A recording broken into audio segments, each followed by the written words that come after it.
I just want to be the principal. That's why You may be seated. the principal over there for them time of the work.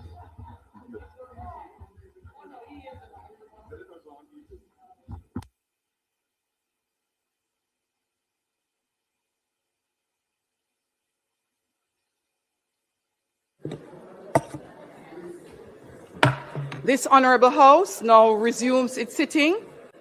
As always, it's a great honor and pleasure to welcome you to the sitting of the Honorable House of Representatives for today, Tuesday, April 21st, 2026. As usual, we expect members will maintain the standards of this Honorable House in accordance with the standing orders as well as established practices and procedures. Today, we commence the sectoral debate for the financial year 2026-2027.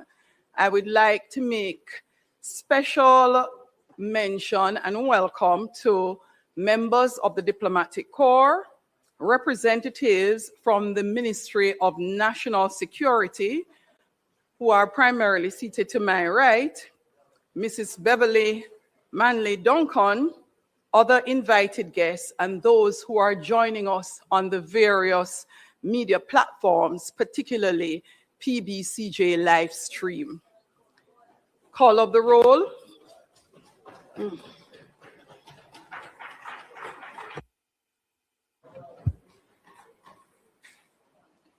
Mr. Clark, Mr. Green, Dr. Holness,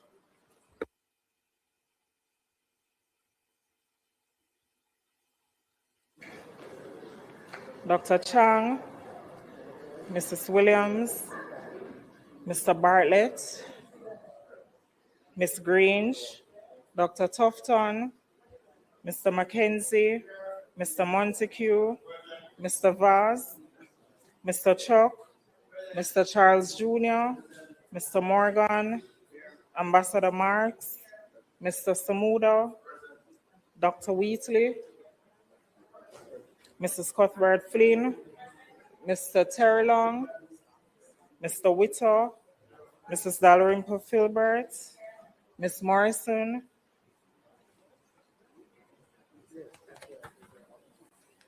Ms. Lee, Mr. Donovan Williams, Mr. Main, Ms. Crawford, Mr. Delroy Williams, Ms. Hamilton, Mr. Sivright, Mr. Azan, Mr. Brown, Dr. Brownberg, Mr. Buchanan, Mr. Bunting, Ms. Burchell, Dr. Campbell, Mr. Cousins, Mr. Crawford, Ms. Daly, Dr. Dawes, Mr. Golding, Mr. Gordon, Mr. Hales, Mr. Hines, Mr. Hilton, Mr. Jackson, Ms. Jess, Mrs. Malahoo Fort, Mrs. Miller Bennett, Mr. Morris, Mrs. Nita Garvey, Mr. Newell, Mr. Paulwell, Mr. Phillips, Ms. Perkins, Mr. Robertson, Mr. Robinson, Dr. Russell, Ms. Shaw,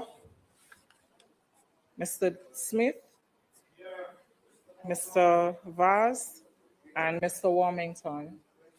Thank you, Madam Speaker.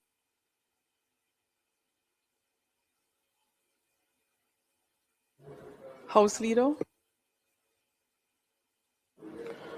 Madam Speaker, we could go through the agenda.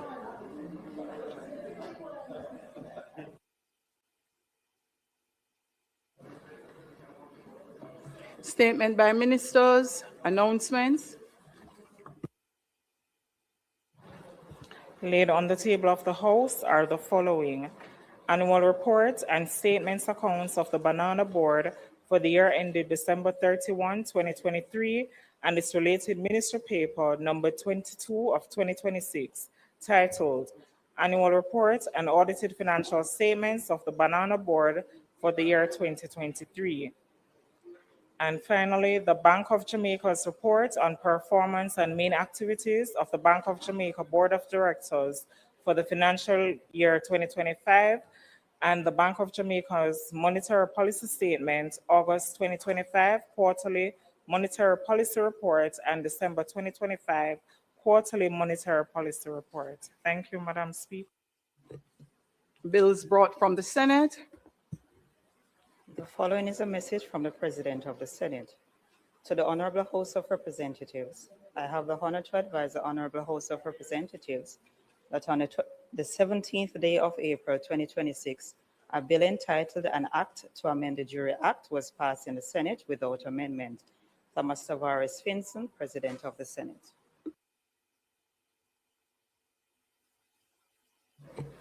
Petitions, papers, reports from committees, notices of motions given orally. House Leader.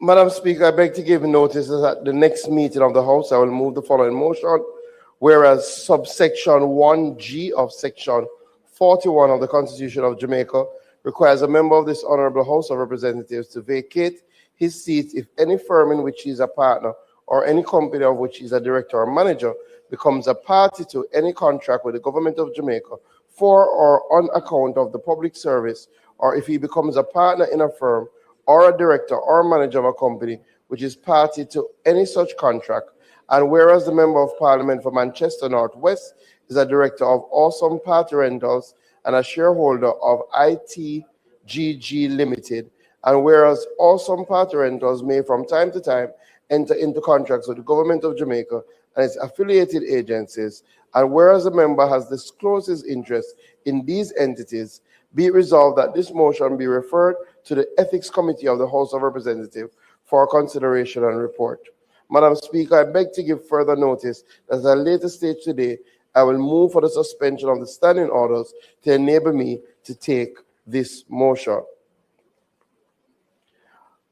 Madam Speaker, I beg to give notice that at the next meeting of the House, I will move on behalf of the Deputy Prime Minister and Minister of National Security, be it resolved that this Honorable House of Representatives approve the plans and programs being pursued by the government in respect of ministries which were not included in the debate on the appropriation bill, and further approve the policy projections as announced for the financial year 2026-2027.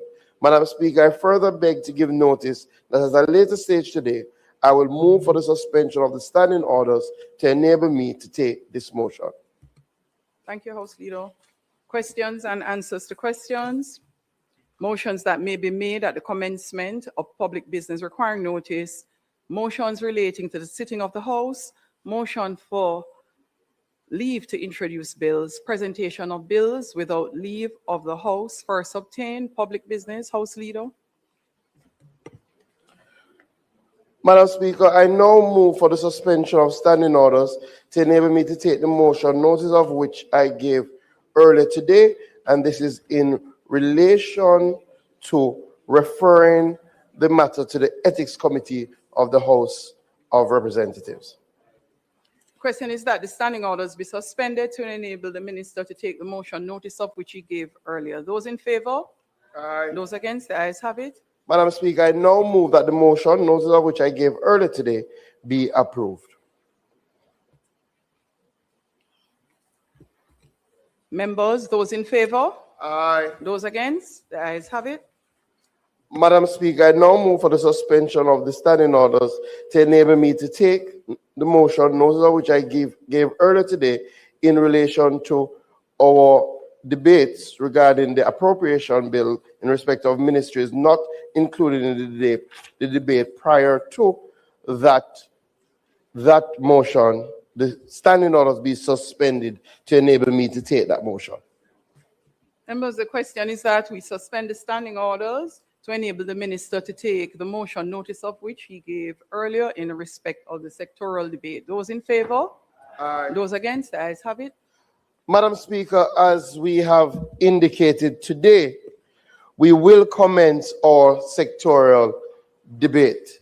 And I want to join with you to welcome representatives from the Diplomatic Corps and also representatives from the National Security Ministry, National Security and Peace. We will have our Deputy Prime Minister and Minister of National Security, who will be followed by the Member of Parliament for Kingston East and Port Royal. And just to indicate, Madam Speaker, I would have spoken to the leader of opposition business, and I would have spoken to you in relation to the conduct of these debates. And we would have agreed that we are going to adhere to the time that is set for ministers and for opposition spokespersons. Just to indicate, we have agreed that for ministers, they will get 45 minutes plus an additional 15 minutes if needed to bring the total time for the presentation to be no more than 60 minutes. For opposition spokespersons, they will get 30 minutes and if needed, an additional 5 minutes to begin to bring their total time for their presentation to be no more than 35 minutes. Outside of that, to start the debate, Madam Speaker, we will allow the opening presenters to have an additional 10 minutes just because they frame the context of the sectorial debate. So the opening and closing presentation. Outside of that, we ask the members to adhere to the time. So with that said, Madam Speaker, we are ready, and we ask you to invite the Minister of National Security and Peace, the MP for St. James Northwestern, to start our sectorial debates.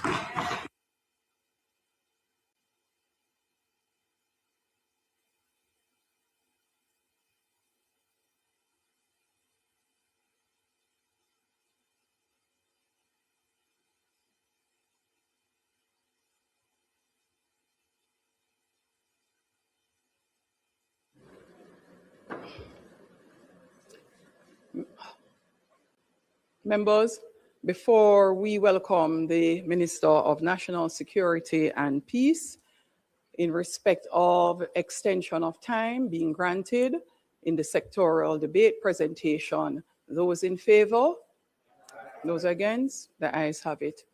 Let me introduce again and make welcome host the Deputy Prime Minister and Minister of National Security, who will speak first, Minister of National Security and Peace. The Deputy Prime Minister is the Member of Parliament for St. James Northwestern. Let's make him welcome.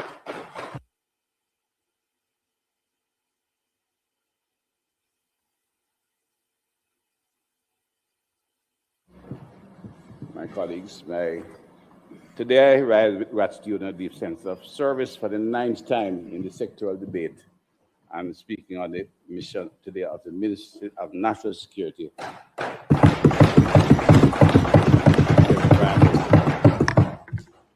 Madam Speaker, peace has been introduced to the portfolio set of the Ministry of National Security and Peace, and this is due to the success of the agencies of the Ministry of National Security, but in particular the Jamaica Constabulary Force for the major and dramatic reduction in criminal violence throughout the country.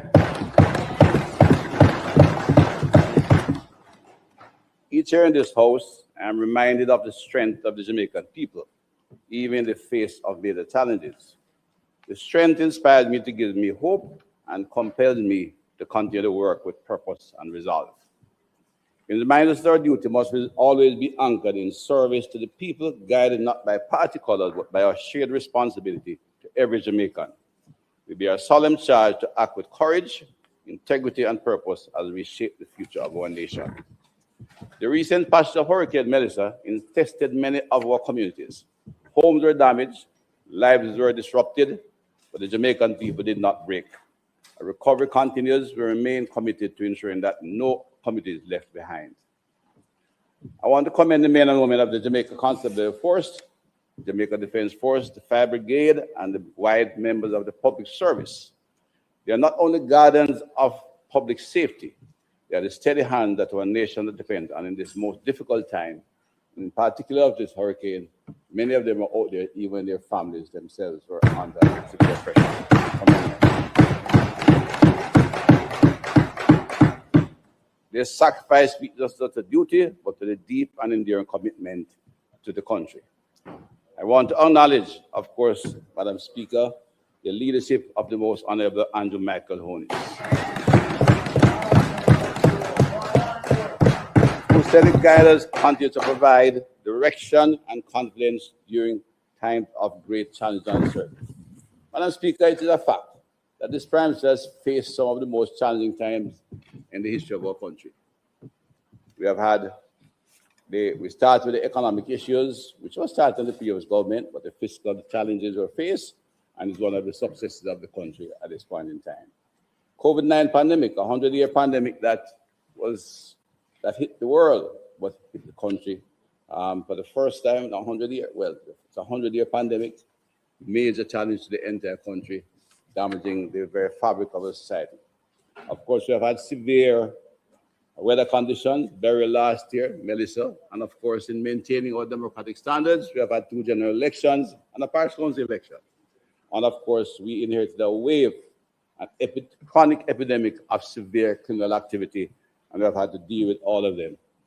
It is only, I have to commend our Prime Minister for his leadership.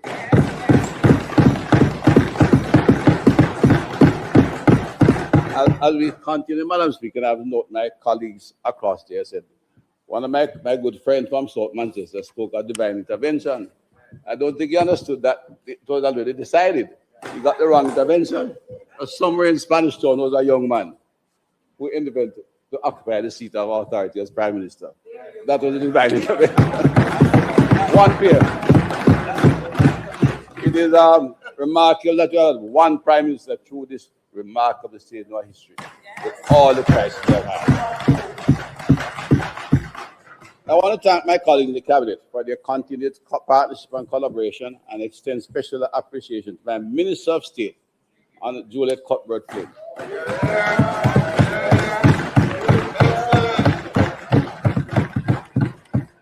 An Olympian will run the race for Jamaica on the world stage and continue that journey in service to our country.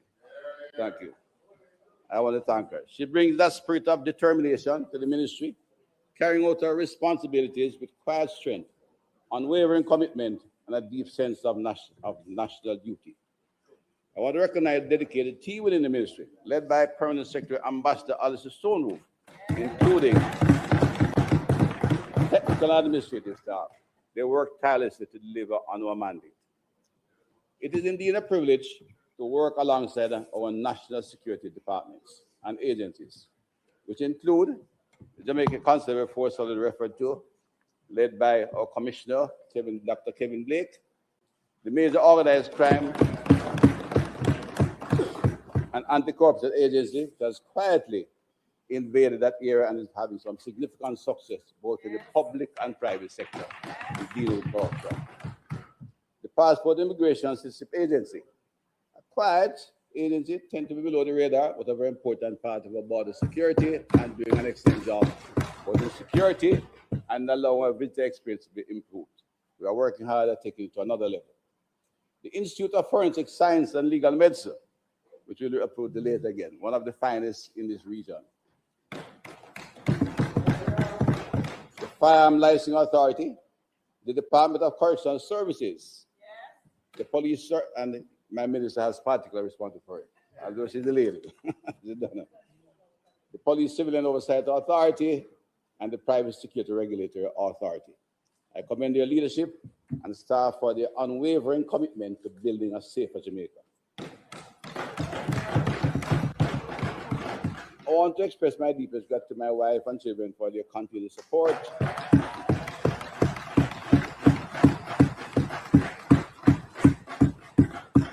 I want to thank my medical team for the exceptional care and attention, and the members of the public for their prayers, well wishes during my recent medical events. But I want to express my gratitude to my colleagues in the Honorable House on both sides. Your encouragement, your understanding never wavered. And even in my absence, I got the messages where I couldn't answer the telephone directly. My daughter did all of that for me. She was a champion in the time.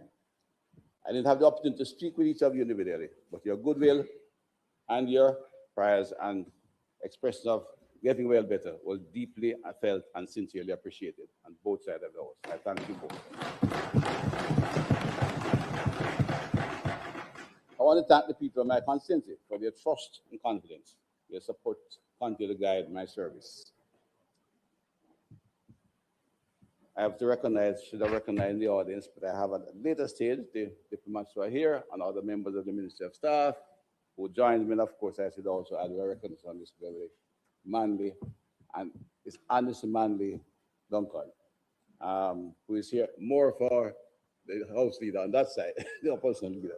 But we recognize her as one of our outstanding public servants of our time. Could not have her here and don't recognize you, Bev. Madam Speaker, the Prime Minister has outlined a clear vision for Jamaica's future, grounded in resilience through unity and progress. That's part of what I have to do all the time. Today I rise to build on that vision. I will outline how we are strengthening peace, enhancing safety, and driving transformation across our communities. Prior to the year of Andrew Holness-led administration took office in 2016, Jamaica was on an upward trajectory of escalating gang activity and violent crime. These trends continued into 2017, when the country recorded one of the highest homicide rates, 60 per 100,000, with 1,647 murders. This level of violence far exceeded the capacity of the normal policing activity in the country. And in public trust in the police and the government was low. And the simple dream of citizens sleeping with their doors open at night was a far from reach and an admirable aspiration only. When we came into office, many communities were under the grip of gangs, defined by violence, intimidation, and gunmanship. But then, under the leadership of Dr. Andrew Holness, we made a decision. We made a sober decision. We decided that Jamaica would not surrender to criminality. We made it clear that gangs would not operate freely or comfortable in this country, and that crime would carry consequences, swift and certain consequences.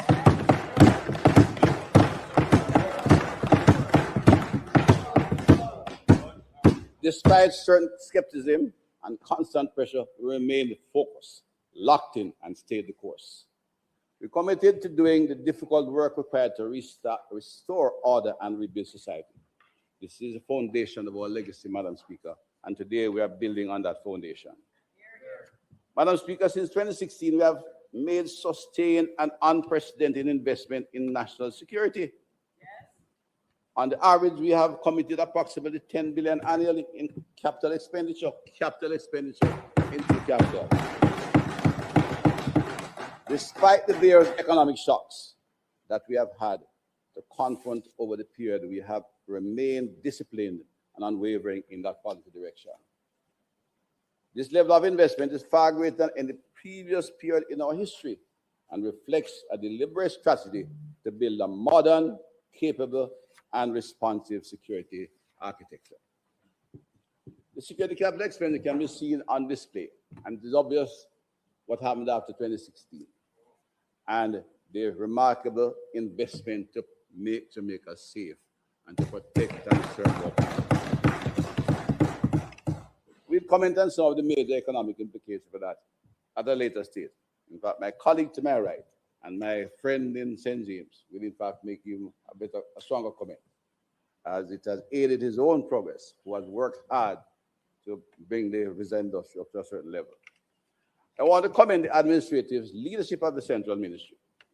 We refer to the Permanent Secretary team, led by the Permanent Secretary and the Chief Technical Directors, for the work behind the scenes to help facilitate this level of capital expenditure. Madam Speaker, when an institution moves on average expenditure under $3 billion per year to rate now spends up to $20 billion in 1 year, it reflects a dramatic movement. The ministry is able to spend that quantum of funds over the year with a high degree of integrity and efficiency. Projects Projects are not stalled in procurement process. Projects satisfying the public investment appraisal requirements and not in receipt of any adverse trace from the Auditor General reflects hardworking, competent professionals in the public service doing the job to serve. In fact, Madam Speaker, I said to them recently, that's like moving a staff from a sidewalk shop into a large supermarket, and they're able to sustain the management and success of the business in an outstanding manner. This level of capital expenditure is what will help to ensure the sustainability of the results, but not only the level of capital expenditure, but the competence and ability of the staff, the central staff, the corporate services to continue working effectively within the legal framework we operate. We have significant strength over the capacity of the Jamaica Constable Force in particular. We strengthen capacity, presence, and leadership. Since 2018, and this was, we paused it, indicate this is critical because the police force is the front line of law enforcement. They are the primary law enforcement agency. We have many agencies I've referred to before, and each plays a significant and important role in restoring public order, bringing peace to our communities, but the JCF is on the front line. They lead it. Since 2018, we have recruited and trained approximately 7,100 police officers.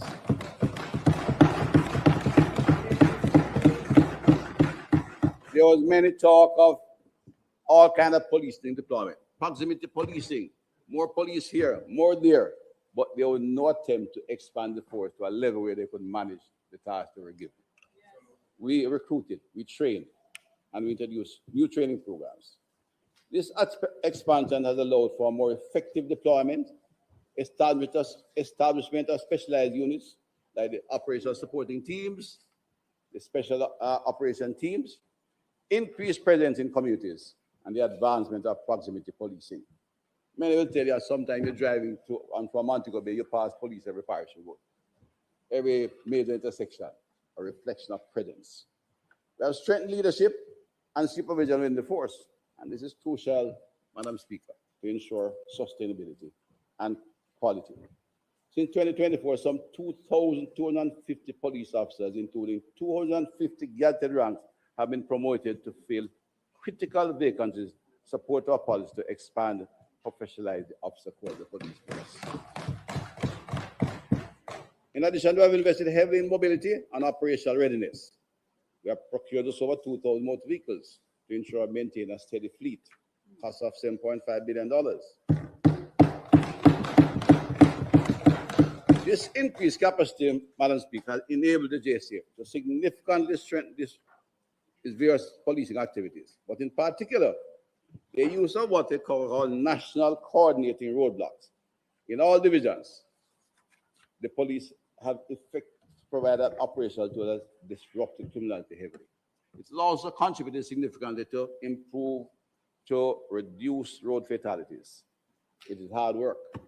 The national roadblocks, I was told, and we'll come back to it, in this quarter, they were doing over 4,000 national coordinate roadblocks across the island. What the process is that every division, all 19 across the parish, are required to do 2 major roadblocks at the critical points of intersection. This is what reduces criminal movement, the movement of firearms across the island. When they start out, they used to pick up the firearms that they were falling off the tree. They interrupt the critical cars moving, and criminals don't move out when there's no police on the road. It has, in fact, helped to impact all the work. There's some more work to be done. We are working collaboratively with the Ministry of Transport to identify that work. But the increased mobility of the police has been a major contribution to the effect of the police. The establishment of the operational support teams and the area fugitive operation teams. Of course, Madam Speaker, by virtue of accident sometime and other reasons, sometimes the small station may run out of a vehicle. And the commissioner made it very clear, if you crash a vehicle, you're not going to get one until the next set up. You're not going to pull it. But more critically, the deployment of the policemen in the areas division has changed dramatically, and it is not absolutely critical to necessarily have always a vehicle at a particular station. Because the operational supporting teams and the area fugitive apprehension teams are deployed from divisional headquarters to go to critical areas in the parish. They know where the intelligence tells them where the gangs are, where the troublemakers are, who is likely to cause conflict. The community security safety branch know when their call is starting, and the policemen are deployed in those areas to supplement knowledge. So, in fact, the priority has to be to get the operational supporting teams in the critical areas, and that's why we continue to have a decline in homicides.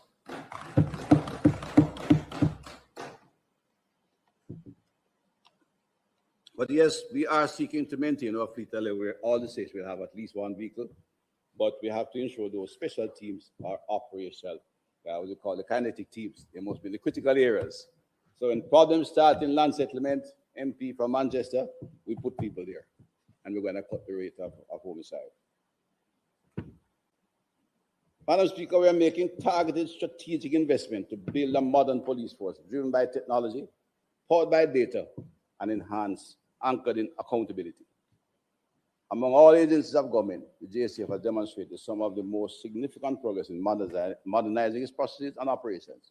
We continue to digitize across it. They have a whole team digitizing records from 2013, and by the end of this financial year, all our police stations will have their front desk with computers, and the big books will begin to grow. It's an enormous task, but they're proceeding. We're making targeted strategic investment we are transforming traffic enforcement through digitized technology. Well, no, when the policeman stops it, it's not a matter of talking to him, pull him ticket. We'll provide an additional 1,500 e-ticketing devices this year. Bring a total to 10,000 devices. That will mean total replacement of hard copy activities and place the JSF closer to full transition to digital ticketing. Indeed, the police force may be the most advanced agency in terms of digitization of its policies to make it more efficient, and we are beginning to see the results. We had to, of course, introduce a ticket information management system, because one that was acquired some time ago was not only dated but impossible to use. And in the process, we have contributed significant activity on the road, because the national coordinated roadblocks have seen this quarter one of the lowest in terms of fatal accidents on the road. We are strengthening Jamaica Air program, national CCTV surveillance network. We are expanding the cameras. We're looking at a target of 3,000 cameras over time. But we are not quite there. We'll be acquiring additional one this year, and we will complete that process by the 28th budget year. We have acquired body-worn cameras, and they have been deployed, but deployment is decided by the Commissioner of Police. Body-worn cameras are part of modern police equipment, and the only person who has the authority and the professional capacity to instruct where they should go is the Commissioner of Police as a team.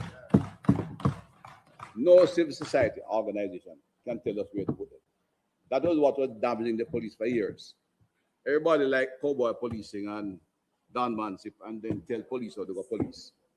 Cameras are good for transparency and accountability, and we will continue to acquire. We have another 1,000 order, and the police will provide equipment. Well, let me make it plain. The police force, my job is oversight and providing equipment. Society holds them accountable. They do policing, and we have an excellent commissioner of police. We know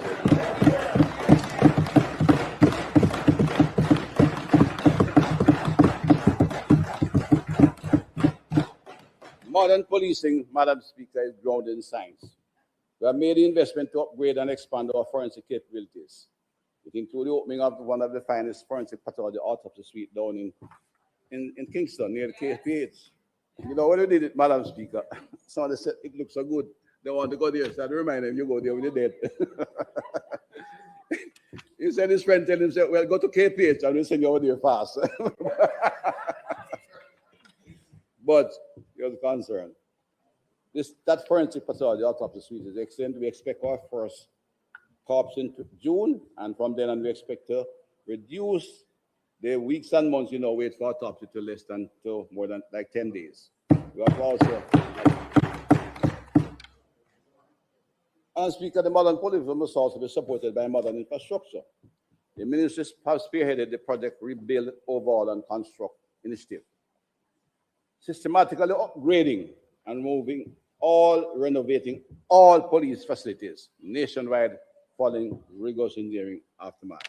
We're not quite complete, and of course, Melissa hit a few, which we are working on now.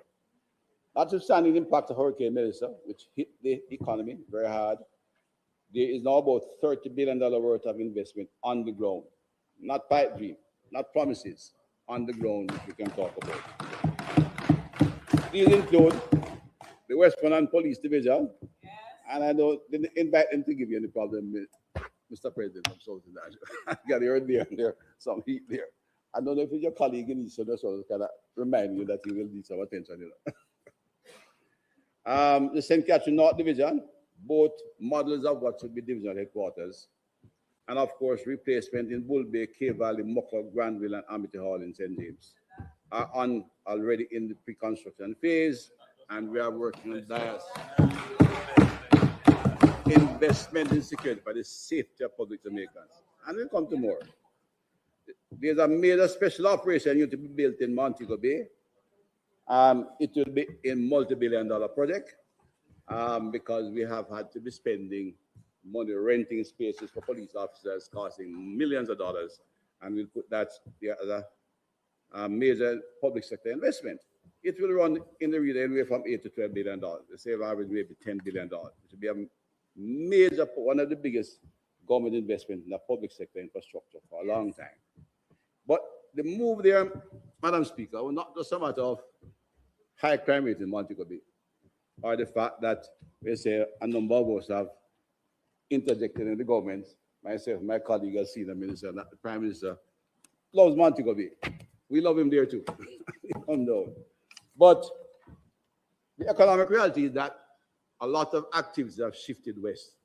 In fact, we're discussing the expansion of the UWI campus, and it's pointed out that the population from St. Anne to St. Elizabeth exceeds the same campus, the population of that serves the new campus in the Eastern Caribbean. In addition to that, we have seen major investment moving out.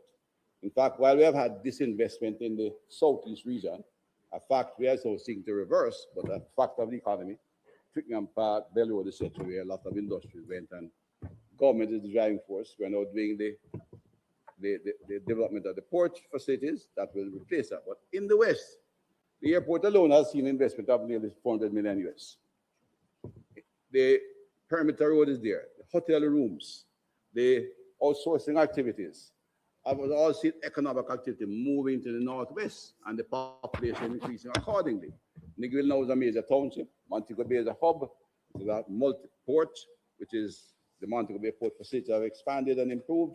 And we go all the way to outsource that the highway system has improved. And it's now maybe one of Jamaica's most creative and active economic zone. It therefore required expanded public services. Many of the entrepreneurial spirit of Jamaica I've seen been coming out of the Freeport. They sometimes are criticized for the style, but it's like CPZ has become a large conglomerate and other activities out there. So it's necessary that we put investment in public service. So the police station expanded to ensure not only to stop the crime rate rise, but to provide the service required, transportation, our hospital, and the minister have taken some beat for time, but we need all the expanded services in that area, and that's what the investment is about. The police stations have been referred to before, new ones in Mount Salem, Montego Hills, coming Bluefield, Silo, and Newmarket, and Betheltown. We have also ensured, Madam Speaker, that we have strengthened the legislative framework, which is critical to ensure professionalism and sustainability of our successes. The Firearms Prohibition, Restriction, and Regulation Act 2022 was a decisive shift in our response to illegal firearms. This legislation was carefully examined and advanced through the Joint Select Committee, and I commend my colleagues on the other side who were involved in this. And this act was a national policy. I see my friend from Southeast Clarendon. He played an active role in the committee. Like, Southwest. You're coming here to the West.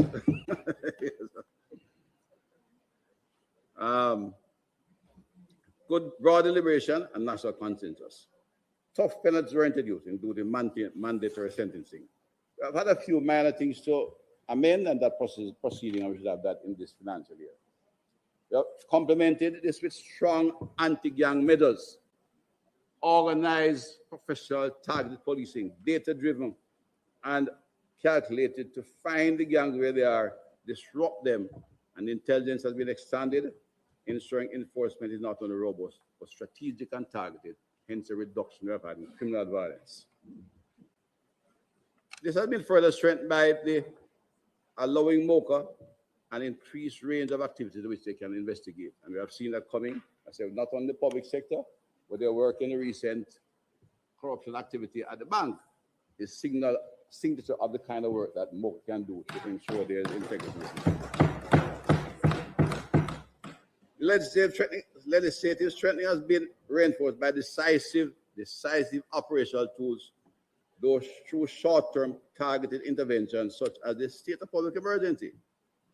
This disrupts organized criminal activity and restores order in command. There's a graph up there, I don't know if they can find it, which shows clearly each time we had a state of public emergency, there was a dramatic fall. But to ensure sustainability, we had to build out the police force. And it will show at another stage in the discussion. Some say it will not work, but it is clear, the evidence is clear. They worked and worked well. The zones of special operations were further introduced to deal with a medium-term attack on criminal activity, but also to restore hope and public order in some very vulnerable communities. This year, we'll complete amendments to the Aliens Act, the Immigration Restriction Counterfeits Act, and the Firearms Prohibition Restriction and Regulation Act. The first act, Madam Speaker, I've been there a long time. It sounds a little bit, the Aliens Act, Immigration Restriction Counterfeits Act, has been around for a long time. In fact, we inherited it at a very advanced stage. We have made one major amendment. We'll be bringing it to the House during this first quarter. It is critical in maintaining the good border management and also in dealing with entire visitor operating airports and a number of other activities critical to security. And we are going to have ensured that it has been going through the system. I think it spent about 5 years in there. Then the member from South End nods, and then we came on and it has been rolling into the system. But we'll get it done in this Q1. My staff is focused and we'll have it there. Critical piece of legislation. There'll be a national policy against trafficking in person to be tabled as a green paper. We'll table in national visa policy as a white paper within the next 2 months. Table the crime prevention through social transformation policy as a green paper will also be tabled. We'll use the new corrections policy developed by the ministry to guide amendments to the Corrections Act, which will be tabled again in this first quarter. These legislative priorities are designed to reinforce the strong institutional and operational framework we have built, ensuring that the gains we have made are secured in law and sustained over the long term. There are other legislative to be done. I will not mention here because the process, Madam Speaker, as you are aware, and from your seat, Jamaica seems to examine the entire process of legislating, and if not the process, to look at how we treat the corporate centers in the various ministries, as we have shifted much activity from the ministry to agencies, and have done very little to strengthen the corporate services in the ministry, so that the policies can be done efficiently and well in a short time and get the required instruction to our legislator, to our lawyers who write legislation. They too need strengthening, so that we do not have to take multi-years to do major legislation. We're not only investing in crime fighting, Madam Speaker, measures, we're investing in people, and we're transforming our correctional system at an unprecedented pace. I want to emphasize, Madam Speaker, that we're sometime attacked there, and we still have old prisoners. One of them is over 200 years old. But we are doing work, and I want again to extend comment to my Minister of State. We're ensuring that the wards of state and inmates are given real opportunities for growth, development, and transformation. Wards in our juvenile facilities are now being assessed, guided, and trained for the future. They are learning trades. That's a graduation ceremony for some of our juveniles. They are learning trades, building confidence, and even stepping into the field like coding and robotics as we give them the appropriate emotional and psychosocial support. This is transformation in action, Madam Speaker, turning correction into opportunity. turning correction and into opportunity and rehabilitation is a real second chance. Through the Retransform program, we are strengthening rehabilitation and reintegration through strategic partnership. At the South Camp, we have just built a modern sewing facility for the ladies so they can live there capable to find active economic activity. This builds on early efforts at the Metcalf Street Center, where we have a full recording studio. Music is still a part of the genetics of Jamaicans. Madam Speaker, we are advancing bold child rehabilitation and social reintegration strategies. This is grounded in a more humane and forward-looking vision of justice by the administration. It recognizes that children in conflict with the law requires guidance, not punishment. These efforts, all listed above, are already showing measurable results, Madam Speaker. In 2025, the recidivism rate declined from 41% to 27% for the first time in our history, reflecting meaningful progress in offender reintegration. For the first time in recent history, we are recording this kind of significant reduction. The department has an agricultural program, Madam Speaker, and I want to pause a little bit. A very strong agricultural program. We are training not only for the reintegration, but we have made the prison system self-sustaining eggs, poultry, and pork production, building discipline, skills, and a culture of productivity and good reintegration. Right? Now, my Minister of Agriculture is going to give some more support, and we will, we're going to supply the canteen downstairs here. That's small fee. Good product. Madam Speaker, we have significantly strengthened our border, not only by intercepting threats, but by modernizing how we manage the movement of people at the goods at the airports. It's a much better service today than we inherited, but in fact, we have a way to go. It's a costly process. We expect it will take at least 24 to 36 months to do it properly. We'll be able to work with the Minister of Tourism introducing that electronic transfer approval, get the PNR system working effectively, but we are much better today than we were before. And everyone will tell you, walking to the airport now is a much different experience it was back then. But at the same time, their work in security has been critical. Through enhanced intelligence, advanced cargo scanning, and risk-based targeting system, our border security agencies continue to disrupt transnational criminal networks and prevent entry of illegal firearms and narcotics to our country. At the same time, we are improving the experience for the legitimate travelers through the Passport Immigration and Citizenship Agency. We have advanced the ease and efficiency of processing at airports. In close partnership with the Customs Agency, we are strengthening coordination across our ports of entry, ensuring that our borders are both secure and critical. And jointly, they have just completed a new C5 form that I know the Prime Minister is very pleased about. Customs Agency and PCAN should be introduced, I think, in June. In June, it should be fully introduced. Yeah. We are going to introduce new technologies that will further modernize the airport systems and our port facilities and our points of entry. Madam Speaker, building on the social prevention pillar of Plan Secure Jamaica, the City Security Plan remains our primary vehicle for delivering the peace dividend to our communities.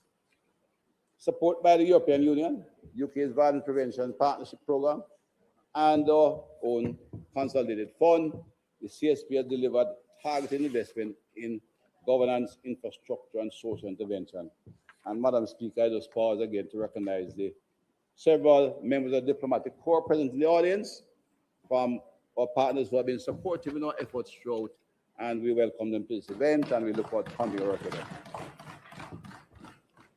We have strengthened oversight through the City Security Business Group, initiated by the Prime Minister.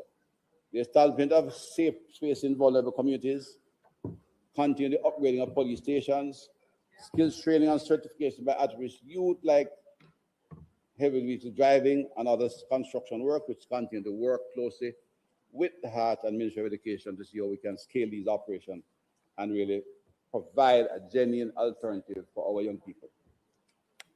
The construction of 2 domestic violence shelters is complete and the third is about to be completed. The establishment of a child and adolescent guidance and therapeutic wellness center in Montego Bay and plans to expand it to at least 2 more areas quickly.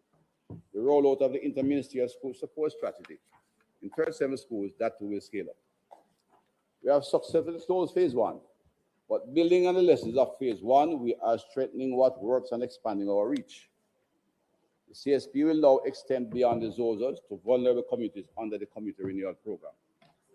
These results reflect strong institutions, improved coordination, and growing confidence from our development partners. Unlike interventions like SOE, which delivers strong immediate reductions, the CSP drives sustained community transformation, beginning with the individual. As a result of the investment, Madam Speaker, we have seen direct result in terms of the violence. So I have to go back there. Just to remind the public and my listeners across and those on the internet and the youth, Jamaica recorded 674 murders in 2025, marking the first time in over 32 years that murders have fallen below 700. 32 years.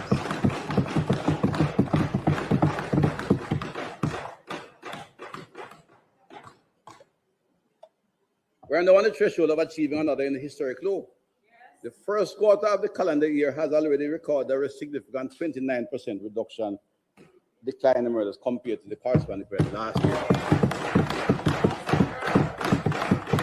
In fact, there's a bar chart in the chart that shows you how that decline is in fact reflecting successful systemic changes, not an incident.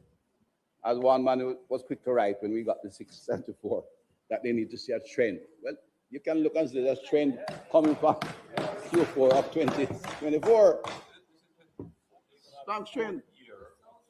Yes, and the quarters are showing it. The fact is that the last 2 quarters have been the lowest on record since police began collecting data. So we see we are now at the past tipping point and going down rapidly down. There will be no turning back. Q4 2025 was 153.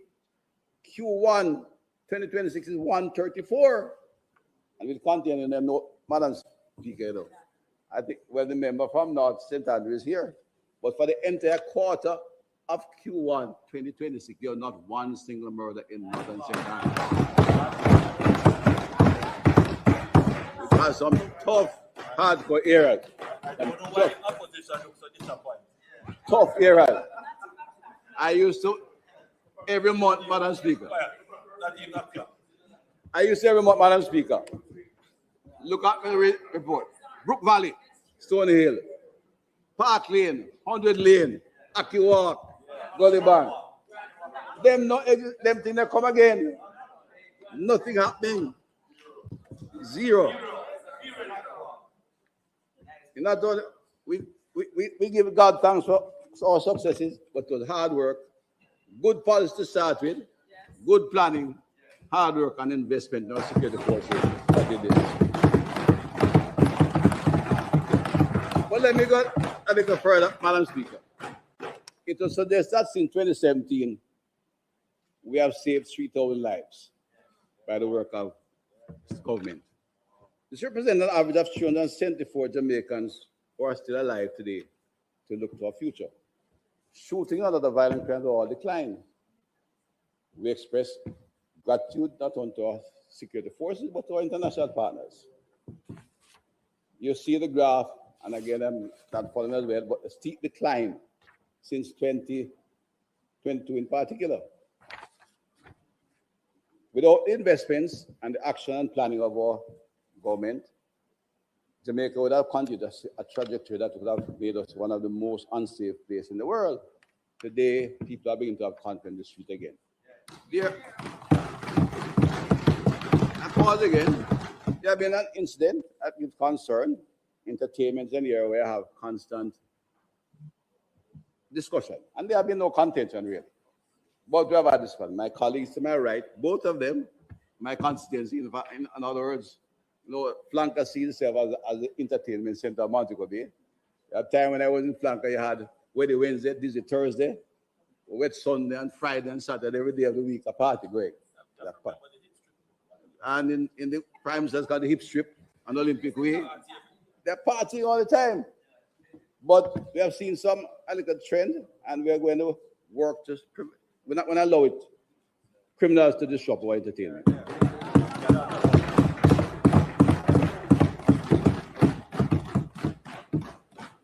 We have got the tipping point by sustained investment in the police, technology, human capital, and JSAF and the wider ministry. But we are going to, the police will be meeting and instructing, especially in large events, the proper operation must be put in place to protect the event.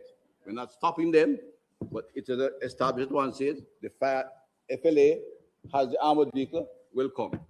It's must be part of the cost for those big events. The police will be there to ask, because we are working jointly with the citizens and the police and the other agencies to ensure there's peace and protect our people. In the smaller ones, it is sometimes tricky.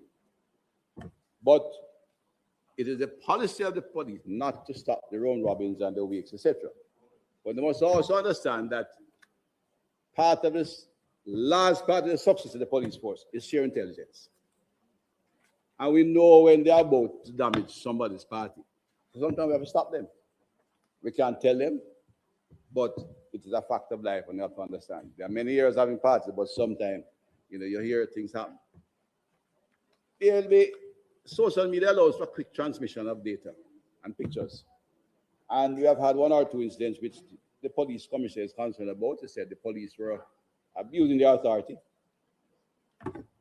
This commissioner and his team has introduced extensive training, not only for special operations team, but in how police manage interface with the public.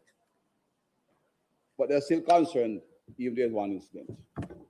We don't view any incident where the police seem to go off track a bit as acceptable, and the police commissioner has made his comments, written his instructions in his weekly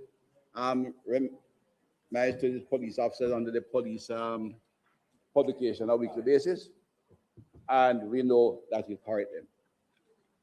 The police force we have today is not only better trained, better equipped, but it's a highly professional team that I have every confidence in and will continue to conduct themselves in that way.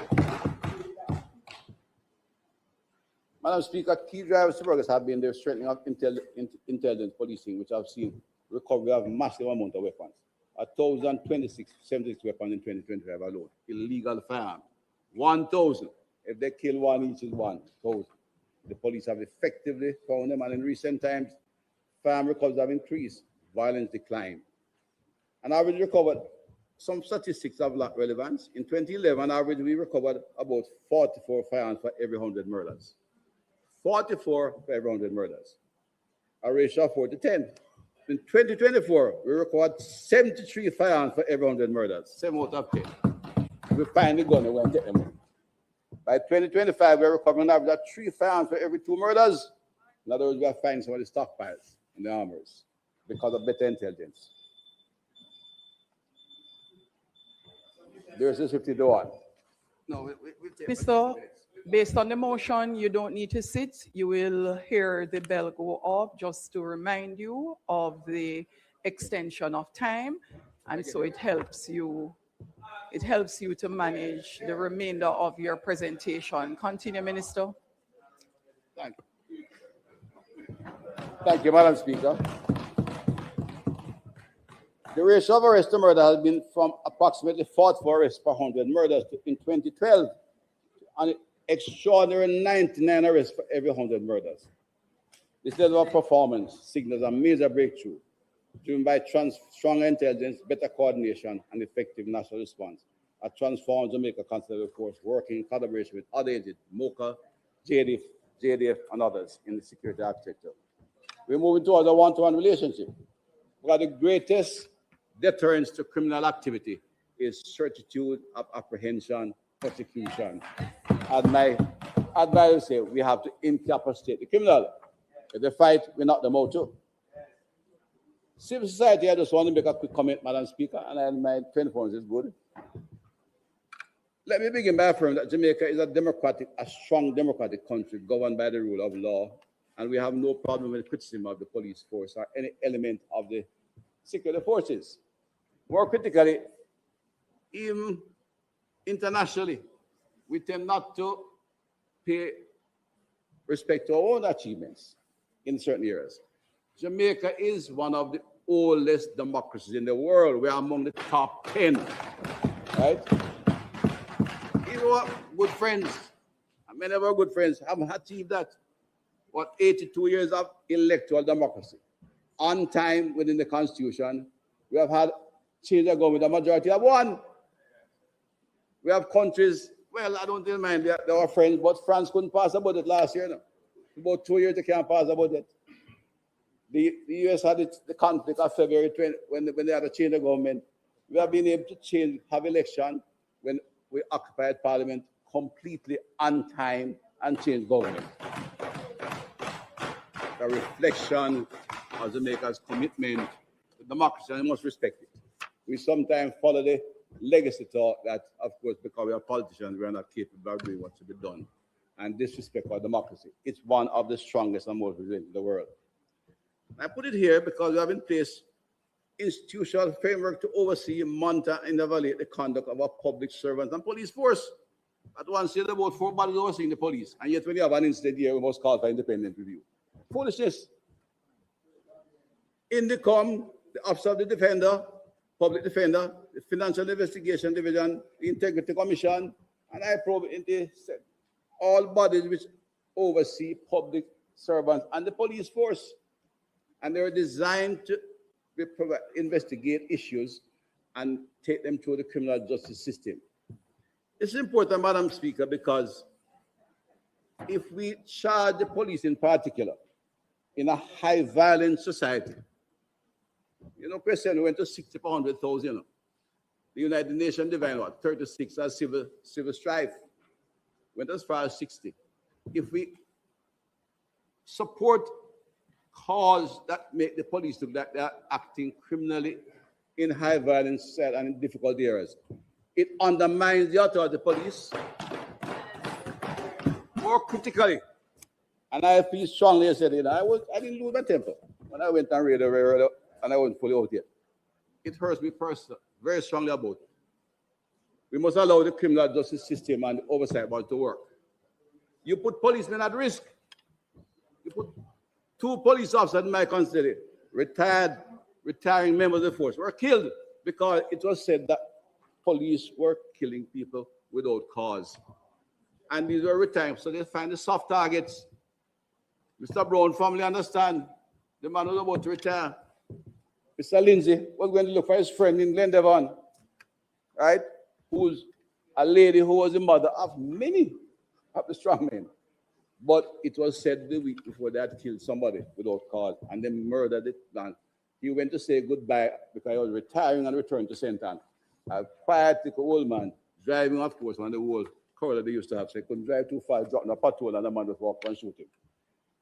But more critically, we have recruited 7,100 bright young Jamaicans. Yes. They come from the same challenged communities. Head boy from Titchfield, Garvey Masio, St. Catherine High. They have their other siblings in the same high school. They have their girlfriends and their sisters as teachers in school in those years in primary school. When you start make out that these young men are joining a force to shoot people innocently, then they get assaulted in the community. We cannot allow that to happen. And I will not accept it, condone it, or apologize for it. Civil society is that do so. In the Madam Speaker, was the Independent Commission of Investigation designed to prevent this kind of veranda talk to hurt the police. There's no evidence to suggest that Indicom is being impaired or that the police is doing anything illegal. They are in a high violence society. They are in combat recurrently. Combat. Where men are shooting on them. Sometimes some of these people calling on the police to always have cameras should go out there and go to Twickenham Park and let the JD fire some rounds on them head, them hear what an F-16 buzzing on them head is like. Policemen know that. They face that. They can't be made into targets. In the report published in 2024, shows, Madam Speaker, that there was 1,936 total shootings investigated between 2011 and 2023, over a 13-year period. There were 66 cases that went to prosecution. They are not complete, so we can't say how many were successful. But that still, if we take all of them, is at 3.4% prosecution. That cannot be used to condemn the professional police officers. It's irresponsible, immoral, and wrong. In 2024, 11 were charged. Of that 11, 8 of them were off-duty police officers, civilians moving about their business. You cannot use that kind of evidence and bring about assault on our young policemen families. It is, again, I say, it is dangerous, it is immoral, and it is wrong. And I make no apologies for that. Citizens have increased, however, and are taking them too seriously because they have been seen significant improvement in citizens' participation in policing. For example, over the past decade, payouts to tipsters have increased significantly. But on the other hand, the number of people coming in for reward is much less percentage-wise. Every day, the police give me a report, targeted raid, find firearm because they get information from the citizens. They are winning the trust and confidence of the people. Less than 6% of the tipsters, 10% collect reward. It's a reflection that Jamaicans are now gaining the confidence, they gain respect for police force. They are informed the police not as informers, but as responsible citizens, not for tips, but to ensure that we can continue to protect and serve our citizens. They are taking a stand for the well-being of their communities. This we must celebrate, Madam Speaker. I turn to the peace dividend briefly, and with my time. Ask, what is the peace dividend, Madam Speaker? Simply put, the peace dividend is a tangible social, economic, and developmental benefits delivered directly to communities that achieve and sustain measurable reduction in crime and violence. And I repeat that, Madam Speaker. The peace dividend that the Prime Minister have indicated we must seek to introduce across all ministries, because it's designed is the tangible social, economic, and developmental benefits to the formerly challenged communities. They were directly delivered to those communities. So it is to give them safer streets, stronger families, more opportunities for their young people, and a better quality of life for all the citizens in those communities. It's when the old lady can no continue to go to a prayer meeting on Wednesday night and don't feel afraid to walk because she might be shot in gang war. When children can go to the school next door and not have to take a taxi and go to the community. Workers can take the work at night and come home from the free zone or want to go free for the hotel after when they are released from work at 1 o'clock. And my constituent now don't have to fret and tell me, boy, my daughter get a job, but she can't go because she can't taxi come home and she go sleep with some man downtown who don't even know. Those days are done because of the work of the police. As a peace dividend.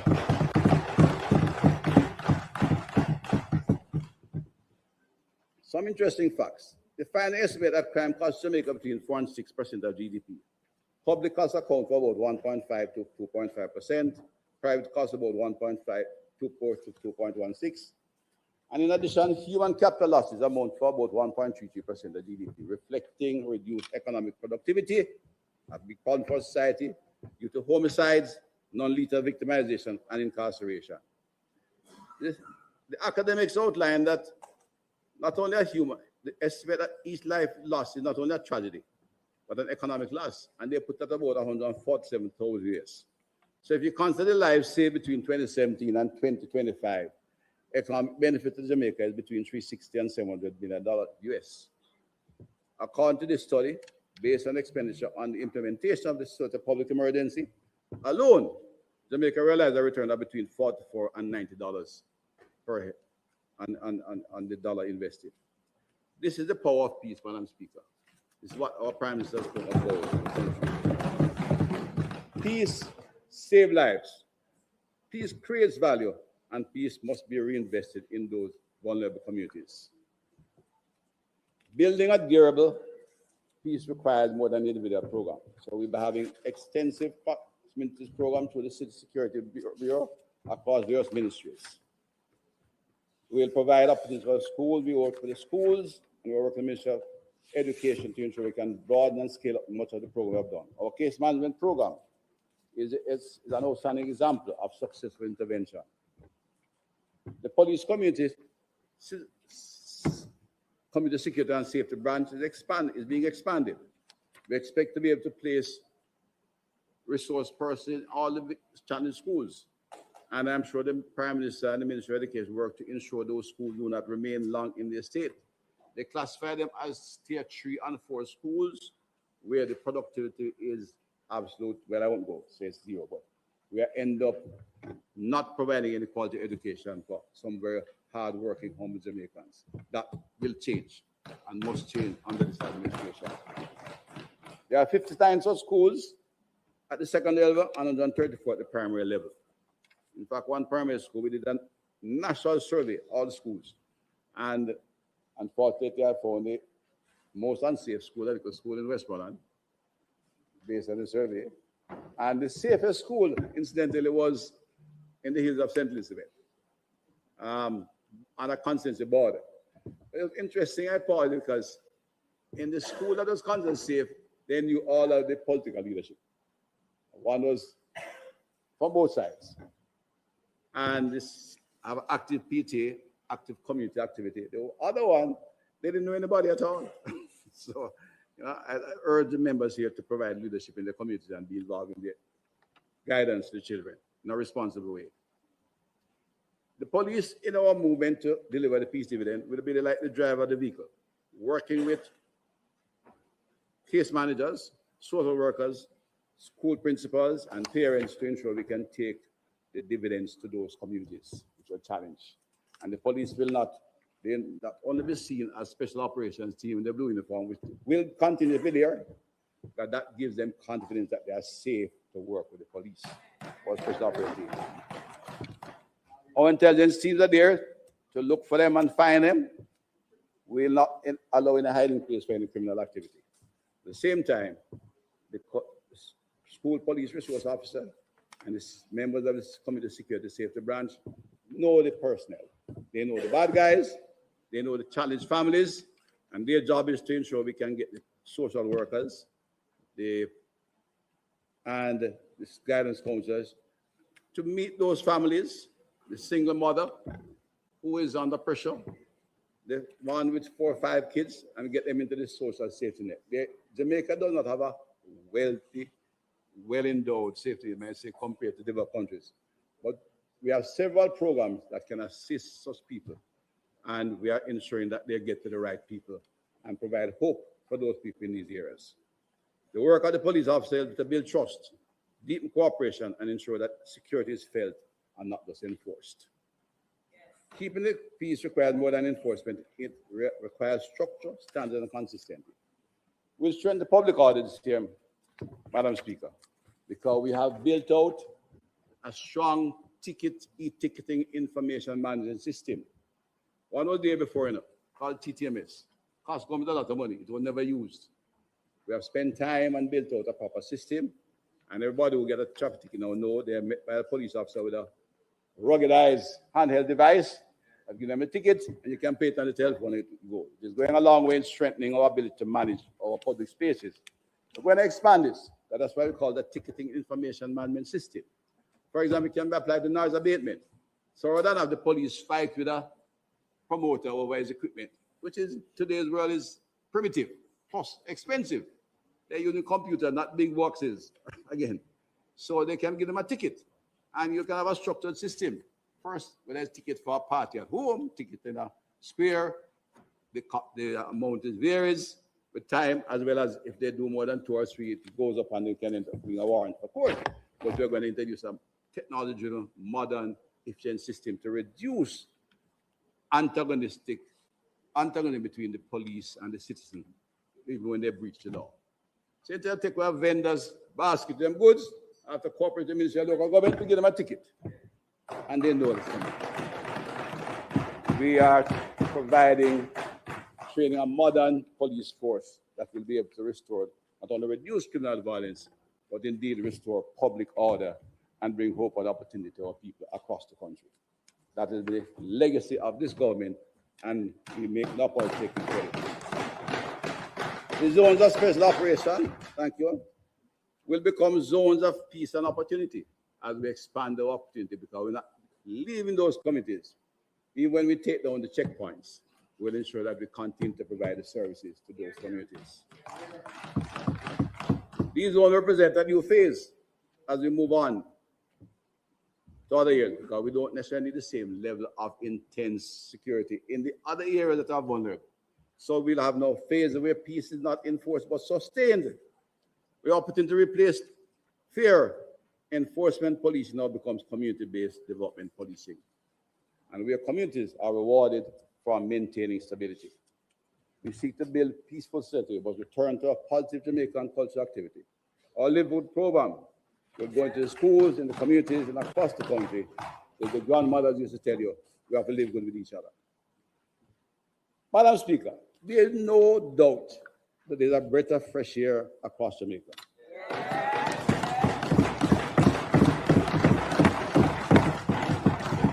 You know, it's ironic, Madam Speaker.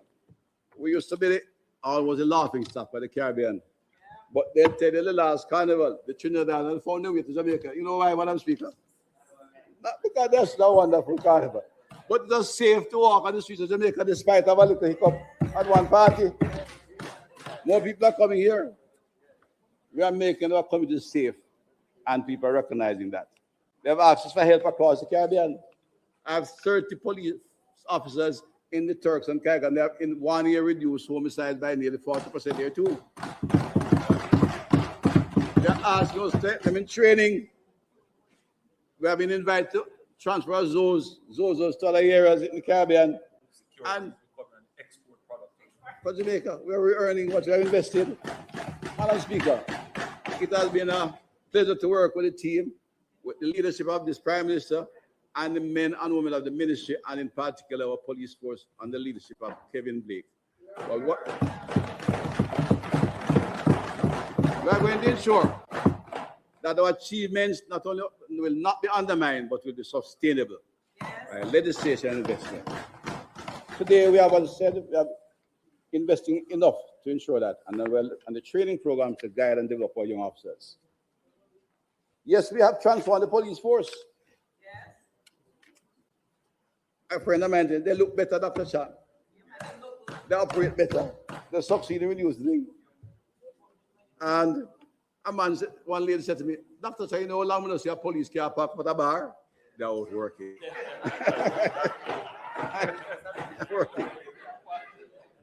We are seeing historically low levels of serious crime. We are removing illegal firearms from our streets. Our arresting rates are rising and more citizens are coming forward to support law enforcement. Yes, we are incapacitating the criminals. We've identified them, we find them, we arrest them, prosecute them. If they fight and we have to shoot, we will succeed. We stop them. But our work is not finished. We must sustain these gains. We must deepen the peace, and we must prepare the next generation to inherit a Jamaica where violence is not the answer, but opportunity is the norm.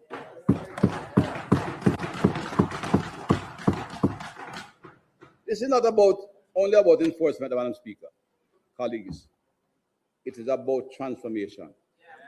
It is about building Jamaican families, strengthening communities, and creating pathways for young people to succeed. We will continue this work with focus and determination. Jamaican people have entrusted us on this side with a mandate to lead, to protect, and to deliver and serve them. We will not be deterred or shifted in our objective.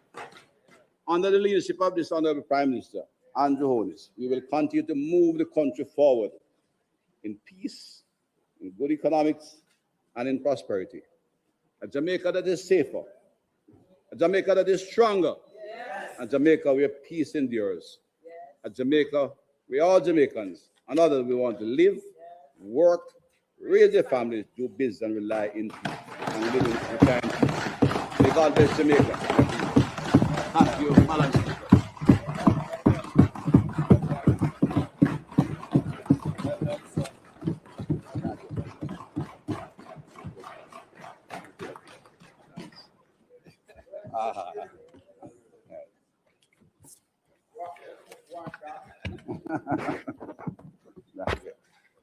Chairman. Yes.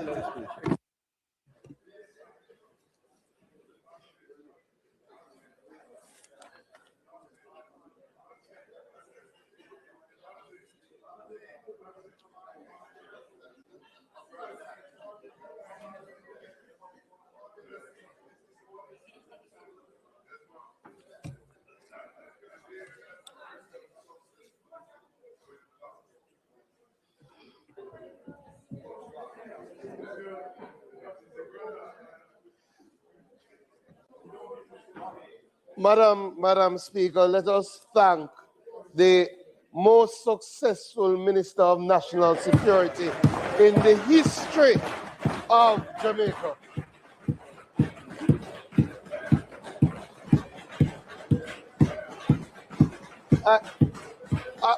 I don't think that is in question, Madam Speaker. I don't think that is in question.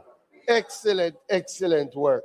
We will now hear from the opposition spokesperson on energy and telecommunications, the member from Kingston East and Port Royal.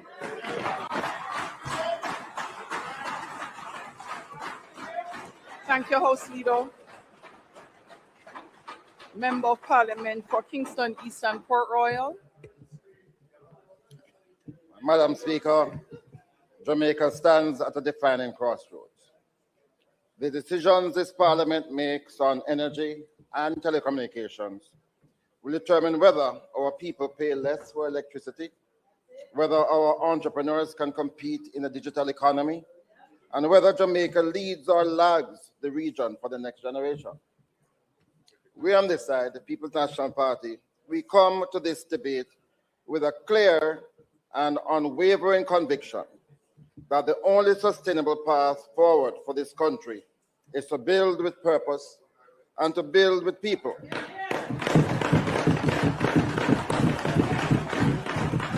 Every proposal I lay before this Parliament today is rooted in that conviction. That is what I have come to address today. I give thanks to the Almighty for the strength and the privilege to serve. Madam Speaker, I pay tribute to the people of the great constituency of East Kingston and Port Royal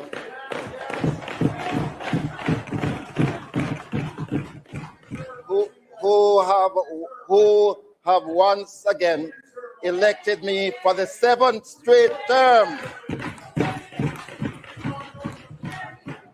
And Madam Speaker, counting the number of years I spent in the other place, this year marks 31 years of service to this country.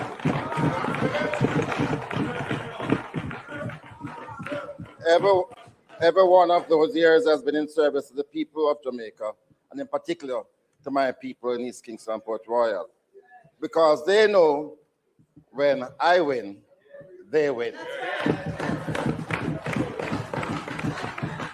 I extend special thanks to my councillors, and I have to pause to big up the newly elected Deputy Mayor of the KCC.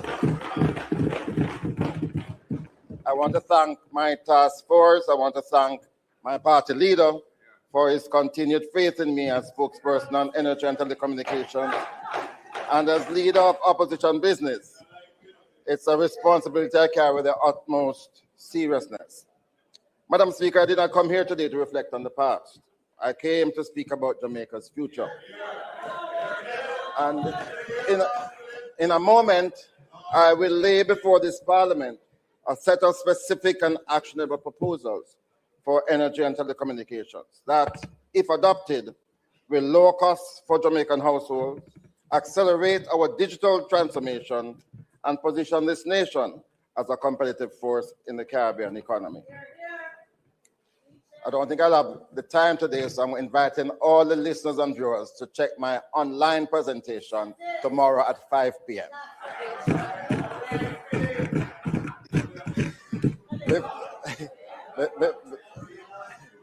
Before I proceed, Madam Speaker, a brief word on my role as leader of opposition business. Much of the substantive work this year will center on the review of the standing orders, a process I welcome and to which the opposition is fully committed. We look forward to engaging with the comprehensive CPA document that you have provided, and we're grateful for that document. Our goal is a parliament that is more dynamic, where minority voices carry real weight, and where democratic oversight is genuinely enshrined. And of course, we'll have enough time to address that in the Standing Orders Committee. But, Madam Speaker, there is one matter of parliamentary principle that I must place on the record, because it speaks directly to the integrity of this institution and to the quality of our democracy. And I have shared this with you recently when you and I sat next to each other at a committee, and I thought to myself, my speaker should not be a member of this committee. My speaker should always be chairing a committee. But I don't like when the speaker has to get into some of the contentious issues. So the role of the speaker is by constitutional design and long-standing convention, one of strict impartiality. The chair exists above the partisan divide as a guardian of fair process for all members, government and opposition alike. It is therefore a matter of institutional concern, one that I raise out of respect, that we have recently witnessed the speaker's presence in contentious committee meetings in a manner that has been perceived as lending support to the government's policy.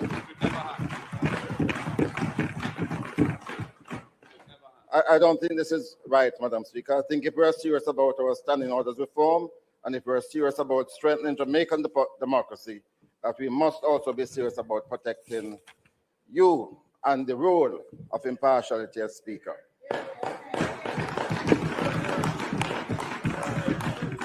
And so I say respectfully, Madam Speaker, you really ought to resist your party's inclination to demean the office, and I would advise in those matters where you're not chairing committees, you really ought not to remain on them.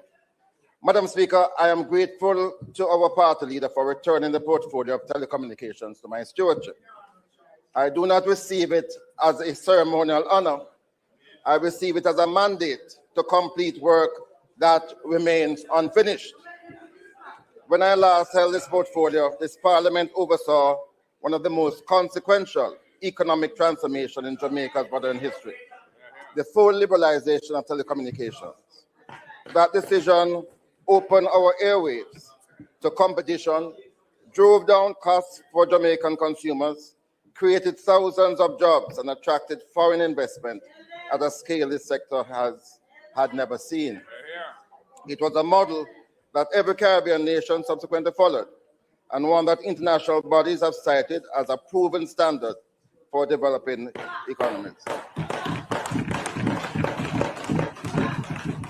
That legacy belongs not to a single individual, but to a vision of a political administration that was prepared to take bold decisions in the national interest. And I am very proud to be a part of that administration. And I say to this parliament today, the boldness that built that foundation is precisely what this sector now requires again. Madam Speaker, we should pause to recognize two significant milestones that fall this year. Digicel, the only multinational company to have been founded in Jamaica and subsequently exported its reach and its character to markets across the world, celebrates its 25th anniversary, and we should salute them. We should salute them.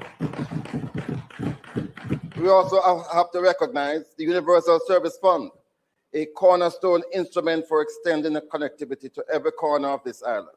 Marks 21 years of distinguished operation, and we should salute them as well.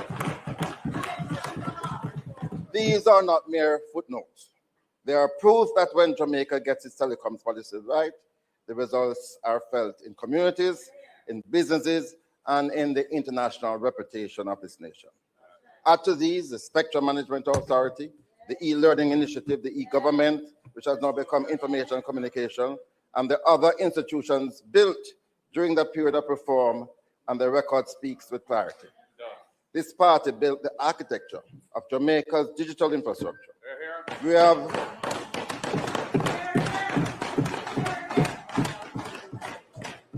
have every right to hold this government to account for what has or has not been done with it. And I did receive a message from the minister with responsibility, minister, the member from Western Portland, that he's unavoidably absent today. He had to do an emergency visit overseas. I was going to depute the leader of government business to take notes, but he's not here now. So I'm going to depute the member from West Kingston to do so.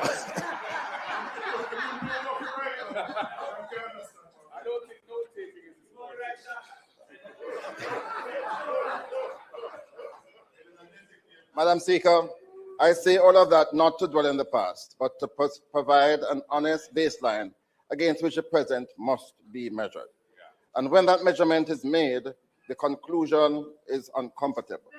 The telecom sector in Jamaica has, for the better part of a decade, been advancing at a pace that is simply not commensurate with the demands of the modern digital economy. Policy ambition in this sector has stalled. The last meaningful reform to be delivered was the implementation of number portability. That was in 2016. What was left on the table in 2016 remains on the table today. The issues identified then as urgent priorities have not been resolved. They have simply been deferred, whilst the world has moved on and the gap between Jamaica's regulatory framework and the realities of a rapidly evolving global sector has continued to widen. Madam Speaker, allow me to place on the parliamentary record 5 areas of unfinished business that this shadow ministry intends to address fulsomely. Each of these is a commitment not to process, but to purpose and to people. First, the convergence of technology must be met with a convergence of regulation. The boundaries between telecommunications, broadcasting, and internet services have, in practical terms, ceased to exist. Secondly, Jamaica's transition from 4G LTE to 5G infrastructure cannot be allowed to proceed without a clear national strategy. Fifth generation connectivity is not simply faster internet. It is the foundational infrastructure upon which the Internet of Things, telemedicine, precision agriculture, smart cities, and the next generation of Jamaican industry will depend. We need a plan, and we need it now. Third, Madam Speaker, the co-location of telecoms infrastructure must be made a regulatory requirement. Competing providers constructing parallel and duplicated physical infrastructure is wasteful, visibly intrusive, and economically inefficient. Fourth, monopolistic control over access to submarine fiber cable capacity must be directly addressed. And fifth, meaningful competition, which we achieved some time ago, must be reintroduced again in those basic service segments where market concentration continues to work against the interests of ordinary Jamaica. So, Madam Speaker, the 5 structural issues I have just outlined are matters of regulatory policy. But I wish to speak to the lived experience of Jamaican consumers, because it is that lived experience which ultimately justifies the urgency of the reforms.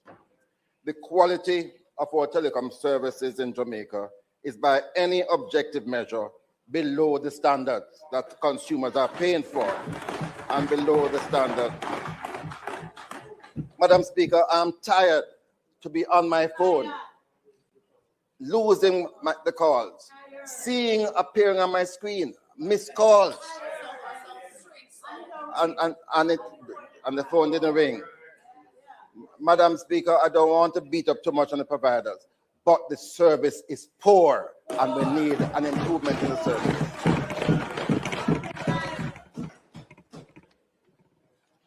And I have to call upon the Office of Utilities Regulation, because they have the obligation to enforce service quality standards with rigor and transparency. This Parliament has an obligation to hold it accountable for doing so. I intend to exercise that obligation fully. Madam Speaker, even as we press for a more resilient telecoms infrastructure, we must register our concern regarding a recent government initiative. On February 2nd, the government announced that it is engaging Trans-America's Fiber System Limited to design, build, and operate a subsea cable branching unit into Jamaica, together with an associated cable land station at a cost of $50 million US. Let me remind this House that when we liberalized the telecoms industry in 2000, we achieved competition in relation to fiber access by awarding licenses to 2 companies, one of which, FiberLink, deployed service. At that time, Madam Speaker, I ensured that the government would have adequate access to fiber network by earmarking such provision within the license granted. That facility remains available to the government to this day. Unfortunately, the second company subsequently merged with Cable and Wireless, and we no longer have competition in that segment of the market. Prices are now very high, and we would welcome a return to a fully competitive environment. We would. We are, however, concerned about the role that the government intends to play going forward. Madam Speaker, we again call for full transparency. Nothing has been said publicly since the announcement in January, and this Parliament, I think, deserves an update. First, what is the total cost of the facility and how it will be financed? Second, has a written agreement been concluded with Trans-America's Fiber System Limited, and will it be shared with the Jamaican people? Third, on what basis and by what process will access to the facility be determined? Fourth, what is the defined and bounded role of the government in the operations and governance of this facility? Madam Speaker, we support the addition of greater bandwidth capacity for the country. However, we question the extent of government involvement, particularly given that, as I have noted already, we made adequate provision for the government with the award of the first license. So we await the answers from the government. I also want to say briefly, Madam Speaker, some 4 years ago, the minister had announced that there was another licensee granted license to get involved in cellular service. We haven't heard anything since that time. We want to see greater competition. We welcome competition. And we want to see that player on board. Madam Speaker, I want to speak briefly about the recent decommissioning of the 2G network. That has been completed, and the eventual decommissioning of the 3G network is a matter of when, not whether. I don't think sufficient plan, sufficient education had taken place as we removed that 2G network. Many of those persons with bangers were shocked that overnight they did not have service. So, and they still can't recover. So, Madam Speaker, a thorough assessment of the industries were affected, applications and public services that remain dependent upon 3G as we move to 3G abandonment. That is going to be urgently required so that the transition can be managed in an orderly, planned, and non-disruptive manner. As I proceed, Madam Speaker, because energy is the real high point, I believe, of the presentation, I just want to say one other word about telecoms. The Telecommunications Act. We passed modern legislation then in 2000. It's over 2 decades now.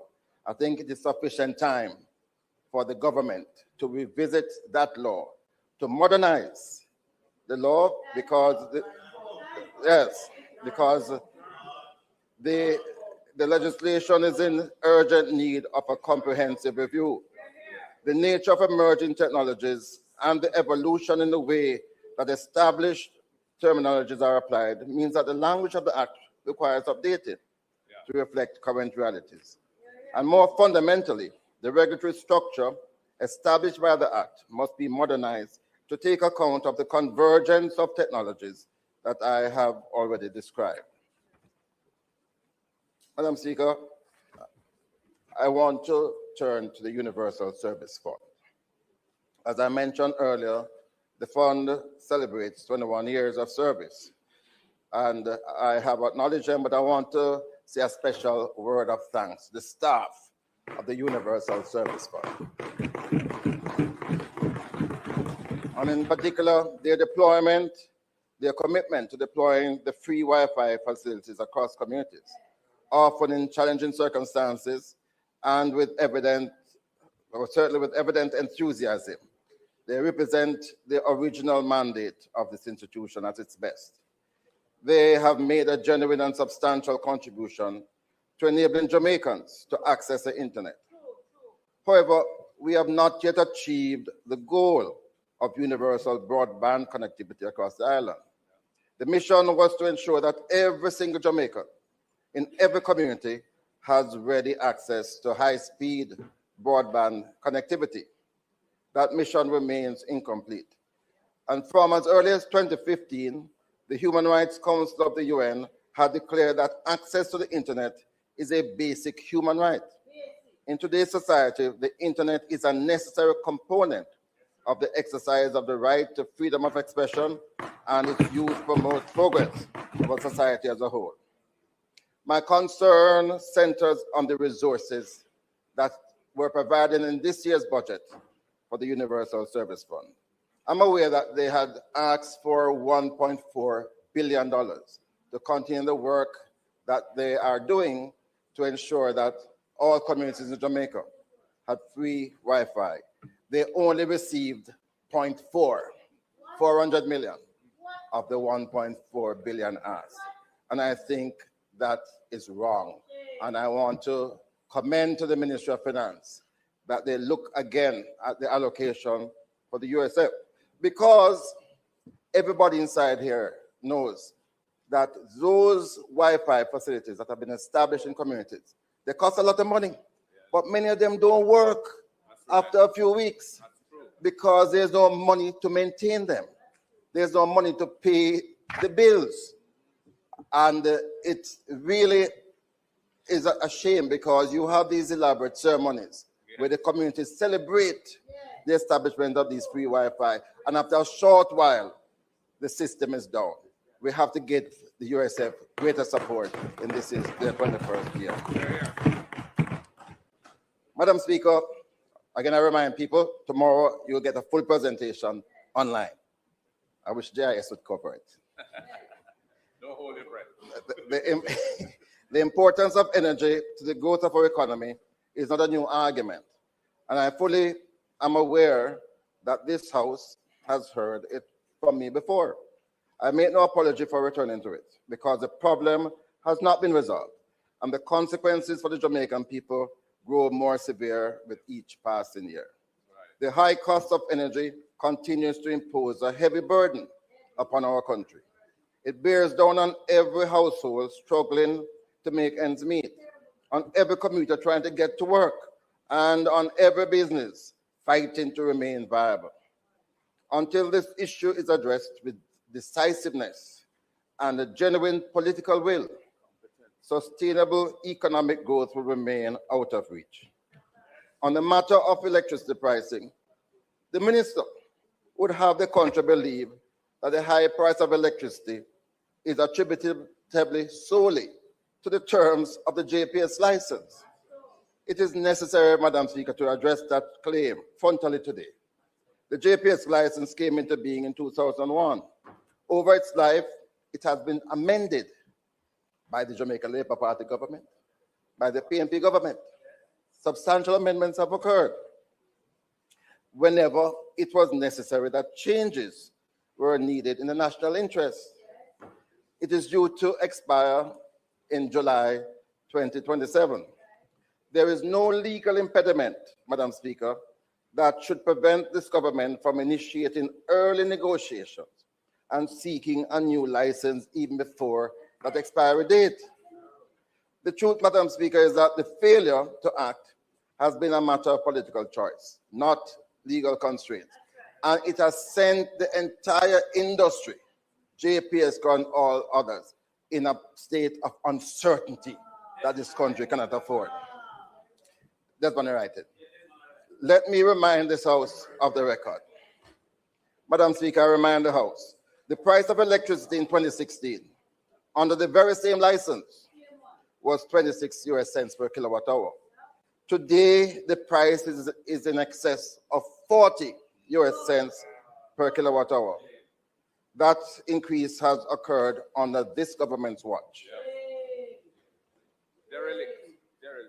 Madam Speaker, I mentioned before that there were changes to the JPSCO license in 2016. The amendments of that license that took effect fundamentally restructured Jamaica's energy mix. So we did do fundamental change to the license in 2016. At that time, approximately 95% of electricity was being generated from heavy fuel oil and diesel, with only 5% due to renewables. As a direct result of the changes to that license, Jamaica's energy mix today stands at approximately 60% LNG, 25% heavy fuel oil, and 15% renewables. A complete revolution took place because we dared to change the license in 2016. That restructuring produced a significant reduction in electricity prices. It was deliberate policy, not accident.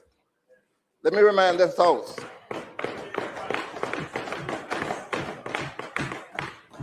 and it wasn't easy, you know, because when we first went to JPS to talk about bringing more renewables online, on the grid, they said if you put more than 5%, it's going to lead to instability.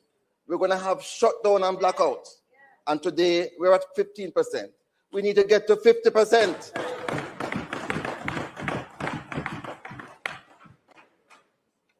Since that time, not a single new renewable source has been added. In 2013, we brought on 120 megawatts. Nothing has been added since that time. We also, in 2016, brought on net billing, where we allowed persons who were generating their own electricity through solar, doing more than they needed at home, to sell to the excess, to the grid. That was net billing. We gave 700 licenses during that period. What has happened since 2016?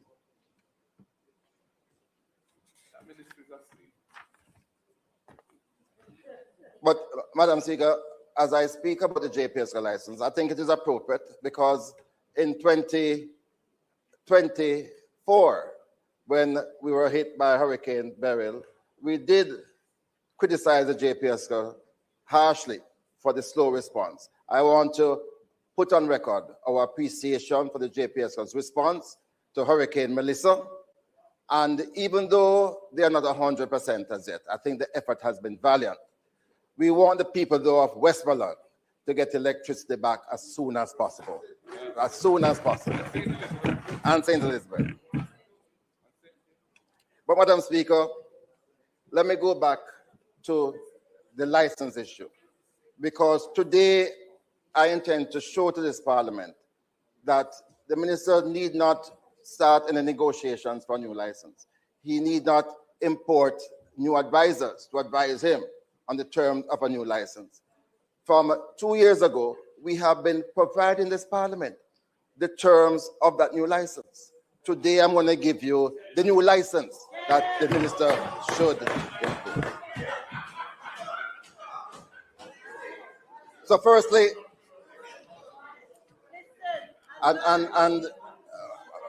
Madam Speaker, this is not new. We were able to do a new license for cable and wireless in 2001, all right? So what are the features? What are the features of this new license? One, the right of first refusal currently enjoyed by JPS for the replacement of its existing generation capacity must be removed.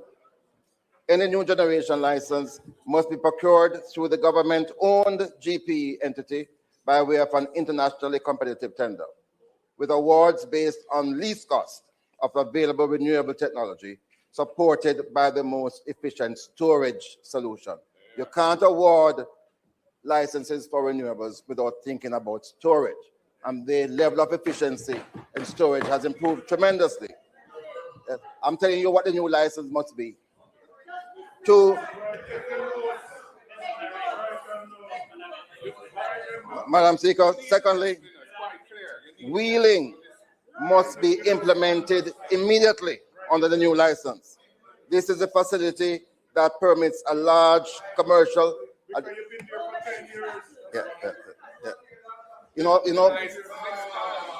know, the license was written in 2016. These are provisions in that 2016 license. Only if we were there to implement them. Only if we were there to implement them. So wheeling is a facility that permits a large commercial or industrial enterprise to generate electricity at one location and to transport it across the national grid to its other locations, subject to a reasonable transmission fee. Time comes for that to be implemented. Madam Speaker, we have said so repeatedly that owners and tenants of special economic zone facilities must be permitted to generate their own electricity and to distribute it within the zone. This will reduce operational costs, improve competitiveness, and attract investment. And the member from Western St. Andrew has been pleading that case. Both homeowners and businesses must be enabled to sell surplus electricity generated from rooftop solar installations to the national grid. The pricing structure for electricity sold through net metering licenses must be genuinely incentivized through an appropriate feed-in tariff mechanism. The distribution of electricity must be liberalized to accommodate microgrids. Microgrid licenses are to be awarded on a competitive basis with a specific mandate to provide service to unserved and underserved communities. Access. Access. Every community must be served, even where a subsidy is required to make that provision economically viable.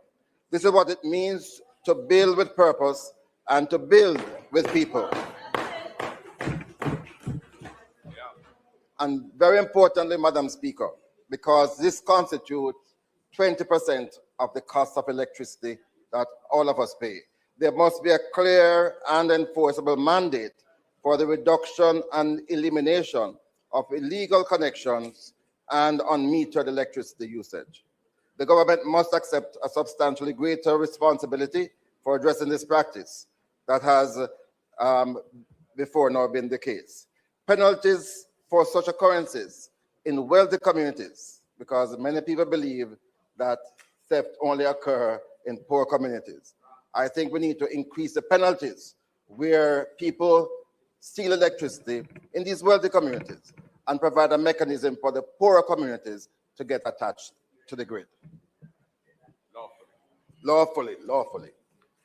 The function of dispatch, which is that body that determines which generation you put on the grid, which is now done by the JPS, must be changed to a fully transparent system set up by the Office of Utilities Regulation. The separation of JPS accounts and operational functions, which again were mandated before, they must be implemented without further delay. Generation, transmission, and distribution must be clearly and accountably separated. And we have one of the most opaque billing systems in the world. We need to open that to greater transparency. All charges must be disaggregated, including generation, transmission, distribution, and all categories of system losses. We need to make the consumer more enabled to see exactly what the usages are. Then, Madam Speaker, we have a whole raft of consumer protection standards, which must be comprehensively updated. Among them is the need to ensure that there are penalties that are associated for breaches of these standards. There are so many times when, because of fluctuation in voltages, your equipment at home, your appliances get damages. And when you turn to the JPS for compensation, they say, did you read the fine print of your contract? We have to change that to give consumer better protection.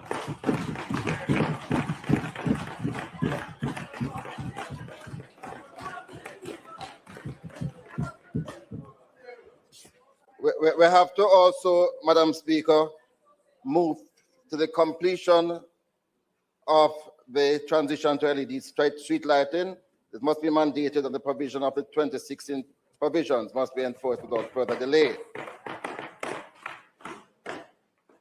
We have quite a few recommendations for the new license. And you'll watch my thing tomorrow, very well. Because I have to say something about Petrojam, and finally, in the additional 10 minutes that I have, to say something about oil and gas exploration, because the minister has been talking of a storm about oil and gas exploration, not giving credit, and also not being forceful in trying to find oil and gas. So, Madam Speaker, Petrojam has been asked to carry water in a basket. In its current condition, the company will continue to record substantial losses year over year. This year, it was revealed in the Standing Finance Committee. Member Paulwell, I note you only have 1 minute left. You know you are not the opener of the debate. So, He said both. no, he didn't. And it is not both. The opener of the debate is the minister who opens the debate. Anyways, Ms. Brandon, could you please give him? We all heard it, except the speaker. Welcome back. He's an honorable man. No, so, but, Madam Speaker, I did in my reference would suggest that both persons who speak today would get the 10 minutes. But I do take your point that there is only one opener and closer of the debate. With that said, because we only, though we had started the discussion with the leader of opposition business, we only finalized after I spoke to you today, I would ask only on this occasion, in his position as just getting the time. House Leader, the member spent time during his debate to argue about following the standing orders. And as the leader of opposition business, he is very clear that the opener and closer of the debate is the minister from the government side who is assigned the duty of opening the debate. I am very clear as to who the opener of the debate is. And in respect of my request, and you may pull Hansard, I ask for time to be given to the opener and closer of the debate, separate and apart from 5 minutes being granted to the opposition spokesperson. I was very clear on what I asked for in the motion. Thank you very much, House Leader. The member has 1 minute to conclude. Oh my God.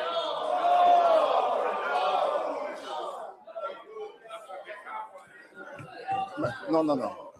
Madam Speaker, I rise to protest that ruling very strongly. This Parliament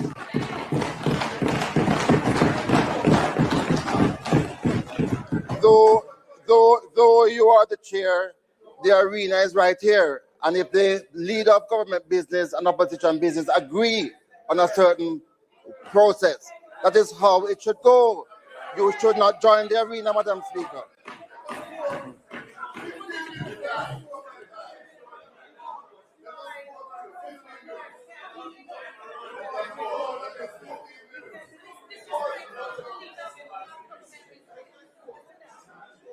I still am hoping that my colleague who and I entered into this agreement.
House Leader.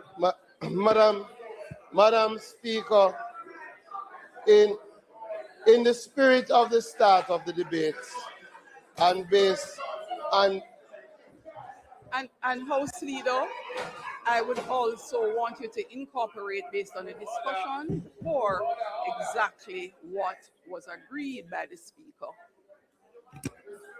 Yeah, so Madam Speaker, as I indicated, when we had discussed the matter prior to which you rightfully indicated as according to Hansard, the discussion was in relation to the opener and closer of the debate.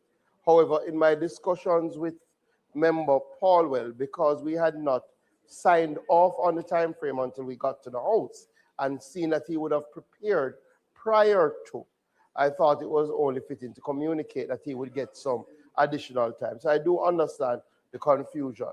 What I say is, in the circumstances, we allow the member an additional 5 minutes, along with the 5 minutes that he got to complete his presentation. Ms. Brandon, please add 5 minutes to the time on the clock.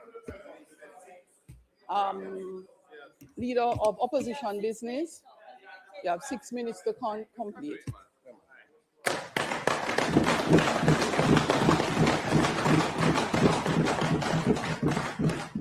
Thank you very much, Madam Speaker, and to colleagues.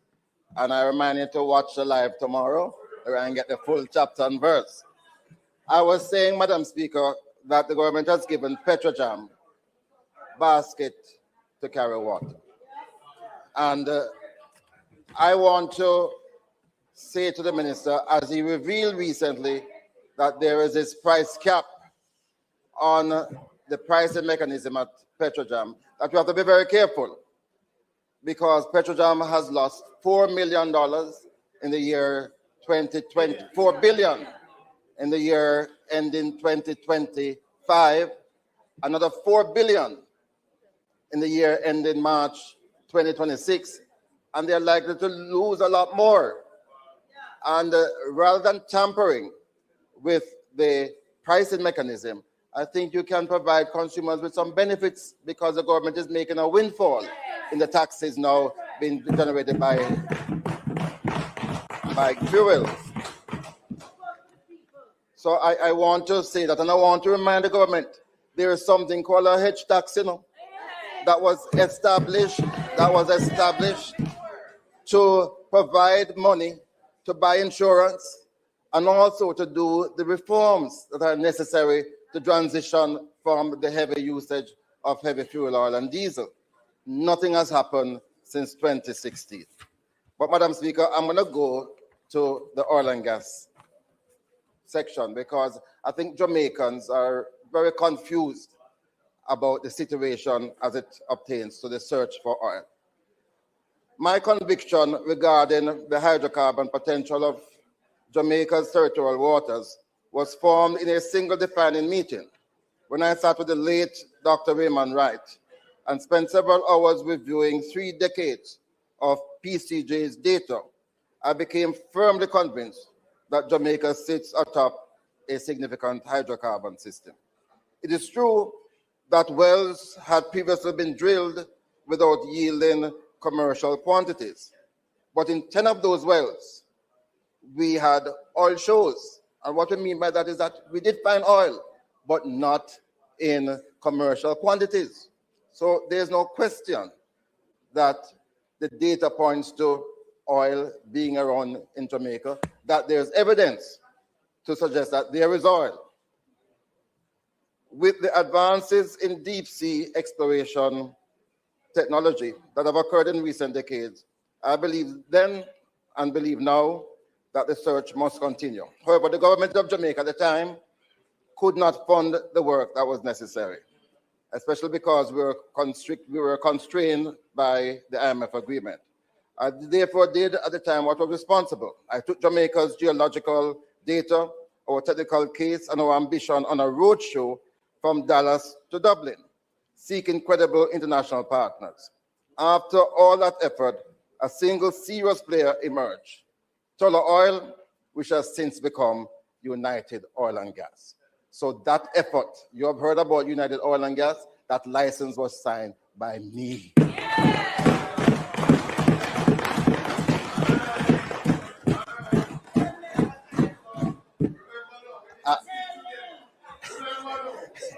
My time.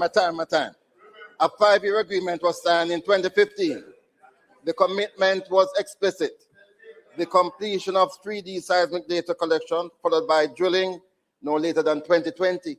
That's in the agreement that they were supposed to have drilled for oil by 2020. And even as we signed the agreement, then we were busy negotiating with another significant player, Repsol. All of that fell through after 2016. So I'm very disappointed, Madam Speaker. In place of results, this country has been subject to periodic titivating and tantalizing revelations by press releases and conferences, all geared to excite and to PR a project that should have reached much further now. We could remain in this holding position for many years. And all I want to say, Madam Speaker, we need to get on with it. There is enough credible data that has been generated. When you look at the structures on the sea, they point to a major hydrocarbon system. But it is known that in places you lose your oil. It drifts, it leaks out. And the longer we wait is the worse it will be. I have 30 seconds. So, Madam Speaker, everything I've placed before this Parliament today, from the modernization of our telecommunication framework to the restriction from the revival of Petrojam.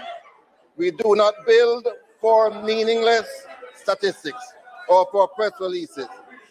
We build for the Jamaican people. We build with purpose and we build with people. That is the commitment of this opposition, and it is a commitment we will bring to government. God bless Jamaica.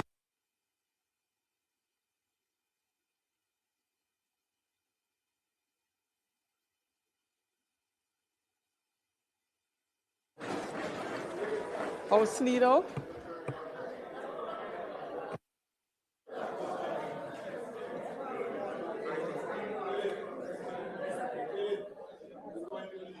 Madam Speaker, we thank the opposition. We thank the opposition spokesperson on energy and telecommunications for his spirited presentation. And I leave it at that.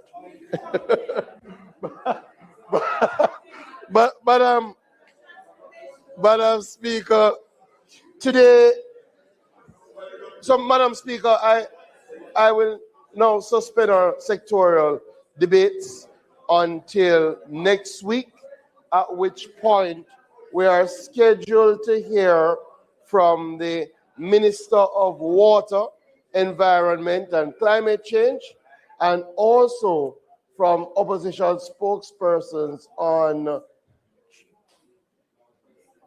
Northwest St. Catherine, on on education, opposition spokesperson on education next week.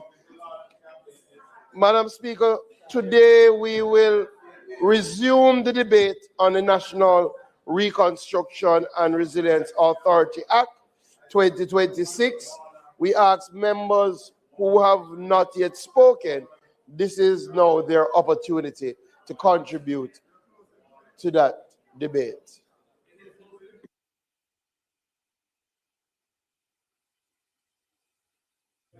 First is the Leader of the Opposition. The member will commence. Turn your mic on, and orderlies, can you take the podium?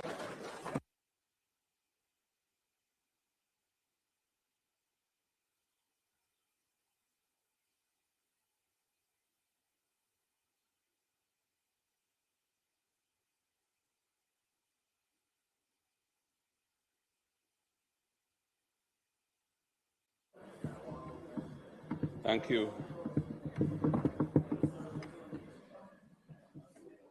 Thank you, Madam Speaker. Madam Speaker, I rise to make my contribution in the debate on the National Reconstruction and Resilience Authority Bill 2026 that was tabled by the Prime Minister. The original bill was tabled during his budget debate, presentation that was withdrawn last week, Tuesday. A new bill was tabled, and he opened the debate last week, Tuesday, on the new bill. Madam Speaker, the opposition recognizes the need for special efforts to contribute to the reconstruction of Jamaica, especially after the terrible damage inflicted on our country by Hurricane Melissa. We are painfully aware that Jamaicans continue to suffer from inadequate shelter, damaged housing. Small businesses and other businesses have had similar losses to their businesses and their working capital, their stock. And we are distressed that more has not been done to bring some kind of help and support to those who need it. We are aware that the ROOFs program has been ruled out, funded out of the budget of 25-26, the $10 billion allocation.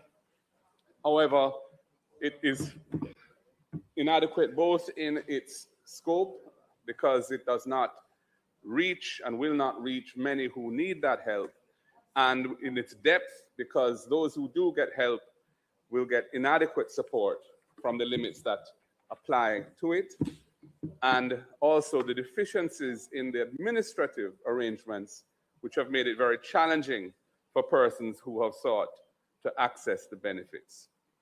But NARA is not about providing solutions to the present needs of those people who are suffering.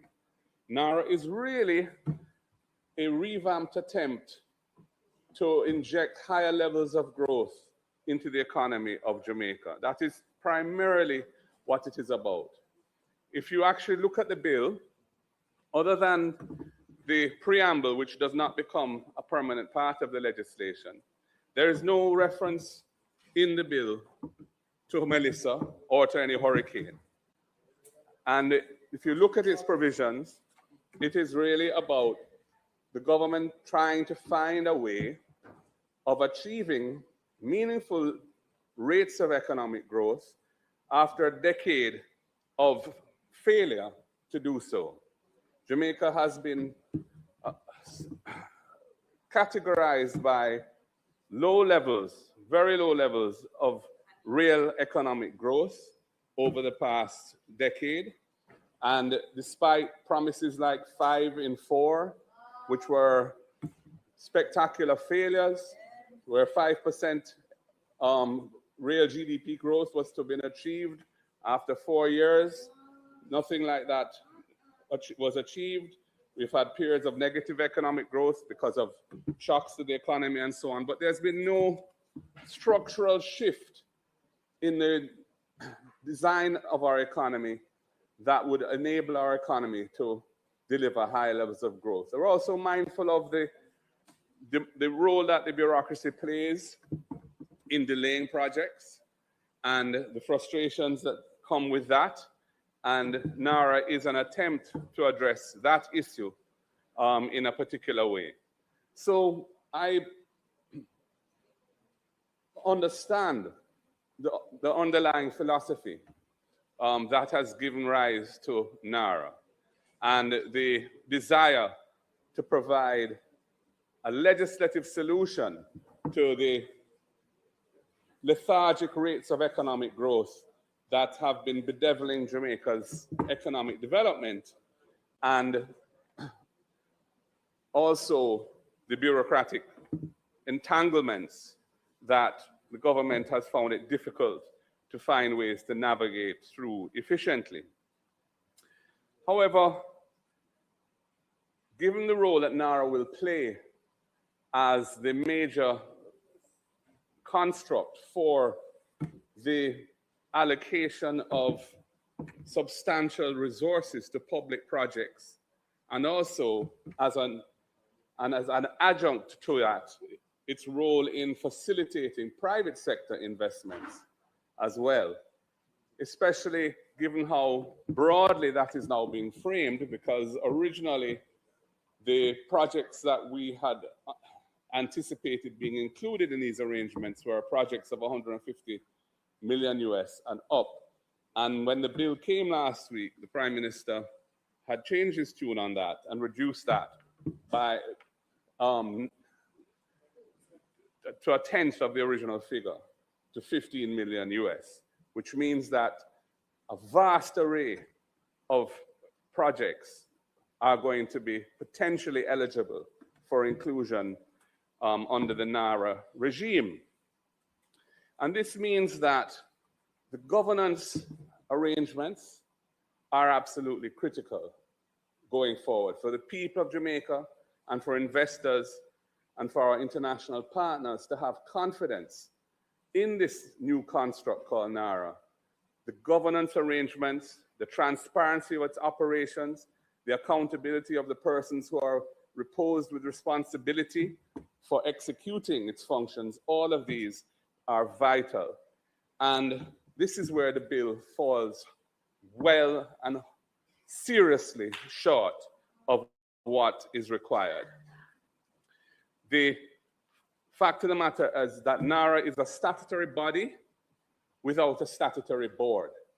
It is an aberration insofar as it is creating a legal entity with the powers that a legal entity have without the governance arrangements that are normal and necessary to ensure proper governance of the body itself. And I will speak to that in greater detail as I go through the bill. Madam Speaker, I propose to approach this today really as an almost clause by clause analysis, because I think that is the easiest way for me to get through the points that I want to raise. I notice in the definition clause, which is clause 2, the definition of public body excludes executive agencies, which means that the provisions in NARA that relate to approving entities and the powers that would apply under NARA in relation to approving entities will not apply to bodies such as NEPA or PICA, the National Land Agency, National Works Agency. I'm not sure why that decision was made, because those bodies, and there are many others, are significant, but that is the effect of the way in which approving entity has been defined and public body has been defined when you look at those two definitions in tandem. The list of things that an approving entity is responsible for, which is in the definition there, said it includes functions related to a number of things: physical planning, roads, highways, etc. I raise the question because the word including is used and before the list of functions is set out.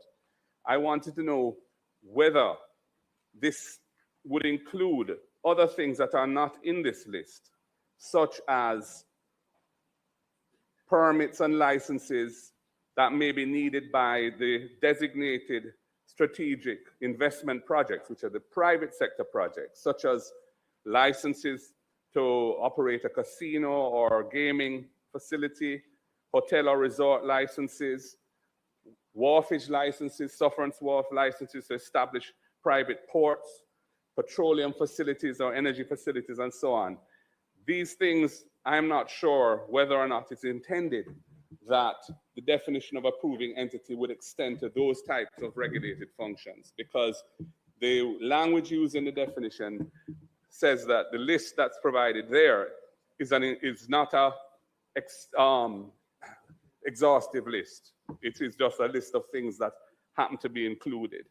And I think that's very important and needs to be clarified. In the definition of goods in section 2, clause 2 of the bill, it speaks to goods means things of every kind and description, whether tangible or intangible. That's a very peculiar definition, Madam Speaker. Intangibles are the antithesis of goods. And to say that goods extends to intangibles is very peculiar, and I think that needs to be reconsidered. I note that in section 4, there are lots of references to projects. And again, because the bill isn't consistent in its language, it isn't clear to me whether the projects referred to in section 4, which are the projects that the authority is responsible for dealing with, are limited to approved reconstruction and resilience projects, which are so defined in section 17, or can NARA pursue other projects that are not on the cabinet's official list of projects? I think if there was consistency in the language, it would be clear whether NARA is limited to these approved projects that are on the section 17 cabinet approved list, and the private sector projects which are designated under another provision, or whether other projects may also be pursued by NARA. I think that needs to be made clear. Madam Speaker, in the subsection 2 of clause 2, there is a provision that allows the minister by order to alter a definition of works. And that order is not subject to affirmative resolution. I think it is wrong that a minister can effectively alter a statute passed by Parliament through the House and the Senate without coming back to Parliament for approval of that amendment. And I think subsection 2 of clause 2 ought to be subject to affirmative resolution. Madam Speaker, when you look at clause 3 of the bill, which is the one that establishes it as a statutory body to which section 28 of the Interpretation Act applies, it's not an executive agency, it's a statutory body. It can sue and be sued in its own name, it can own property and so on. That's what the Interpretation Act allows. There are no objects or purposes stated in the law, in this bill, in relation to what NARA is about. And if you look at section 25, 1B, 2 of the Act, it says that the cabinet may designate a project as a strategic investment project if the project contributes to the achievement of the purposes of this Act. But there's nowhere in the Act which clearly sets out what the purposes of the Act are. And I think there should be. If you look in the memorandum on objects of objects and reasons, which was not strictly speaking part of the legislation, but is there to guide parliamentarians and others as to what is intended. There are set out in A, B, C, and D of the memorandum on objects and reasons some basic purposes for which this legislation is being passed. And I think that those ought to be incorporated without this specific references to a particular disaster, but those ought to be incorporated in the bill, perhaps in section 3, so that section 3 would not only just establish the authority, but would also set out the purposes and objects for which it is being established. I think that is a major omission from the bill. There's a reference in 3.2 to the schedule, which they say shall have effect as the constitution and procedure of the authority. And when you look at it, that's quite a normal way of our legislation dealing with statutory bodies. The schedule was set out, basically what would be the equivalent of the articles of a company as to how it should function procedurally. But all that is addressed in the schedule to this bill relates to the CEO of the authority, nothing else. So it really doesn't, the schedule does not have effect as to the constitution and procedure of the authority. It really only governs the CEO. And that is extraordinary. There's no provision, as I've said, for any board of the authority, for any audit committee, for an internal auditor, for any risk management functions, anything of that nature. And this is an entity that is going to be responsible for administering and managing the expenditure of billions and billions of US dollars worth, if we're to understand, both from the public sector side but also to facilitate private sector investors as well through speeded up, expedited procedures. This cannot be right. And when I spoke last week, I said this bill ought to go to a joint select committee. And it should.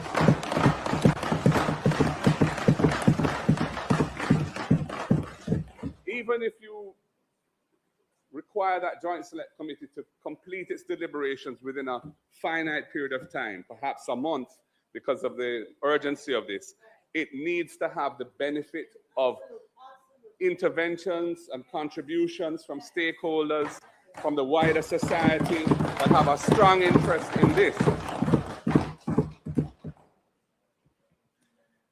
Madam Speaker, I noticed in clause 4,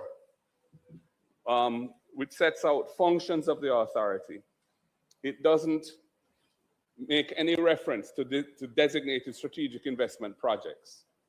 Now, that's strange because the authority does have a role to play in relation to designated strategic investment projects, which are the private sector projects.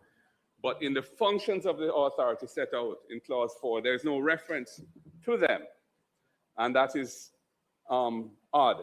And there are numerous references, as I said earlier, to the word projects, but there's no definition of the word projects in the bill. There are references later on to these approved reconstruction resilience projects, and there's references to designated strategic investment projects, but they're in clause 4, they're just references to projects, and you don't know what the scope of that is, and it's not clear what is intended. Madam Speaker, I know that there's no provision providing for any exemption for duties and GCT on materials imported by NARA for these projects. I don't normally, one would expect to see something of that nature in a body that's being established as a public body to undertake works of this nature. There's no provision for that. It isn't even clear to me whether NARA is intended to implement projects as such. In the previous version of the bill, the first version, it specifically stated that, where am I? It specifically stated that NARA would implement projects, but in the bill that's before us now, it isn't that clear. It talks about that they shall procure goods, works, and services for the implementation of projects, programs, and plans, but it doesn't specifically say that NARA is the implementation agency for these projects and on the public sector side. And I think that needs to be added. We also need provisions that speak to, in the functions, speak to prudence, efficiency, and transparency in expending public resources. That should be there. There should be reference to those things. Value for money in procurement, that should be mentioned. Risk management functions, that should be mentioned. Fairness in the procurement and hiring practices, that's a particular matter of concern to the opposition. We would like to see a principle embodied in the legislation of non-discrimination for political affiliation or other characteristics like religion, ethnicity, and so on. That is missing as well. There needs to be in this because of the level of resources that will be expended by this. Subsection 3 of Section 4 says that for the purpose of performing its functions under the Act, the authority may, subject to any regulations that may be made, do anything and enter into any transaction which, in the opinion of the authority, is necessary to ensure the performance of its functions. Anything. And that effectively means that the CEO can unilaterally decide the scope and boundaries of its activities, because the CEO is the only required employee. There will be other employees, but the CEO is the only person who has real authority under this legislation within the construct of NARA itself. And it says that he or she can do anything and enter into any transaction which, in the opinion of the authority, which means his or her opinion, is necessary to ensure the performance.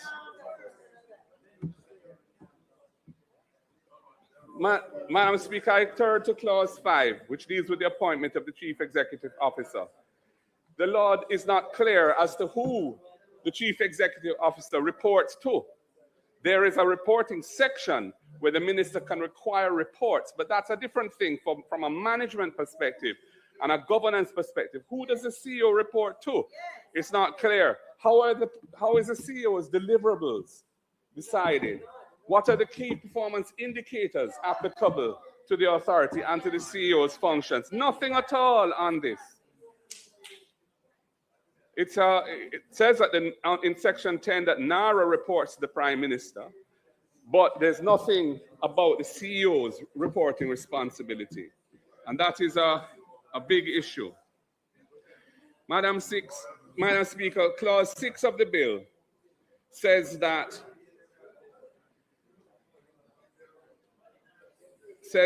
the authority and the Chief Executive Officer, the CEO, can, with the minister's approval, delegate to any person the performance of such of their functions other than the power of delegation, as they may from time to time consider necessary. Now, this power of delegation is significant because any functions can be delegated. The question is, what transparency will arise in relation to delegated functions? You know, important functions could end up being delegated to third parties on terms which are not disclosed, as costs that we are not aware of. There should be a report on all delegated functions by the CEO, and that report should be sent to Parliament on a timely basis. Transparency demands that. Clause 7 talks about the minister's ability to appoint committees to examine and report to the minister on any matter arising out of or connected with the authority's powers and duties. But there is no provision in the bill in relation to this committee that the Prime Minister spoke to, called JAMROC, which he says is the equivalent of EPOC. Now, EPOC had no responsibilities for oversight of any operating entity that is expending zillions of dollars. That is what NARA is going to be doing. A large number. A large number. EPOC's responsibility was to get data from the Ministry of Finance and the Bank of Jamaica on Jamaica's economic performance and report to the public on how Jamaica was faring in complying with its commitments under the IMF agreement. So it was a reporting function based on data that was made available to it as to whether Jamaica was on track. This is a totally different function. There's no comparison. This is like a massive conglomerate being operated by a single officer, a CEO, with no board and no proper oversight. It's wrong. This bill ought to establish a board along the lines that JAMROC is intended to follow, and that board should be the board to which the CEO reports. And there should be proper governance provisions in the schedule as to how that board operates and clear lines of oversight and accountability. JAMROC has no legal powers and is not a legal construct. It cannot effectively provide oversight or ensure accountability within NARA. It has no legal authority and it doesn't exist in law. And to suggest otherwise is very misleading to the public. I turn to clause 8 of the bill, and it deals with the funding of the authority. And it says the funds of the authority shall consist of such monies as may from time to time be placed at its disposition for the purpose of this act by Parliament.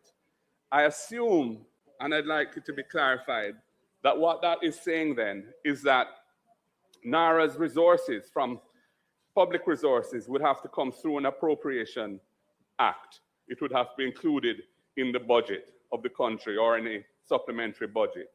And I was wondering about the various disaster risk financing arrangements that the government has put in place.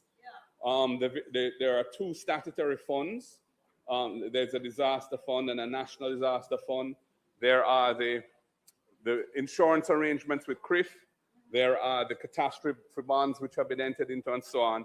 And I was wondering, what is the mechanism by which those resources would be made available to NARA? Is it intended to be automatic that they are the ones who expend those resources, or will it be on an ad hoc basis? I think it would be useful to have a clearer understanding of that. I turn to clause 10, and it says that the authority shall furnish the minister with such reports, returns, accounts, and other information as the minister may require.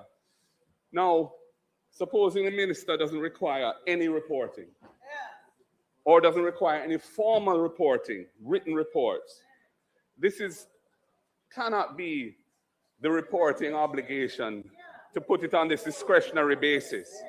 The CEO should be required to prepare semi-annual reports, which the minister should table in Parliament, and the CEO should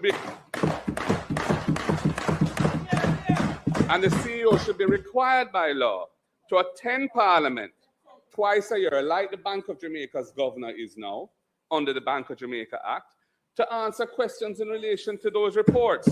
That's what transparency demands.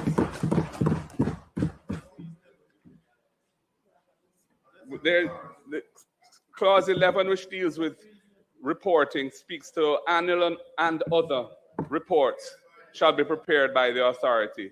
And it says a copy of the annual reports and audited financial statements should be submitted within 4 months of the financial year to the minister, and then the minister shall, within a reasonable time. Why a reasonable time? Why not a specific time?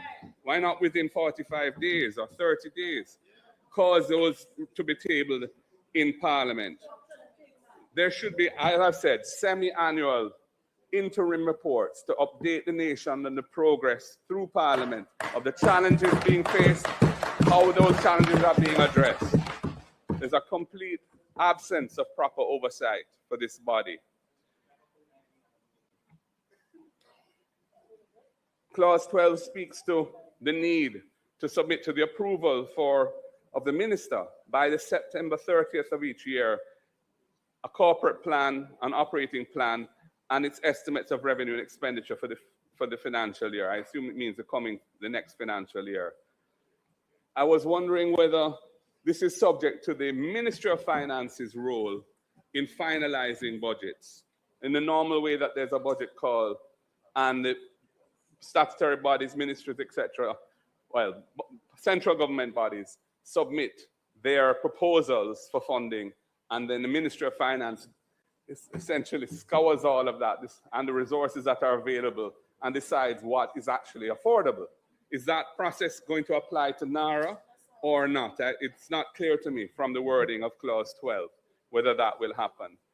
I move to clause 13 of the bill, and it says the minister may give directions to the authority. We are accustomed to seeing laws which say that the minister can give directions as to general policy to a public body within the minister's portfolio. This is not like that. These are operating directions. The directions under subsection 1 shall be such as the minister appears desirable in the interest of effective performance by the authority of its functions, and to ensure, well, I'm not sure if it's and or because that's not stated, to ensure that approved reconstruction and resilience projects and designated strategic investment projects are implemented in accordance with the terms of Cabinet's approval and the public interest. So the minister has a direct, intrusive role in the operation of NARA. And, you know, there's nothing to require directions to be in writing, to be gazetted, so that the public is aware of them. Again, all of these directions that the minister is giving in this body, this critical body, there should be transparency around those directions. There should be a report on semi-annually to Parliament on what directions have been given by the minister to this body, so that the public knows what is going on. Yeah, I need some more. Time has expired. Next speaker. You don't get extension. You don't get extension. I don't know.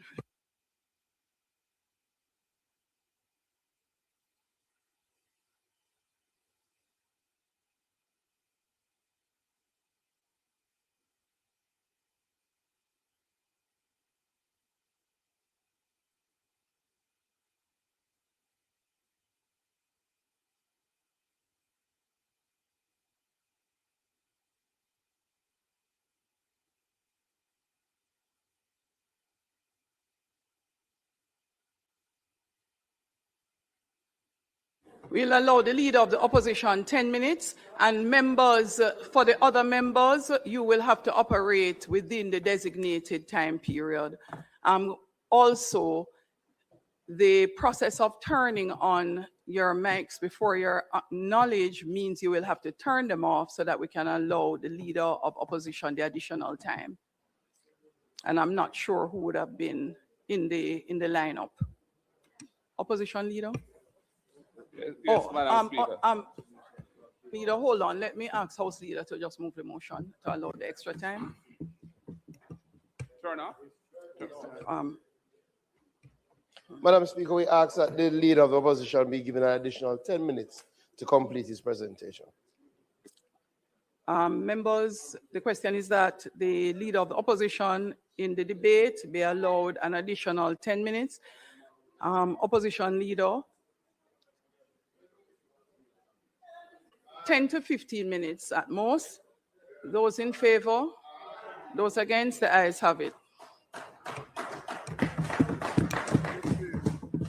Madam Speaker, I don't think we should be parsimonious in allocating time to the leader of the opposition in his presentation on this bill in particular. Leader of opposition, Anyway, with all due respect, all of us are required to follow the rules, including you. No, there's a discretion in these matters. And you got a discretion. Yeah. So,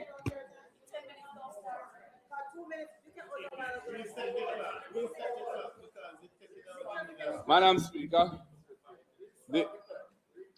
it also says that directions under subsection 1 may require the authority to take or refrain from taking certain actions, or to refrain from adopting or pursuing a particular course of action.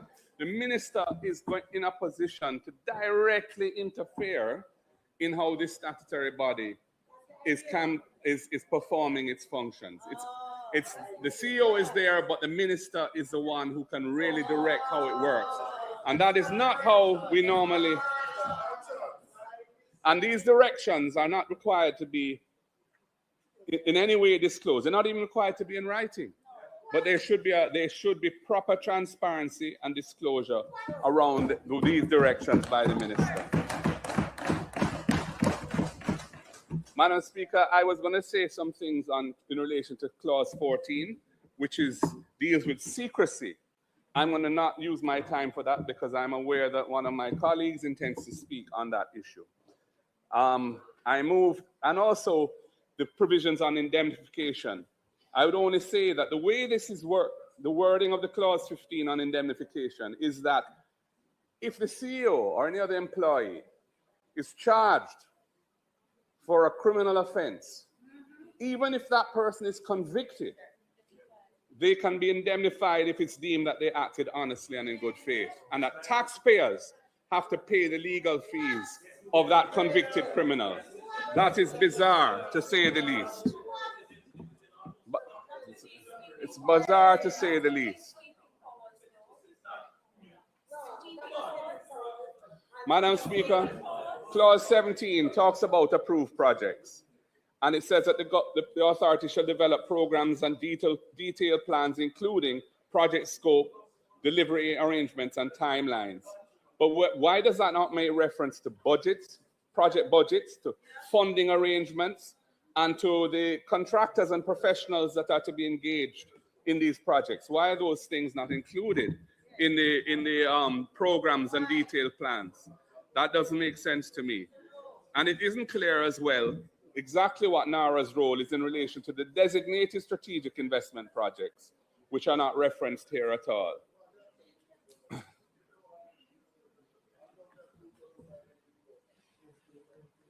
One thing that I noticed is that clause 18 says that programs for reconstruction and resilience shall be developed by the authority, shall state the goods, works, and services necessary, and then it goes on to say, identify all relevant persons involved in and their respective roles in the delivery of the program. And that all has to be submitted to cabinet. And I'm just saying that this disclosure of all relevant persons, from our point of view, it sounds like it's a mechanism for ensuring that persons who are affiliated or perceived as not being on the side of the government can be weeded out of any of these projects. And, you know, to my mind, it is just a carte blanche for political victimization. And that is why it's important that the functions clause has those principles of non-victimization embodied in it.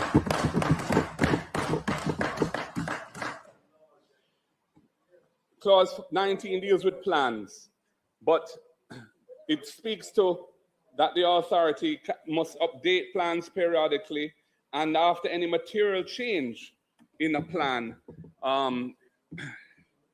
the authority shall review and update plans periodically, and after any material change of which the authority has noticed and that is likely to adversely affect or delay the implementation of the plan, that is dealt with there. But my question in relation to that is, material changes in these approved plans should be promptly reported to the minister and should be brought to the attention of the cabinet. Because if there's an adverse effect in a major project that is cost related, it is vital that that information be shared promptly and should not be within the bosom of the authority, when at the end of the day, it's going to become something that the public purse will have to address. So I think that there should be something that deals with these material changes and the need to report them on a prompt basis through the minister to the cabinet. Madam Speaker,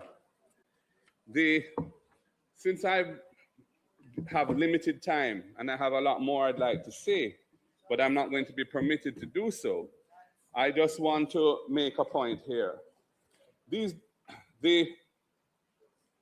a provision for directives, that the MARA can give directives to these approving entities, which are local authorities and other bodies that deal with project approvals. And these directives are under a regime here. There's no transparency in relation to directives that are given. The directives don't have to be gazetted according to this. There's no report to Parliament on the directives that have been given. So what you have is NARA effectively second-guessing the agencies of the state or the bodies that are normally responsible for the approval process, imposing their own views on what the approval should or shouldn't say. And there's no transparency around that. And that should be, to my mind, and I would like to see provisions that require these directives to be made public through the Parliament. There should be a reporting mechanism on them. And I think the absence of that is a dangerous thing to build into a law of this nature. And then, of course, there are the step-in arrangements, where if the authority issues a directive and the approving entity, the local authority or other regulatory body doesn't comply, then the minister can effectively step in under clause 24. And the minister may by order approve an application made subject to any terms and conditions, vary, modify, or remove a term, condition, or qualification to which an approval was made subject, and so on. Again, we need transparency with respect to step-in orders. They should be made public, they should be posted on the NARA website, they should be included in semi-annual reports to Parliament, because effectively what this is saying is that the minister can override what all the entities that the law has established to perform certain functions or may have decided are the conditions of approval of a particular project, or the decision whether to approve or refuse. There ought to be transparency in the legislation in relation to these step-in requirements. This is a very extraordinary regime. It's an extraordinary regime. There's no existing regime like it. And so, therefore, there ought to be proper transparency in relation to it.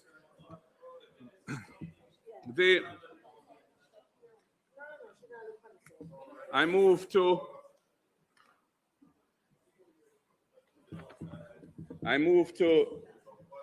part 4 of the bill. Madam Speaker, I only have a minute left. Part 4 has this provision where this bill is brought to an end. We don't know when the minister responsible for this legislation will decide that the date of dissolution should arise. But when that decision is made, the authority is automatically dissolved. And when the conception of this as something that relates only to Hurricane Melissa reconstruction, when that was clearly the purpose of this, I could understand why they would have that in there. But given that this has morphed now into a regime for facilitating the expedition of private sector projects, I'm not quite sure why we still have this automatic dissolution arrangement in it. It doesn't really seem to make sense to me. I'd like to hear why they consider that to be appropriate. And there also, I noticed where it says, on the day of dissolution, all monies which became payable to the authority shall be paid into the consolidated fund. But if you have pending or incomplete projects and all those resources now go into the consolidated fund, it could significantly delay the execution of those incomplete projects. I think there needs to be some thought put into that. And my last comments are in relation to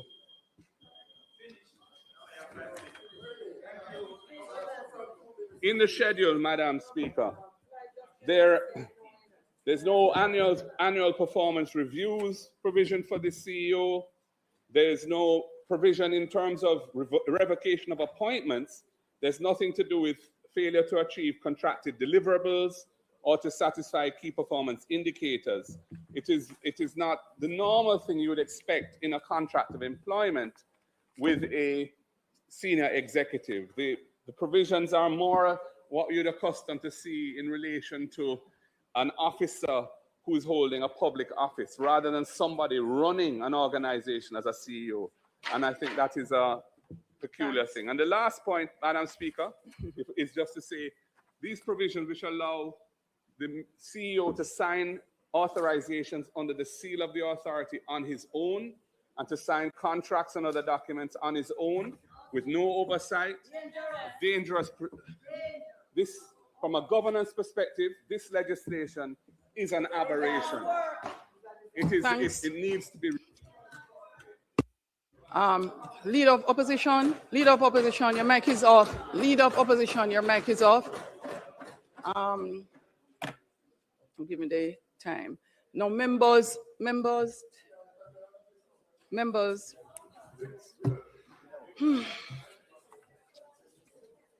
No, it is not. I actually gave extra time, and it is in deference to the Leader of Opposition. Members, I'm asking you, please be reminded on the Speaker's ruling in respect of order of speaking and use of the mic. I gave the extra time.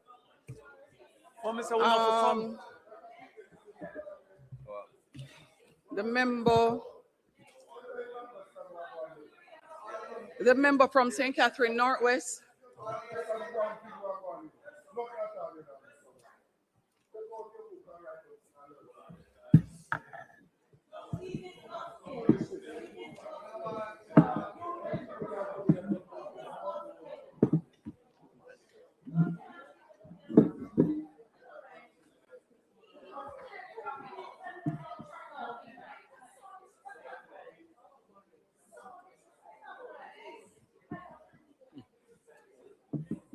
Thank.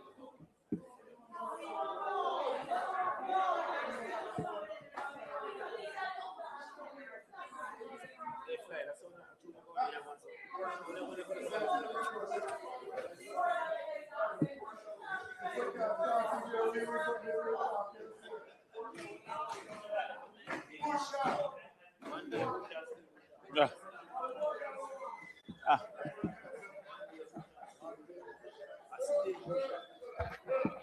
Mr. Speaker,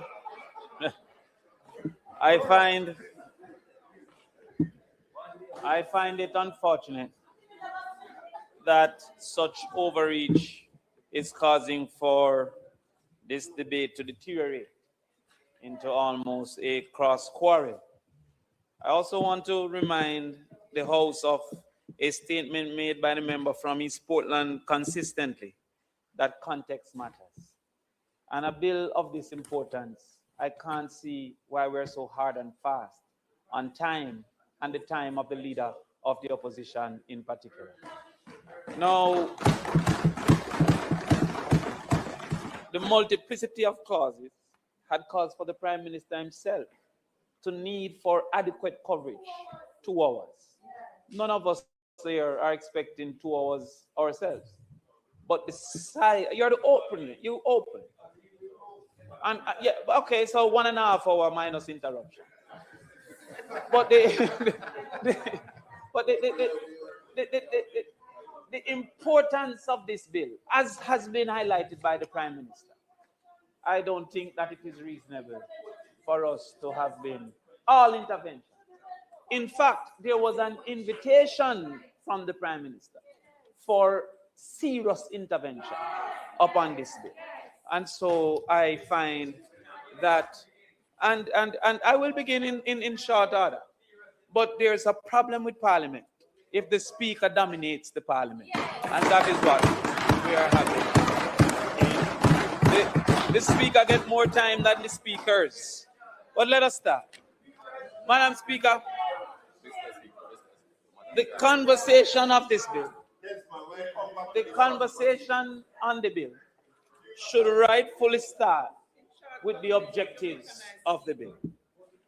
The objectives I've stated within the bill are as follows: for the efficient, coordinated, and transparent management of extraordinary time-bound reconstruction and resilience efforts, to focus on building back better, to withstand future climatic and geophysical events. Additionally, it speaks to B, to create a more robust climate resilient infrastructure, encouraging better land use and planning. C, to expedite private and public-private investment in priority sectors that address the structural economic vulnerabilities exposed by Hurricane Melissa, and to enable growth and diversification in Jamaica's economic base. Before we go outside, make us first recognize that Mr. Prime Minister, within Mr. Prime Minister, I want you to listen in particular, because I was a little bit surprised that within what the mandate was stated, that to enable growth and diversification of Jamaican economic base was found to be necessary in this particular bill under the NARA. However, the realities of Melissa are strong enough to support the bill. And because it is strong enough to support this bill, it is why I felt that it was unnecessary for exaggerations in some of our claims and conversations. Some of those exaggerations would include what is often repeated, that this was 4 times what was Hurricane Gilbert. And if we do not consider the reality of inflation and just the simple numbers, maybe we can come to that conclusion. However, the IDB indicated, and I quote, compared to the last major hurricane to strike Jamaica, Hurricane Gilbert in 1988, Hurricane Melissa was significantly more intense. Yet, while Gilbert, a Category 3 storm, caused damage estimated at 65% of GDP, Hurricane Melissa is estimated to have caused 12.2 billion or 56.7% of GDP. So without the grandstanding, Melissa is sufficient to stand on its own. And therefore, I became cautious when I read within the bill 4 times that of Hurricane Gilbert. Not very necessary. So what we have to go therefore is, what are the malice that we're seeking to solve? And your speech captured a few of the malice that we are seeking to solve. The mischief that we are seeking to solve. One of those mischief that was identified would have been that of speed. And one of those mischief that we were seeking to identify, yes, would have been that of speed. That there was quite a few realities of institutions that were too segmented, weren't working together, and that they did not qualify for the spectrum of work that was needed and the money that was needed to be spent. However, as have been highlighted by the minister, the leader of opposition, was that some of the chief entities of bottleneck would not have been included under this bill. So when you look at the reality that it indicates, that it does not include agencies like the NEPAs and the customs and the NAA. Those are some of the major contributors of bottleneck. And so therefore, how is it then that this bill would not have included those? While at the same time, had they been included, there would have been cause for caution as well, because how could this entity be seeking to direct, for example, a NEPA in how NEPA should function and how it should go about its business? Indeed, Mr. Prime Minister, when we look at some of the clauses, it is reason for concern. Clause 4, for example, indicate that they can consolidate and prioritize projects.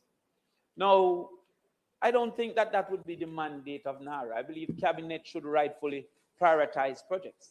That the current bill, as is stated, the Cabinet held which projects, but the prioritization is in the arms of NARA. I believe that that is misplaced prioritization, because the general conversation among all the ministers and people who have to face the people in 5 years, I believe that that should have been the authority of the Cabinet more so than for prioritization, as in Section 4A should have been for NARA to execute. Additionally, sorry? Yeah. Yeah. Well, I'll come. I'll come to that. Additionally, it indicates up to Section 4F that it should cause projects, programs, and plans to include standard specification requirement for achievement of climate standards, disaster resilience by works to eliminate and mitigate the adverse effects of catastrophic climate and geophysical events.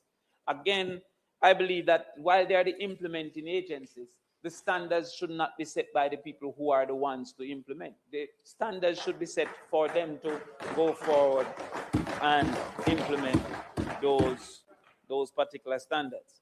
Now, when we look at the bill indicates that there should be a central coordinating agency, and this central coordinating agency would be NARA. And some examples were given of other similar types of agencies across the world. Now, when you look, for example, at those agencies, the intent of the bill was not found in many of those agencies. For example, there are documentaries made about how poor FEMA handled the realities that was out in Katrina. There are documentaries made about that. In your own presentation, you indicated that Peru gave up on their NARA and actually implemented a second system that had a British, yes, and right, and they gave up on their NARA.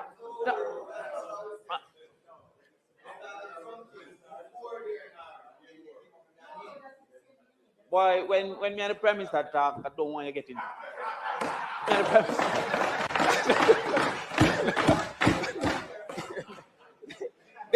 Yes, they had a NARA system. The Prime Minister in his presentation indicated that politics intervened, and by extension, they had to wheel and come again. And then they had a second run, a bite at the cherry, and that bite of the cherry included partnership with Britain. And in that partnership with Britain, they were able to become more effective. And even though they maintained the central authority failed without the British intervention, where that partnership came between them and Britain. But we can have that debate because we don't want to finish our time. However, when it came to the bottleneck, there were some concerns within the central agency and the authority to the central agency. One of it is that they can direct and instruct and give timelines to the agencies. Now, Minister, I have some concerns about that. While it is that the large entities may qualify with the 15 million US, if it's now our 150 million US, 15 now, right? If it is that that NARA, you know, when you are disrespected, you are upset. Yet you upset me by disrespecting me. No, yes. I will do here and later, but allow me. Now, what we're saying, Minister, is that you will know that there are multiple levels of investment in tourism. If it is that the 15 million can be prioritized by instruction to NARA without additional labor or labor force within these entities, then they would have to now reverse those that would have been more than likely in line by time so that they can prioritize that in which NARA has given them a duty for. Within this bill or within the conversations, I heard no conversation of a NARA appointed or a person with the duty for NARA activities within these agencies. So therefore, the agency with its similar workforce would then have to prioritize NARA and by extension deprioritize others that would have been in close proximity to being dealt with. And to that extent, there becomes a problem within that space and that reality. Additionally, it says that the NARA can carry out or secure the laying out of development areas.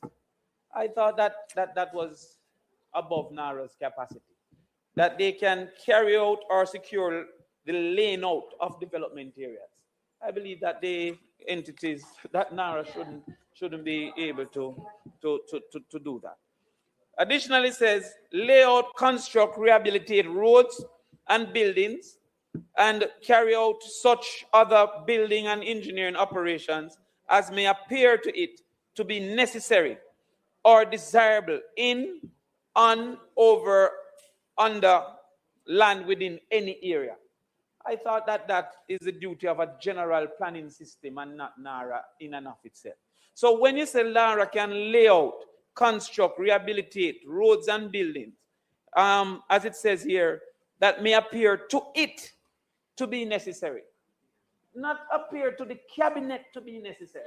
Not appear to the parliament to be necessary. But that appear to it, to NARA.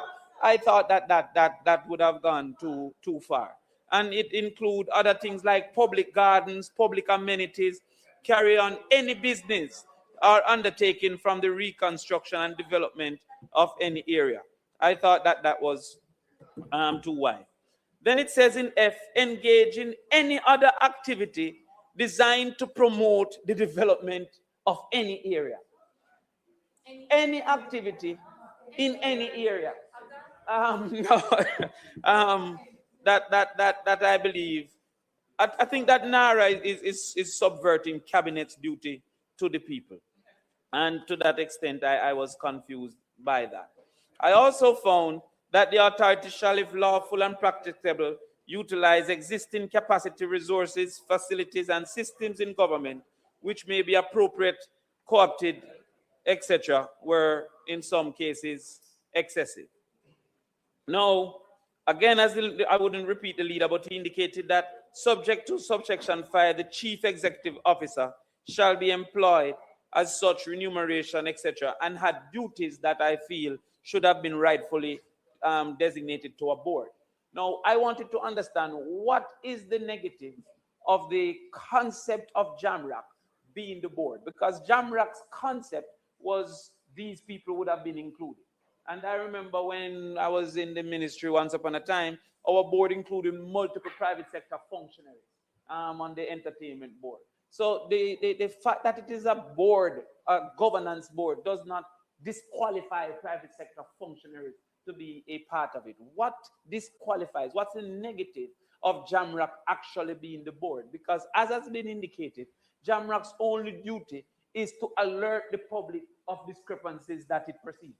But it have no capacity to intervene, no power, no control, no consequence that it can do other than to shout that we have seen things that are undeserving, and we don't see the great delay that a board can execute. It then says the authority may appoint and employ at such remuneration and on such terms and conditions as it thinks fits such other employees and agents as it thinks necessary for the proper carrying out and provision of this act. So the authority, without a board, can almost, in all of we can get our work out of that authority. And everybody that we know can be doing, right? The unlimited, yes. It also says that they shall be paid to members of committees. So this is where I became quite worried. The minister may appoint a committee to examine the report to the minister on any matter arising out of it or connected with any of the authority's powers, duties under this act. Now, I didn't understand from that Prime Minister if this was a single board or if at any time he needed information, he could have then moved forward to make a new board. So if he was going to consider tourism, he could make a tourism board. And if he was going to consider agriculture, he could make an agriculture board. And then the next clause suggests that they can be remunerated, not volunteer, that you could pay these boards to look at those things. And we felt that that would have been a problem. There was a sworn to secrecy. I won't delve too far in it, but I also felt that it didn't facilitate the whistleblowers act within the conversation of secrecy. I warn you already, and you're still. Yes, right? There was a limited facilitation of the whistleblowers act, but it will be dealt more fulsome by a colleague of mine. The ministry may give direction or authority.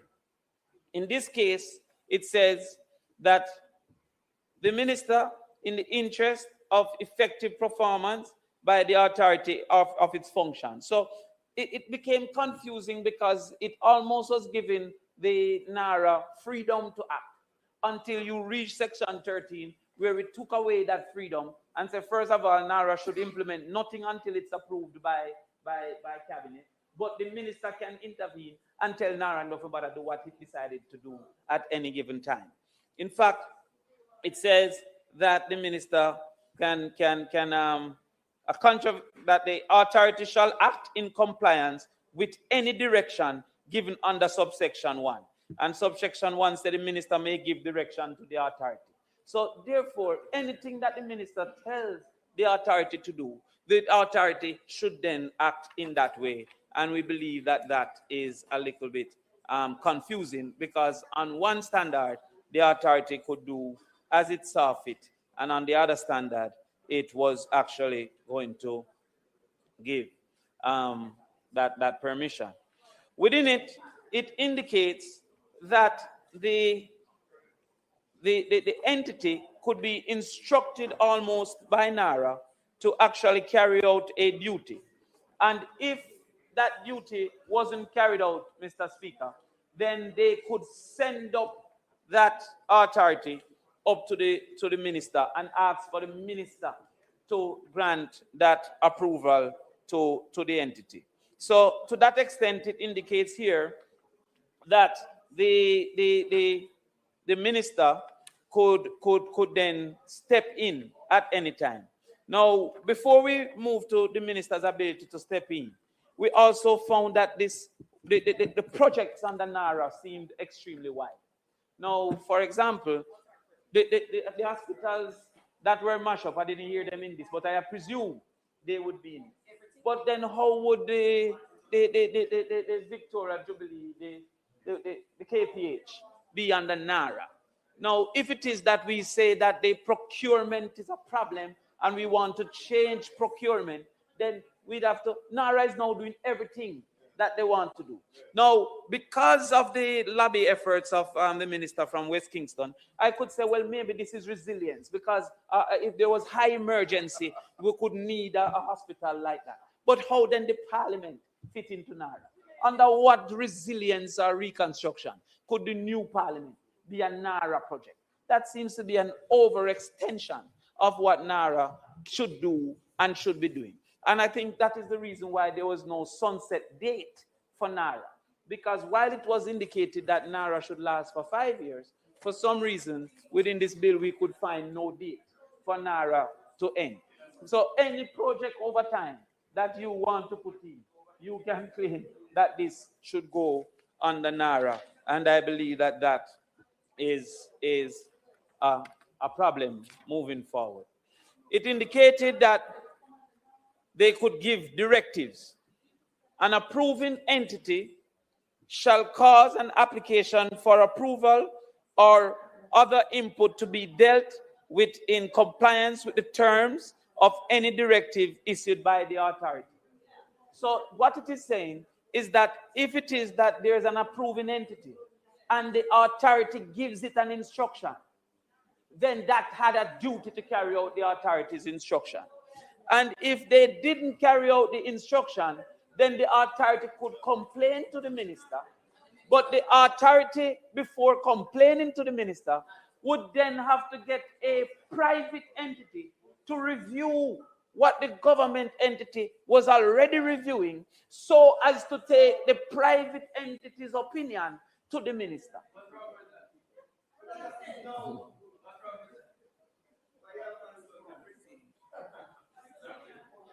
No, don't be fooled by the person behind your prime minister.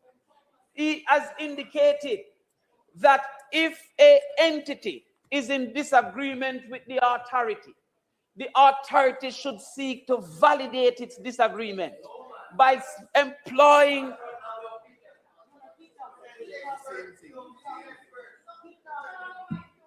All right.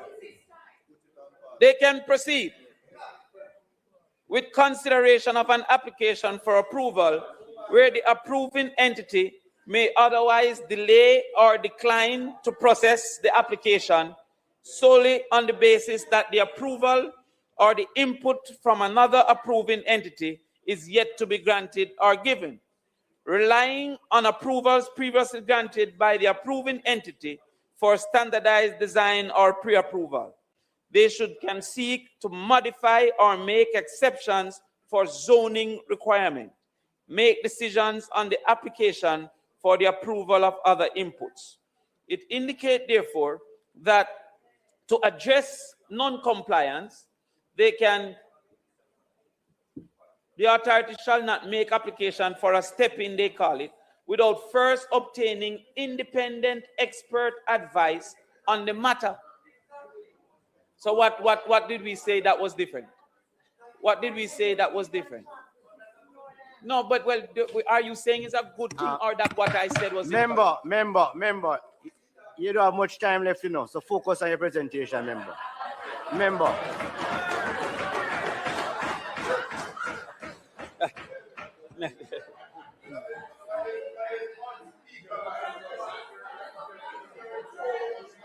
Yeah. So, Mr. Speaker, as was indicated, and I'm proud of you, you're answering it well. As was indicated, the authority shall not make an application for a stepping without A, first obtaining independent expert advice on the matter. Now, one can easily see the cost that will incur moving forward, right? Now, I guess money is of no moment.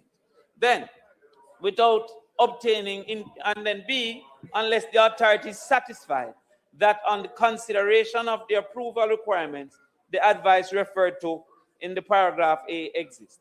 So we see that as a major concern. Additionally, Mr. Speaker, is that if I was the lawyer for the procurement process, I would say I have multiple evidence that procurement is not as guilty as we're seeking to make procurement. This entire bill seems to suggest that procurement is the chief hindrance on the capacity to implement. But if we look at our current situation with Spark program, for example, which have already passed procurement, which have already been granted in contract, the level of inefficiencies continue.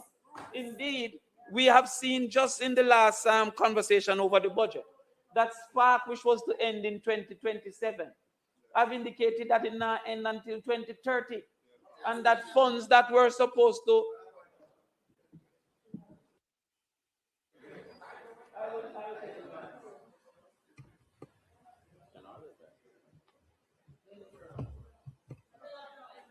Yeah, but turn off the mic. Turn off all other mics, please.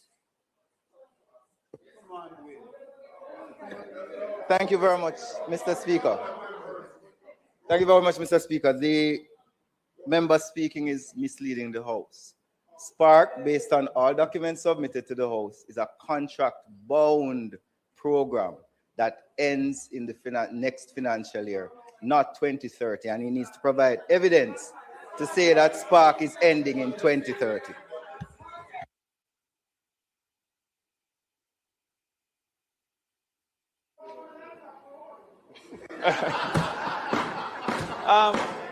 Mr. Speaker, there's an unfortunate habit that has evolved for us to wantonly disrupt each other. Now, if the minister wanted to say that he hasn't spoken as yet, he can say that after. However, the book that was published by the government called the Estimate of Expenditures indicated that they would have been spending for Spark up to the 40 billion up until 2030. Yes, he was asked about that and he himself responded. So I do not know. Refresh himself. The minister also indicated in answering the question that he presumed it might have been a mistake, right? And that he would get back to us, for which he did not get back to us. So the fact of the matter is that the estimate of expenditure, yes, yes, and I'm reclaiming my time. So no problem, no problem. Mr. President, Mr. Speaker, I believe that as is, the bill introduced great risk. It introduced great risk of bottleneck being transferred to NARA. It introduced great risk of corruption being masked by the process in which contracts are selected.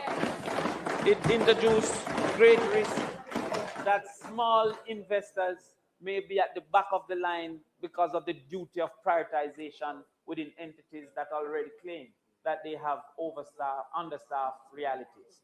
It includes many risks because it creates expectations that may not be likely to be executed within the public. And it creates many risks because it puts within a single individual a certain level of authority. We on this side are of the opinion that anything that is necessary should be done for our reclamation, for our rebuilding, for our re-engaging of the people and our economic activity. However, we also believe, as I agree with the leader of the opposition, that we should have a conversation, a more fulsome conversation of what NARA should look like by having a joint select committee. Thank you, Mr.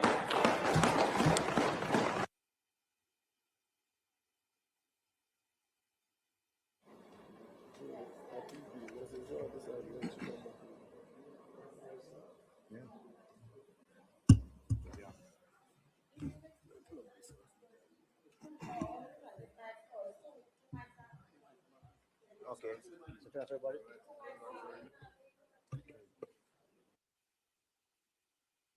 Members, start over. All the mics are off.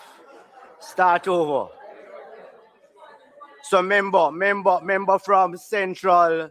Sorry, you're not Central anymore. Sorry. Member from Manchester South. Turn your mic on. Members, Members, the speaker had referenced her original ruling in relation to mics and to participate. We see the challenge that we have when multiple people turn on their mics. So please keep off your mics. When the presentation is drawing to an end, you can indicate that you want to speak and the mic will be activated, right? Yes, so there is, again, reference is made to the ruling by the speaker. I think, yes, it does show that you would want to speak. Yeah. All right, so I think we have the memo from South Manchester.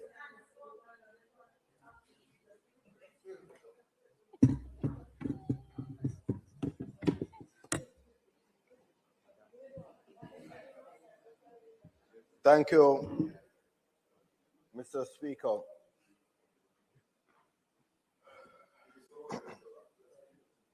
I had not originally intended to contribute to the debate because I was confident that the leader of the opposition would have covered the points. And I think the use of the standing orders to curtail the important contribution of the leader of the opposition was very unfortunate. Though consistent with a growing practice of suppression of voices not supporting the government.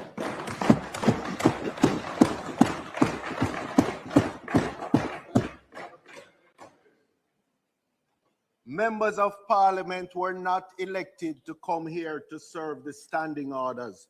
The standing orders are here to serve the Parliament. And when it is used to stifle and suppress an important contribution on a bill that is so significant to the future of this country, it is disgraceful.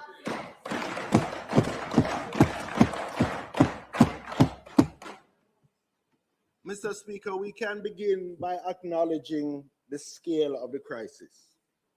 Hurricane Melissa inflicted devastation of historic proportions. That demands urgency, it demands coordination, it demands leadership. But above all, it demands accountability. And that, Mr. Speaker, is precisely what this bill fails to provide. It is a blank check without guardrails. This legislation creates an authority with sweeping powers over billions of dollars in reconstruction expenditure, yet strips away the very safeguards that protect public funds. The authority is empowered to procure goods, works, and services directly. It can enter into any transaction it deems necessary, and it is funded by unlimited parliamentary appropriations and other inflows. Mr. Speaker, this is not reconstruction governance. This is a fiscal free-for-all. Where are the explicit procurement rules? Where are the independent oversight mechanisms? Where is the requirement for competitive tendering, public disclosure, or value for money audits in real time? Instead, we are asked to trust blindly that this authority will regulate itself. That is not how Westminster democracy works. What we are seeing here is executive capture. The Prime Minister controlling everything. The architecture of this authority is not independent. It is subordinate to the executive. The CEO is appointed by the Prime Minister. The Prime Minister can issue binding directions and the CEO must comply. The Cabinet alone determines which projects are approved and which are strategic. This is not a balanced institutional design. This is centralized executive control over project selection, procurement, and execution. In any serious Westminster parliamentary democracy, such executive concentration of power would be offset by a statutorily independent board, by parliamentary committee pre-approval of major projects, by mandatory publication of decisions and contracts. None of that is here. None of that. Instead, we have a structure where the same political directorate decides, directs, and effectively executes. This is the very definition of unchecked executive power. And then when we speak about the stepping power to override the entire regulatory state.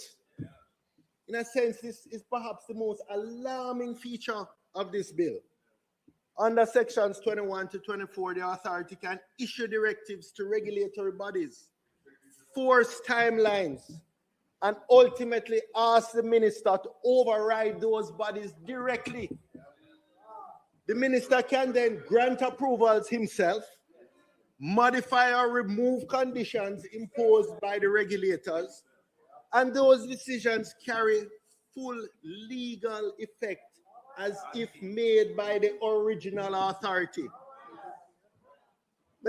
Mr. Speaker, let us call this what it is. This is the executive branch arrogating to itself the powers of every regulatory authority in Jamaica. Planning, environmental, utilities, and more, all in the name of expedition.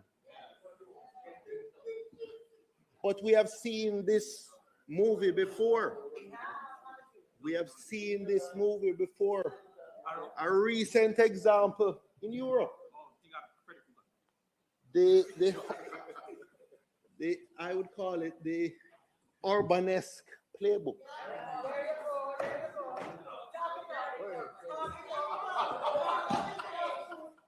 This model bears an uncomfortable resemblance to what we have seen in Hungary.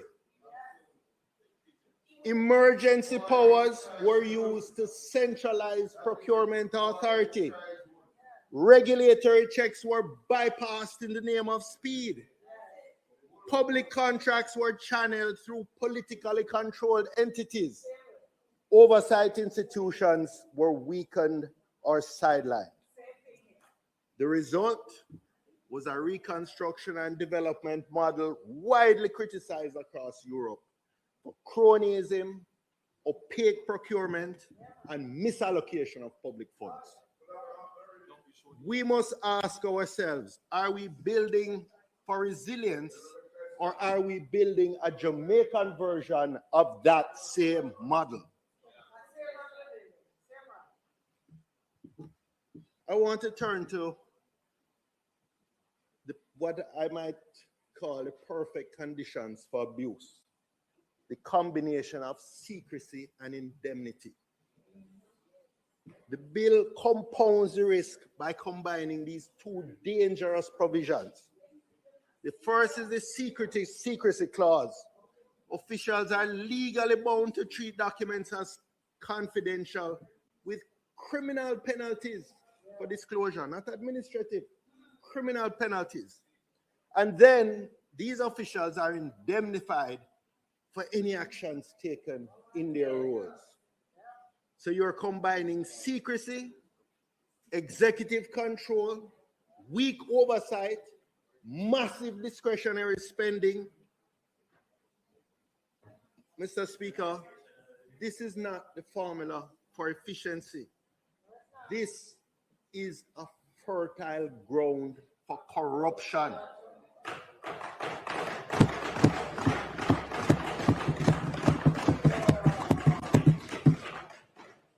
And they can talk about accountability to Parliament. Yes, the bill provides for annual reports, audited accounts, tabling in Parliament. But let us be honest. This is after the fact accountability. We see it in the Auditor General reports every year, but it's long after the horse has gone through the gate.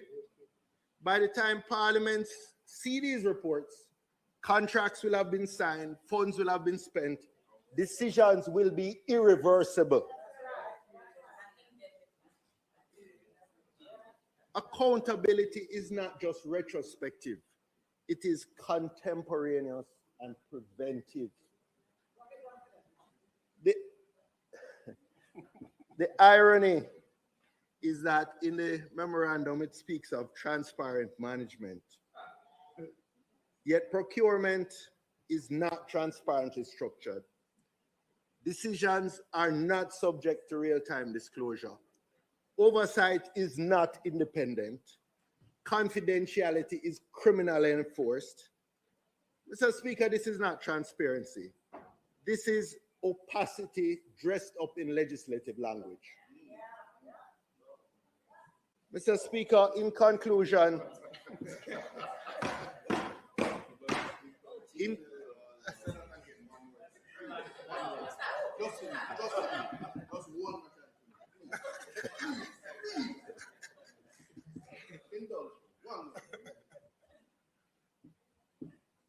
Mr. Speaker, this bill sets a dangerous precedent.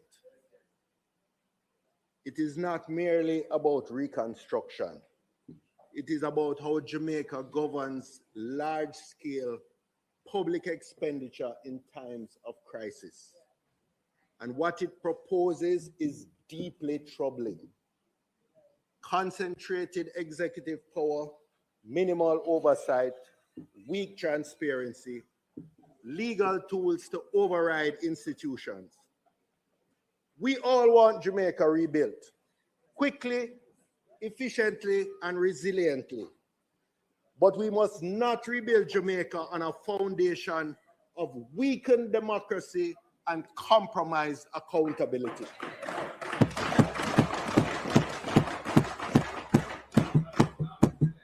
Because if we do so, Mr. Speaker, we may rebuild the roads, we may rebuild the bridges, but we will have undermined the very institutions that hold this country together. I therefore urge this House to reject this bill in its current form or to amend it fundamentally to restore transparency, accountability, and proper Westminster-style governance. Thank you.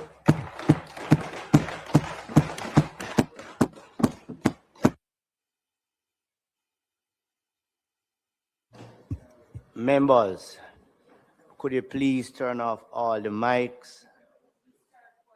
Turn off all the mics. The next speaker going to be the member from Portland Eastern.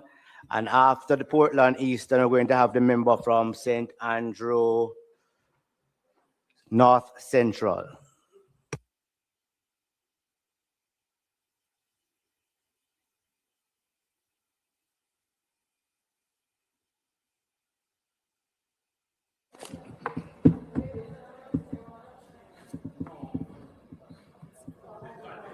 Thank you, Mr. Speaker.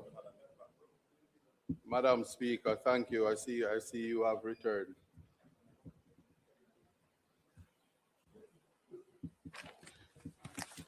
Madam Speaker, I have to give my contribution, and it is one in a legal context.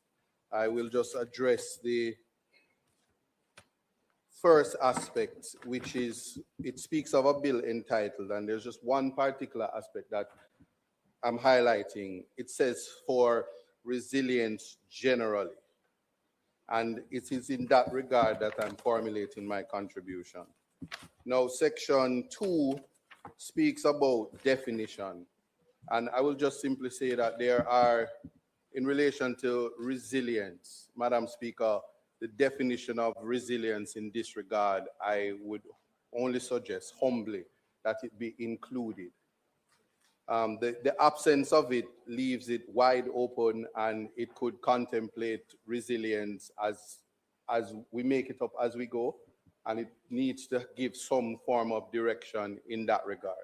So I would just put for the record a definition similar to that in the UK, which says the Act ought to define resilience as the ability to anticipate, assess, prevent, mitigate, respond to, and recover from natural hazards, deliberate attacks, geopolitical instability, disease outbreaks, and other disruptive events. Civil emergencies are threats to our way of life.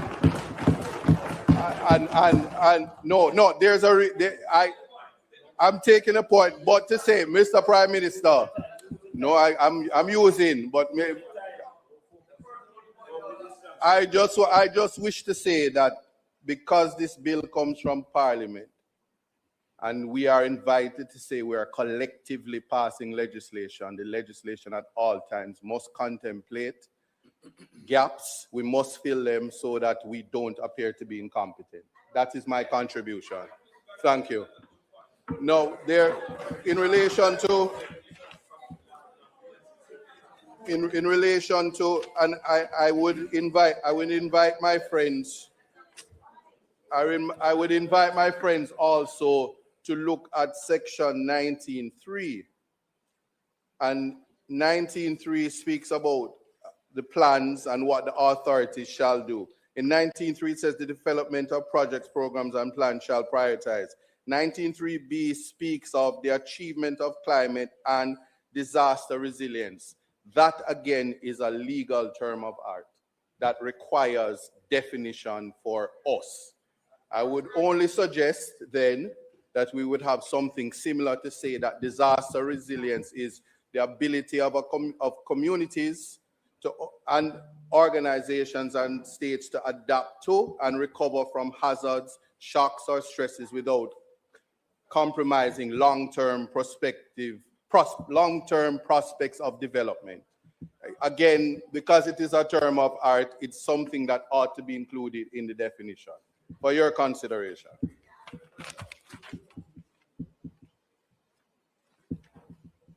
Now, I speak about vagueness, and vagueness, it requires definitions or revisiting the language so that it is not open to absurd interpretations when it leaves Parliament. So Parliament may not have intended a particular interpretation, but the way the legislation is drafted, you might find that judges may interpret it differently and it goes outside, but it also brings us to litigation that I don't think that it would be necessary if we spend the time and mature consideration to ensure that the legislation meets the object and purpose. So if the bill were to pass without the necessary amendments, we will find ourselves in that situation. So I'm just humbly suggesting that we revisit in that regard. For example, Madam Speaker, the legislation speaks of the minister. And my question to the House, who is the minister in this regard? If it is the Prime Minister, the legislation speaks in the schedule, separate from the minister, what the Prime Minister can do in relation to revocation of the CEO. So if the Prime Minister and the minister is one in the same, it becomes problematic. And I'm simply saying, who is the minister? That's open-ended, and it's something to consider in relation to interpretation. Very well. No, this part, for this, the wide, I'm saying, no, I understand that, Mr. Prime Minister, but you would appreciate that in this particular legislation, it makes references to the Prime Minister and it makes to a minister.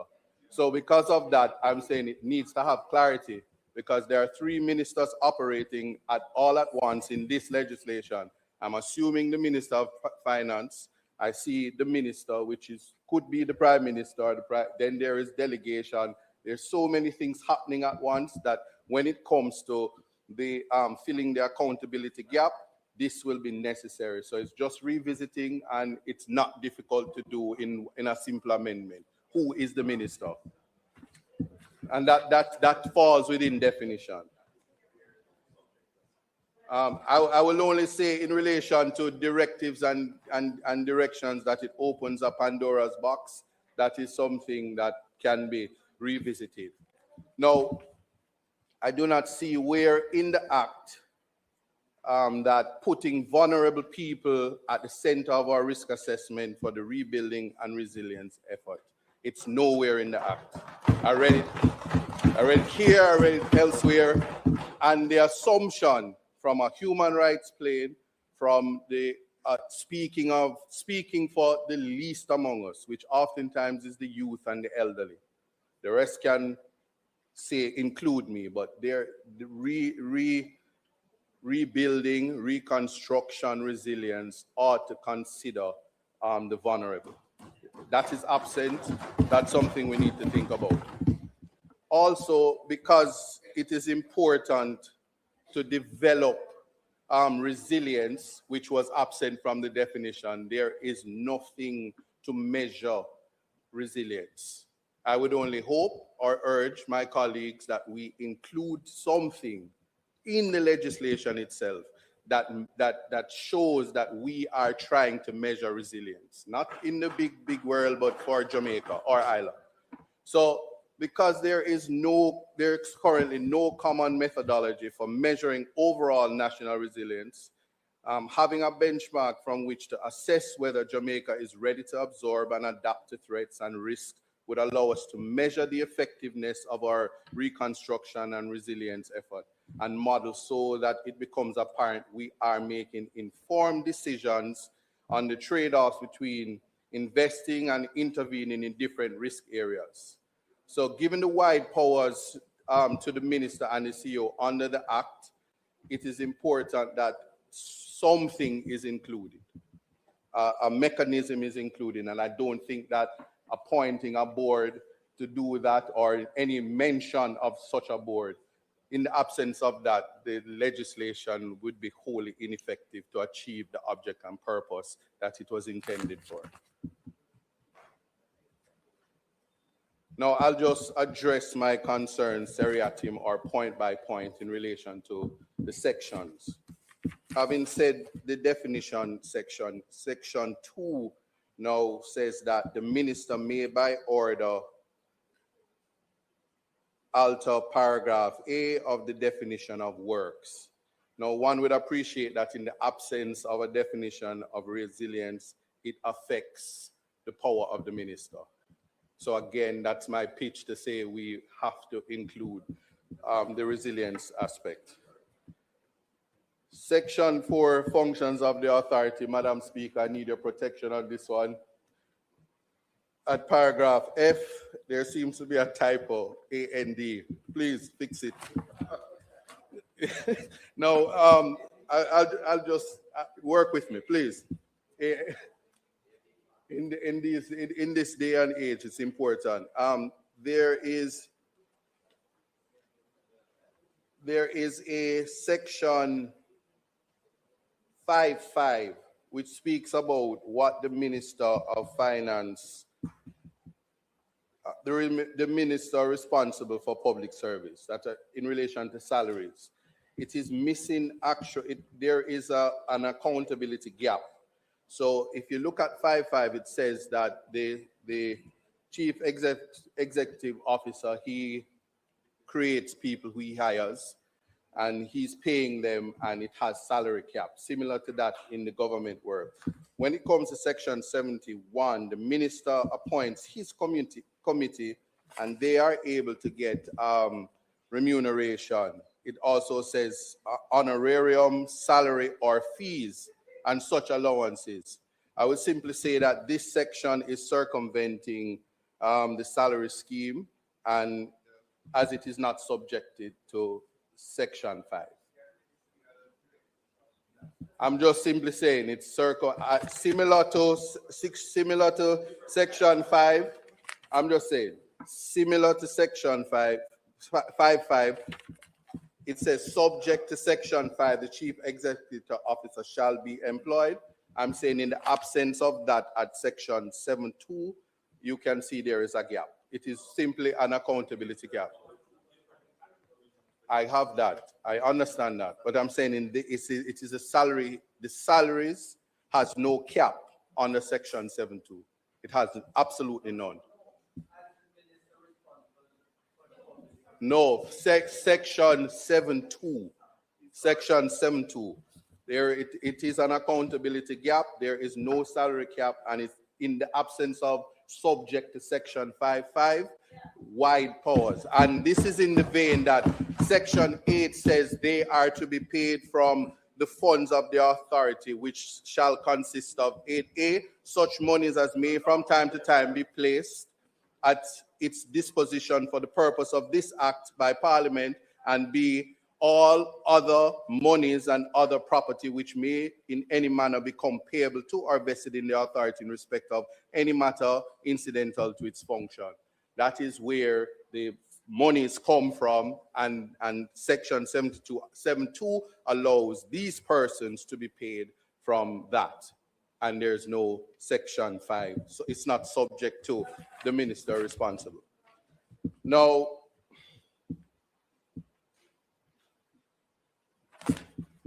I turn to the aspect of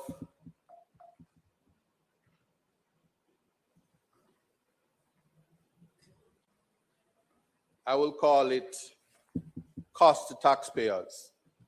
So we must pass laws that will minimize taxpayers being called upon to foot the bill for waste, corruption, and lack of accountability resulting from the accountability gap that is present in this legislation. For example, there is in the schedule resignation of the CEO as well as revocation of appointment by the Prime Minister. It is a feature that promotes political pageantry. If in the event, and I will address secrecy versus indemnity, but if in the event the CEO does something untoward and at the end of it, it's wasting taxpayers' money, all the Prime Minister has to do is to revoke his CEOship. Simple. Just say you're no longer the CEO, and the Prime Minister would have pretty much says, I've done my duty, the person was a miscreant, and don't include me. Just simply fire him, and we would have, the Parliament would have said, okay, we did our work. Can't be that way. That is an example. So that in and of itself has to be revisited in terms of how we deal with it. And here's it. We have what is known as the criminalizing for disclosure versus indemnity for conduct in good faith. So I know Damon earlier said the member from St. Catherine Northwest earlier borrowed my context matters and don't intend to pay me for it. But I must say context in fact matters. There is, my only critique of this is that we can't turn ordinary citizens and even workers who in good faith, where there are competing legislations, we cannot criminalize them for having integrity and for having good conscience. I'm saying that in the vein that in the absence of national security, what would be the basis to block access to information?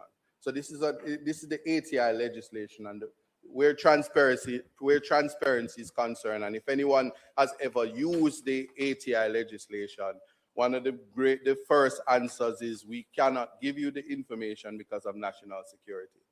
In relation to what section 14 is saying, is that the employee would not be able to give out information in relation to any type of document, and the document may not necessarily be national security. The document may not be one of national security. So we use the secrecy aspect of and put them in legislation oftentimes, and it is just a misunderstanding of the object and purpose for that. And I would invite us to revisit this aspect of it, because well, I would like to say it is a misunderstanding, because if it were by design, it actually doesn't, because unless a simple fix would be section 14.2, in the absence of it using the word prescribed persons, and I would also Listen, I am saying this is a term of art because we have a Protected Disclosure Act 2011, and it speaks of prescribed persons. Prescribes persons. This says permitted, and these words are terms of art. It's a simple fix, and I'm inviting the Parliament as legislators to fix it. If we simply say prescribed and designated persons, it would fix a simple gap, a simple accountability gap, especially when we're calling on employees to be brought before the court and ultimately convicted. It's a simple fix. It can be accepted or rejected, no problem. But again, the Protected Disclosure Act 2011 under Section 9, it speaks of a feature, the Auditor General, who is always in Parliament from time to time, where the member from St. Catherine Northwest has said that it is the whistleblower act or section. Just appreciate that it is important to ensure that it doesn't weaken other, it doesn't minimize or weaken other legislations. We can't draft or try to pass legislation that conflicts with competing legislation, especially when the Protected Disclosure Act, its mandate is to ensure that persons are able to report and protected when they find that conduct from employers or employees are untoward. And it is a part of strengthening the corruption meter. And so left unchecked, it's wholly problematic. That brings us to the other side, the versus, which would be the indemnity. Again, we spoke about the ability to simply resign, a CEO who is allowed to resign versus simply be fired. Again, the taxpayers would be called upon to pay court costs for the CEO or other persons employed or employees in situations where the legislation is speaking about honestly and acting in good faith, and there is no meter to simply measure what that good faith is, especially if it's a civil case.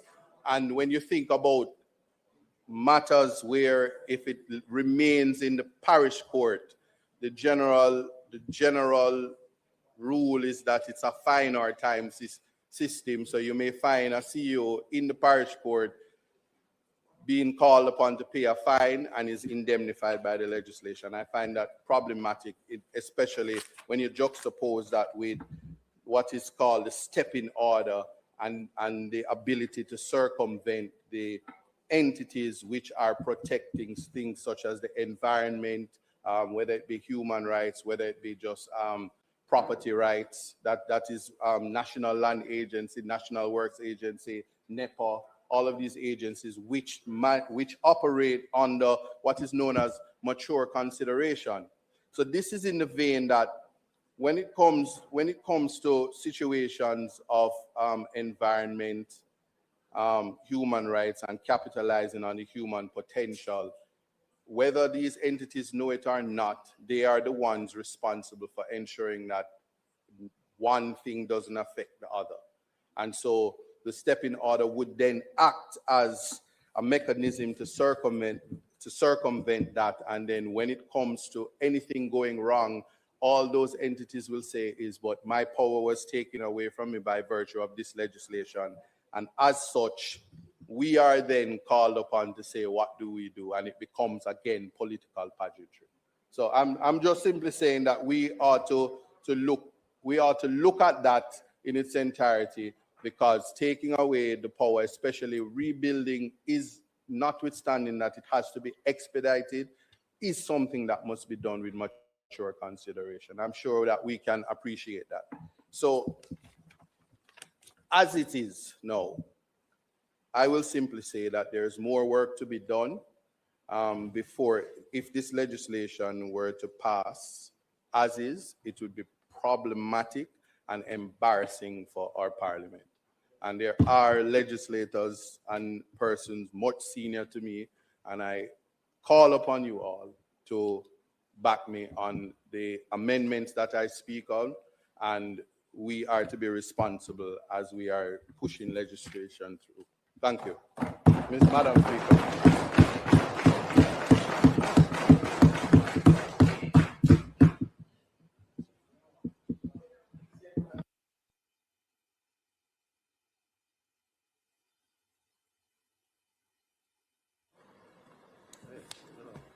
Member from St. Andrew West? Northwest. Northwest? Oh, the member from St. Andrew North Central. You too? But who has that?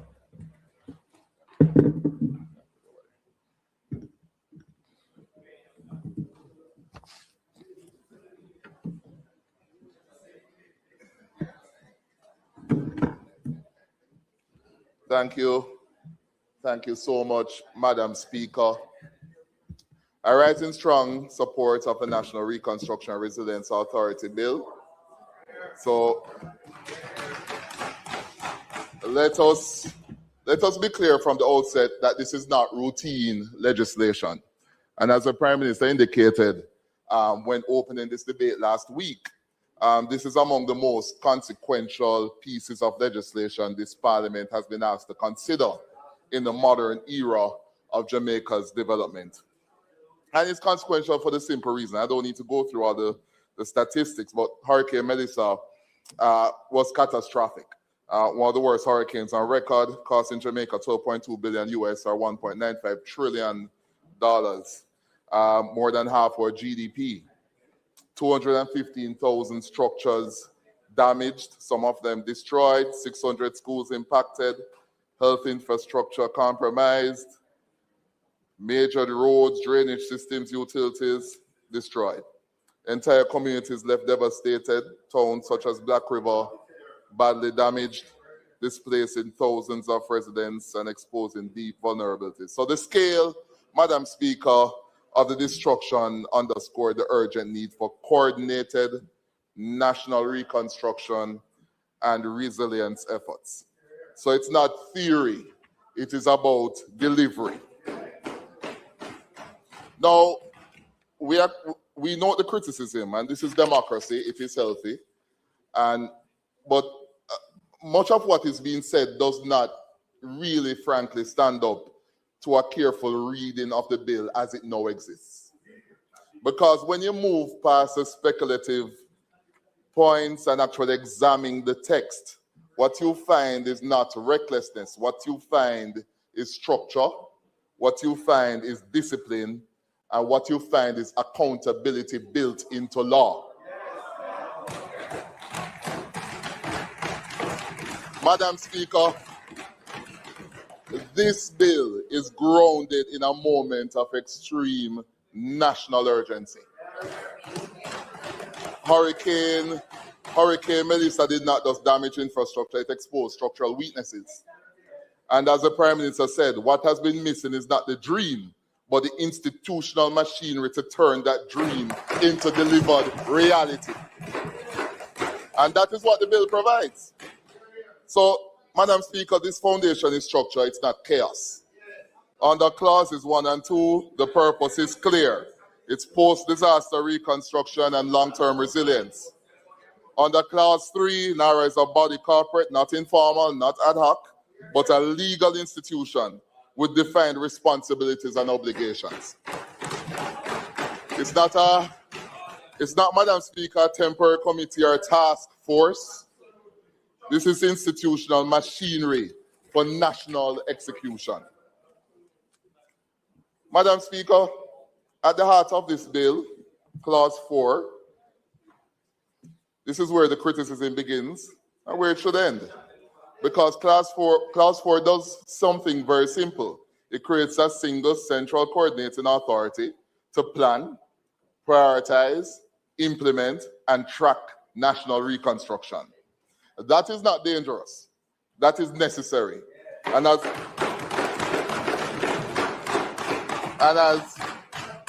And as the proverb reminds us, too many cooks spoil the broth.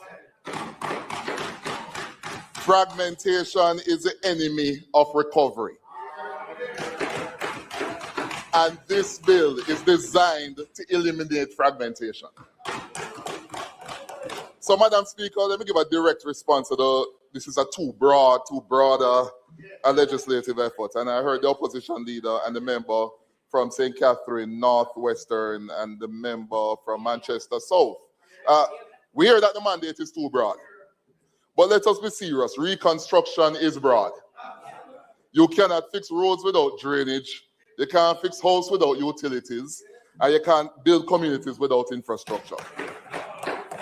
The bill, frankly, reflects reality, but critically, it is not unbounded. It is anchored by cabinet-approved projects. And you know, I think the people of Jamaica should be reminded that the Cabinet of Jamaica is not a standalone authority. It's a temporary custodian of power granted by the people themselves. The government is elected by the citizens. Every minister holds their seat as a servant of public trust, legally bound to a mandate derived directly from the ballot box. And to prevent the abuse of this borrowed power, we have checks and balances. We have an Auditor General, we have parliamentary oversight, we have Julian Robinson chairing the Public Accounts Committee, we have legislative and judicial scrutiny, and we have many other transparent mechanisms in this functional democracy that we call Jamaica. So you have cabinet-approved projects, Clause 17. We have structured programs and plans, Clause 18 and 19. Full auditing as a standard and reporting, Clauses 9 to 11. And of course, we have the dissolution under Part 4. So this is not a free-for-all.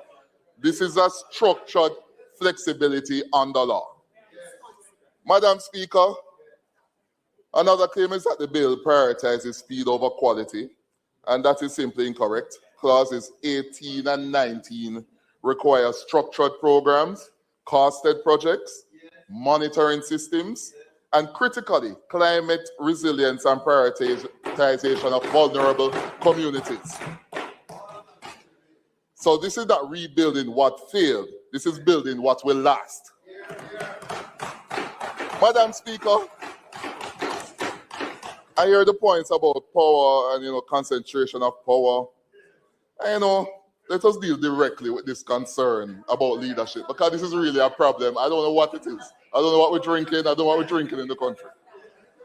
Yes, the CEO, yes, the Chief Executive Officer has responsibility under Clause 5. But let me ask you a simple question. In a national reconstruction effort, who should be responsible? Because history shows us what happens when no one is.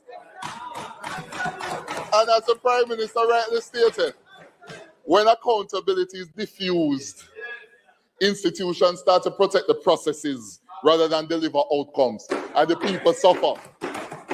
So the bill avoids that failure. And importantly, and this is the CEO fits, the CEO is not unchecked. You have cabinet approval, Clause 17, ministerial direction, Clause 13, fulsome audit and financial controls, Clause 9, parliamentary reporting in Clause 10 and 11, public transparency in Clause 20, and I really want to draw attention to that Clause 20 because this is really phenomenal. It says, it requires the authority to maintain a register of approved reconstruction and resilience projects, including descriptions and applicable programs and plans. And importantly, the register must be made available electronically for public inspection, providing direct transparency. So this is not a concentration without restraint. This is leadership. This is clear leadership within a framework of accountability. Now, I'm a little bit disappointed because none of the opposition members really pulled on any prominent examples internationally, right? We have to step outside of Jamaica. I heard you're Hungarian. I don't know what that was about. But let us step outside Jamaica for a moment. Because the world, not in a fulsome way, no, not fulsomely. The world has already run this experiment and we have seen failures all around. 2010 earthquake on our lovely neighbor Haiti. Billions in aid, but no effective central authority. They had a commission, an interim Haiti Recovery Commission. $13 billion committed, only $6 billion spent, and who knows where it went. They had fragmented actors, weak coordination. The Prime Minister actually chaired the committee along with a former US president and other critical stakeholders. It failed. New Orleans, Hurricane Katrina, the great United States of America. Multiple levels of government failed to coordinate. Bureaucracy slowed the response, and the entire communities lagged for over a decade. Then we look at our neighbor, one of our neighbors, Puerto Rico, 2017 Hurricane Maria, again a part of the United States. They had funding that existed, but the approvals were slow. The authority was fragmented. They set up a central office for recovery and reconstruction and resiliency 2 weeks after the hurricane. An expert report now points out that they will probably get to fulsome completion of all the recovery efforts by 2051. Why? Because oversight paralysis. They had a central office for recovery giving oversight. You had FEMA giving oversight. The Housing and Urban Development Corporation giving oversight. The Department of Energy giving oversight. The Governor's Office giving oversight. And then all sorts of stakeholder groups in Puerto Rico giving oversight. And this is wealthy Puerto Rico, part of the US. $86 billion obligated. They only managed to spend $40 billion out of it. So the pattern, Madam Speaker, is undeniable. Plans are nothing. Execution is everything. Recovery does not fail because of money. Because here we have the great United States, full of money. Authority was fragmented, approvals are slow, leadership is unclear, and systems cannot execute. And that is exactly what this bill fixes. This bill establishes a single coordinating authority, again, clause 4. Structured programs and plans, clauses 18 and 19. Approved accelerated mechanisms, clauses 21 to 24. Cabinet accountability and audit and reporting. This, Madam Speaker, is not chaka-chaka legislation. So, Madam Speaker, as it relates to approval bottlenecks, clauses 21 to 24, and I think I heard the member saying Catherine Northwest speaking to this. This is one of the strongest features, actually, because this is where most countries evolving post-disaster fail. These clauses coordinate agencies, it sets timelines, it issues directives, it allows structured escalation, but with safeguards. Expert advice is required, written justification, and opportunity for response. So this is not bypassing governance. This is fixing bureaucratic paralysis. And it's important we make a careful note of that. Madam Speaker, there's concern about oversight. Yes, let us deal with it clearly. Inside the bill again, the accounts and audit provisions, clause 9, reporting clause 10 and 11, transparency again, clause 20. Outside the bill, yes, but critically, the government has established JAMROC, which is chaired by a Jamaican son of a Stanford professor, Peter Blair Henry, who, by the way, sits on two of the biggest boards in the world, Citigroup and Nike. This is somebody with a reputation to protect. And this body will provide independent public oversight, reports on performance, and introduce a national accountability lens, similar to EPOC. And importantly, performance will be based on measurable outcomes, not processes. And Madam Speaker, oversight will include broad stakeholder input, including the opposition. So, Madam Speaker, the claim that there's no oversight is simply not correct. What we have is statutory accountability and external independent oversight. Madam Speaker, let us be clear. Clauses 9, audited accounts, Auditor General has full access. Clauses 10 and 11, reports to Parliament. The Public Electronic Register, Clause 20. This is transparency in law. It's not promise, it's not theory. As we move forward, NARA, finally, it is not an endless body. Under Part 4, NARA is dissolved. Assets are transferred, records are preserved, mission completed. It is temporary, targeted intervention. So, Madam Speaker, let us strip the debate down to the truth. This is not unchecked power. It is structured under cabinet, ministerial, and parliamentary reporting. This is not weak. This is not weak governance. It is planning, it is monitoring, and it is resilience, all mandated. This is not a lack of oversight. Fulsome auditing, reporting, and a reputable board of Jamrock oversight that exists. This is not opacity, as transparency is embedded in law. And this is not permanence, because the authority is time-bound. So, Madam Speaker, they say well done is better than well said.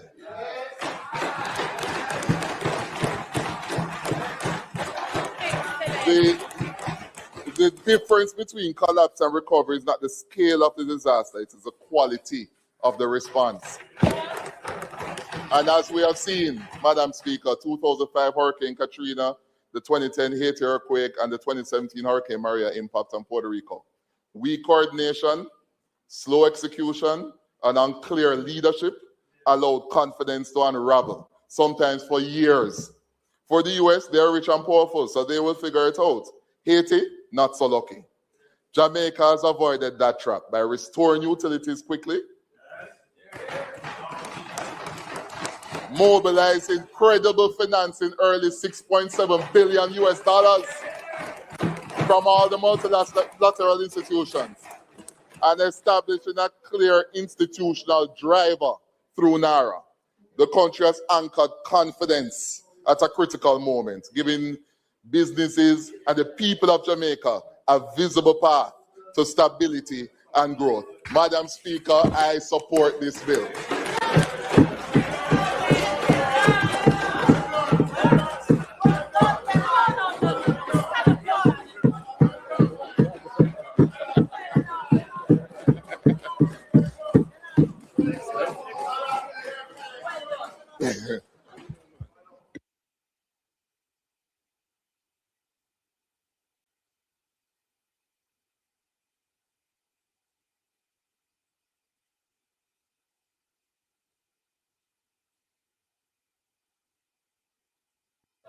Member from St. Andrew West, that's Member Hilton.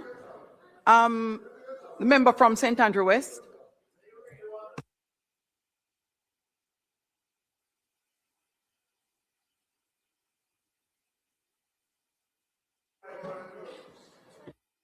Madam Speaker,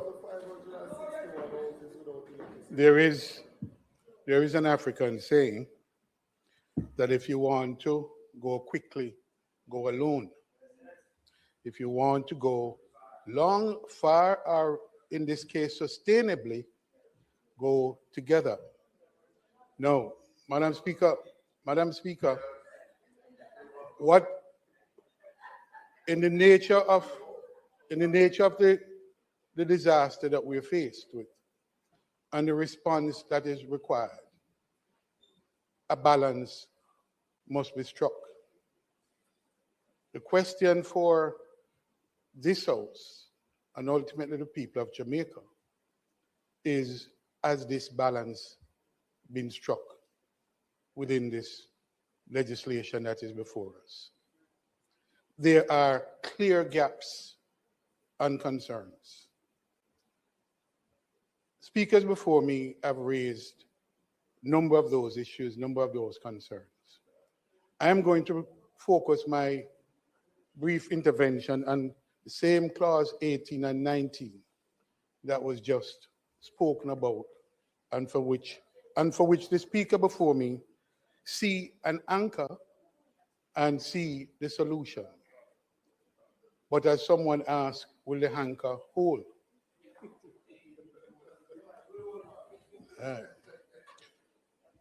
Madam Speaker, I represent a constituency that everyone knows is disaster prone because it sits on the coastline and at the foothills that comes from northwest all the way down. And I have communities that once the clouds get dark, I start to fret. And invariably, after the rains, there's a massive cleanup problem. I have communities like New Haven, Seaview Gardens, Riverton, and other areas that are affected from time to time. It is true that this is a response to Melissa and the destruction caused by Melissa. And that is largely in the West. The bill is drawn in a way that is more general because it recognizes that it is not just about recovery, but it's about resilience. And the resilience of which we speak is not only to be found in the West, it's broad. And therefore, I am pleased that it recognizes and there is a possibility that these areas of great sensitivity traditionally and known spots of disaster prone areas is the opportunity for a resilient response, because the hurricane Melissa was in the West, but the hurricane is likely to come the next time. And I must tell you that I breathed a sigh of relief when Hurricane Melissa speared Kingston, because had it come in this area, I don't know what might have happened to a lot of the community and the people in my constituency.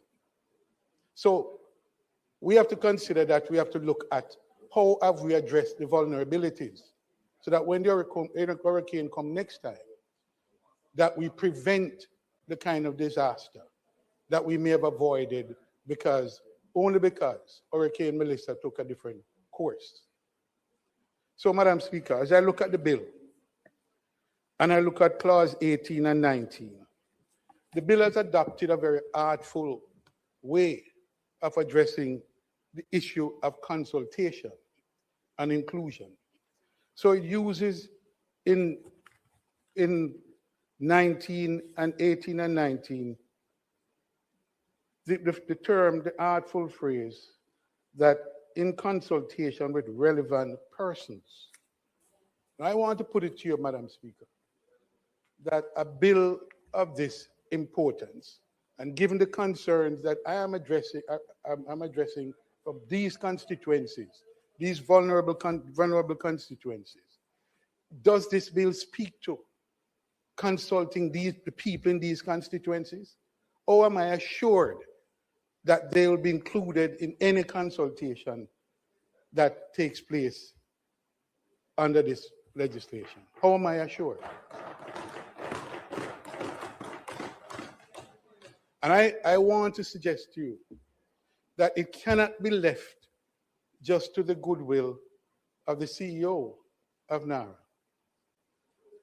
Clear direction must be given in the legislation to say communities and affected communities, and they can even, because they are known, these zones are known zones. It's not anything that we are surprised about. Those zones are known. How will they be assured that they will be included in consultation and that whatever the designs for projects that come out, that they will be included and their vulnerabilities addressed.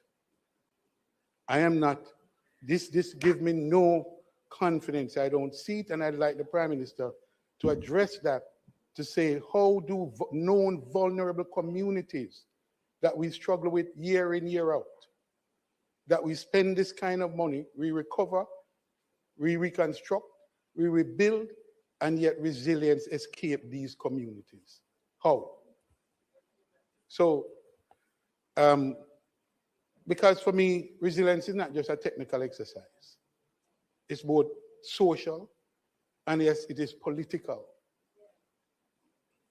And the question is, how can I rest assured that the resilience of which we speak, the building back better, that we all want, will address those known vulnerable zones and communities?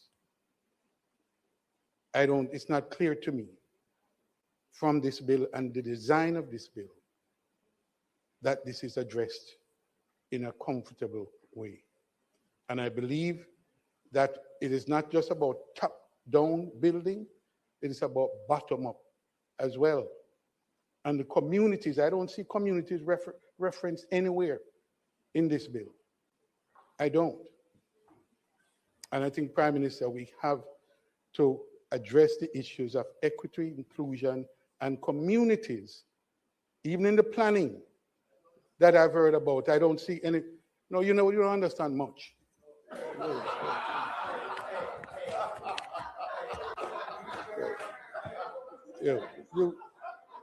I don't, Prime Minister. I don't, Prime Minister, see where the communities are, and even in the planning exercise, which is critical to the project development. These are in a different process. Well, I need to at least be assured what that is, because it doesn't speak to it in this legislation. All right.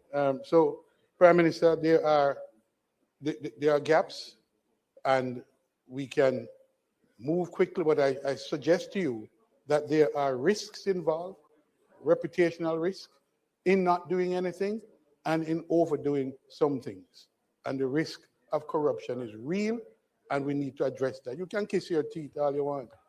Well, yeah, but it's real, and I think we need to make sure that the safeguards are addressed in this bill. Thank you. Thank you, member. Next is the member from St. Andrew Northwest.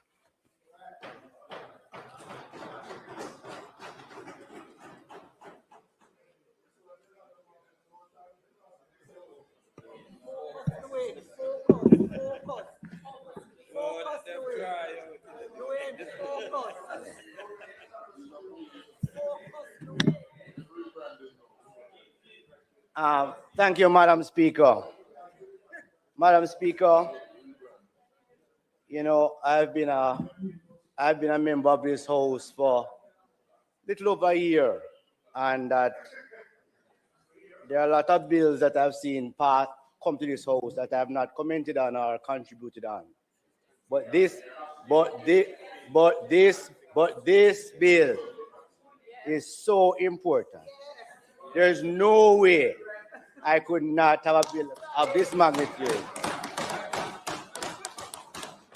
Madam Speaker, I want to join with my colleague and friend and from St. Andrew, a neighbor from St. Andrew North Central, in full support of this bill. Madam Speaker, Hurricane Melissa caused unprecedented damage. Madam Speaker, first of all, Madam Speaker, Madam Speaker, Madam Speaker,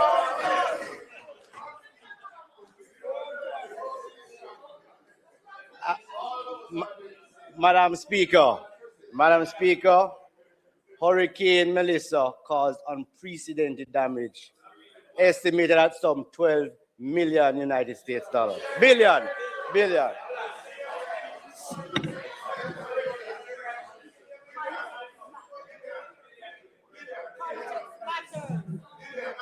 I have the time, you know.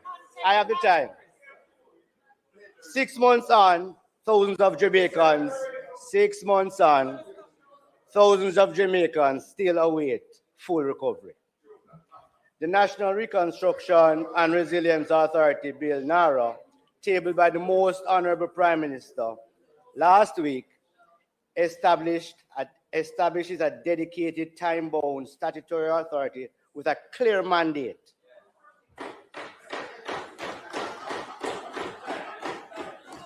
to lead national construction. Supporting this legislation demonstrates our commitment to moving from emergency relief to structured, resilient rebuilding without further delay. We understand the frustration being expressed by members of the public and indeed the opposition. But what we are facing is not routine disruption. It is an unprecedented catastrophe, the scale of which most countries across the world has never experienced. So we understand the urgency and we understand the impatience. People want to see progress and they want to see it right now. But even as we acknowledge that reality, we must also take the opportunity to clarify something very important. Each week in the media and in this very space, we hear concerns about the pace of certain aspects of the recovery effort. We have also heard comparisons being made between the pace of the public sector response and that of private entities. Members, these are not like-for-like comparisons. The protocols and procedures that govern government operations, particularly procurement, are fundamentally different from those in the private sector. They are designed to ensure transparency, fairness, and accountability in the use of public resources. And that accountability does not pause in a time of crisis. Even as we respond to this catastrophe, we're still required to operate within a framework of good governance. We're still managing a country, and we must do so in a way that can stand up to scrutiny both now and in the future. So while the pace at times appears slower than some would like, it is not due to inaction. It is a result of a system that must balance urgency with responsibility. Our commitment is not to rebuild, but to rebuild properly, transparently, and in a way that serves the best interests of the Jamaican people.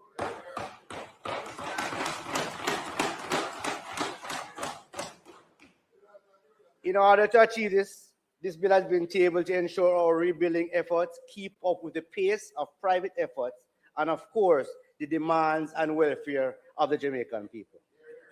Madam Speaker, Jamaica cannot afford to have billions in unspent funds while roads, schools, and hospitals remain in disrepair. Madam Speaker, those are the words of the member from St. Andrew Southeastern, March last year, regarding the pace of procurement. Though it was not referring to Hurricane Melissa or Nara at that time, the facts are true today, and I say even more relevant given the devastation experienced in Western Jamaica. For that reason, this government has sought to fill the gaps and innovate and legislate a clear path that will both facilitate a quicker rebuild without compromising accountability. The business as usual approaches through fragmented ministries and standard bureaucracy has never been designed for post-disaster reconstruction at this scale. They cause delays in approvals, duplication of efforts, slow procurement, and a weaker coordination, precisely the problems that prolong suffering after major disasters. and everything that this NARA bill is trying to prevent. The establishment of NARA adds clear value by eliminating fragmentation through single point coordination, providing special powers of speed without sacrificing accountability, servicing a hub of technical competence to turn available international financing into bankable, high-quality, resilient projects. And finally, to enabling project networking to create new economies rather than simply restoring the old. Madam Speaker, the NARA bill is not attempting to reinvent the wheel. This is a proven model used successfully in other disaster recoveries globally. Existing structures would result in slower, less integrated, and less transformative outcomes. This is not about expanding government or complex legislation. Madam Speaker, quite frankly, this bill ought not to be a controversial one. This bill is a common sense bill.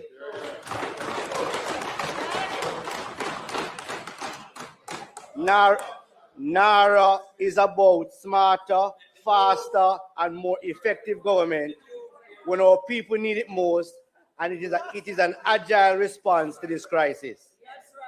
I urge all members to support this bill so we can continue to deliver hope, resilience, and real recovery to every affected Jamaican, starting in Western Jamaica.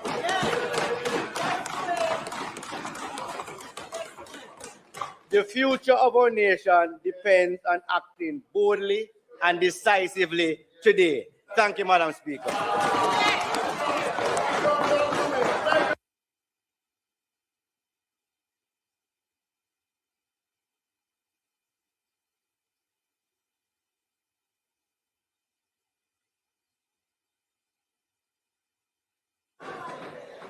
The member from St. Mary's Central.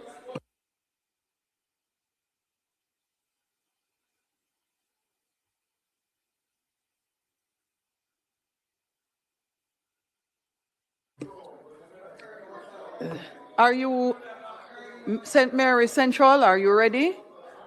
Would you go ahead, please?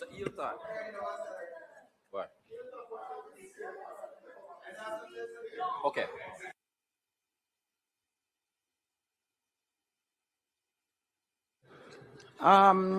Members who have indicated they will not be contributing today, the likelihood is that we will finish today, just for the record. For the record. Next member is the member from St. Catherine Southeast.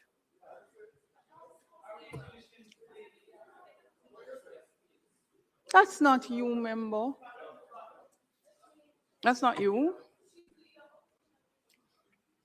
Oh, you're acting. I'm always on stage, yes. Madam Speaker, it was clear from the onset that we would not be closing the debate today. Who indicated that, member? The House Leader. House Leader? Member, Yes. hold a moment. House Leader, please. House Leader has You did not indicated advise that we would me. not be closing today. I also asked the Prime Minister himself, who indicated that he would not be closing today. And I know they weren't lying to me. So at 7 o'clock, our members who are going to be contributing, another 4 or 5 persons, perhaps even 6 persons. That's okay. Would still like to contribute, and we would like Parliament the opportunity to do continues. so at the next sitting, since we are not closing today. Since we're not closing today, I'd like to be able to go and support it. Thank you, thank you, thank you, for a Leader of full Opposition debate. Business. Madam Speaker, I hear the Leader of Opposition Business. However, the better approach which we suggest is that all the members present in the House who want to contribute to the debate do so today. That would allow for a proper ventilation of any issues, suggestions, proposals they make, so that when we come next week, we are moving to close and to go to committee. We don't want a situation that we come next week. Members are raising new issues and it won't further delay the bill. So I suggest to the members present in the House, a lot has already been said. And if the members take the approach to not repeat a point that has already been made, I'm saying, if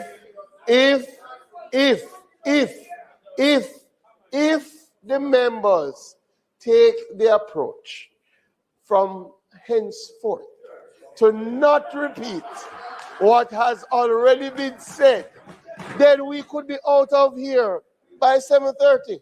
So I ask the members who plan to contribute to contribute.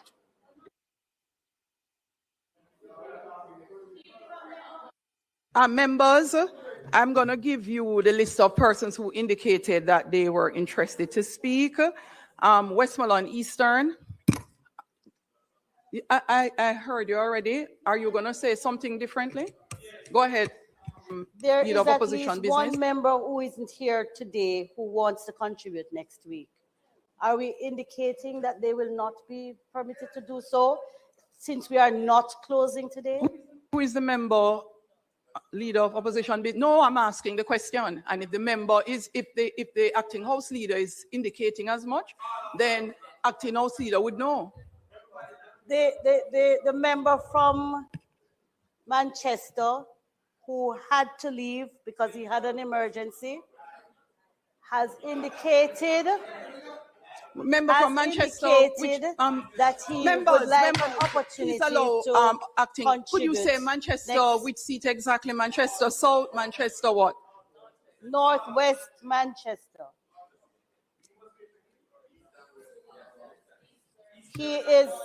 He has great interest in this matter, and he had an emergency today. And I'm simply saying, if we're not closing today, thank you, Leader of Government of Opposition Business. I'll get back to you in that regard. Next is the member from. So I'm going to still call the constituency name for everyone who indicated they would like to speak. So we have done St. Andrew North Central, St. Andrew Western, St. Mary Central is not ready, St. Anne Southeast, St. Catherine Southeast, Westmoreland Eastern, St. James,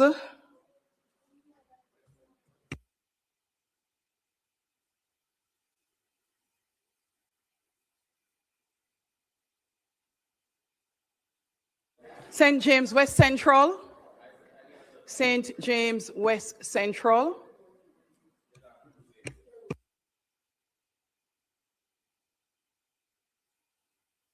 if you're ready, get up. I'm listing the persons. Some persons indicated they are not ready. So I'm just reiterating those who had asked. So are you ready? I am not making any commitment for next week. The House proceedings continue.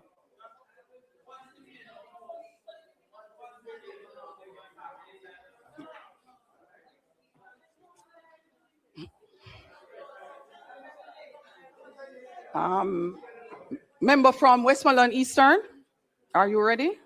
Yes, no? Member from St. James.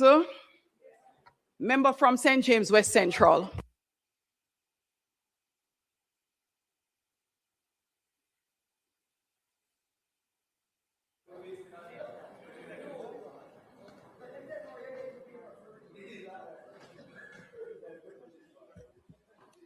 Madam Speaker.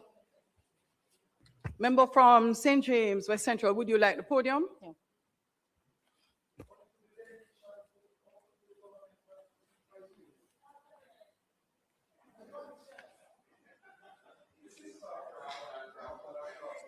Madam Speaker, I rise to make my contribution to this bill entitled An Act to Make Provision for the Management and implementation of the post-disaster reconstruction and resilience efforts consequent on the passage of Hurricane Melissa, and for resilience generally, to establish the National Reconstruction and Resilience Authority, and for connected matters.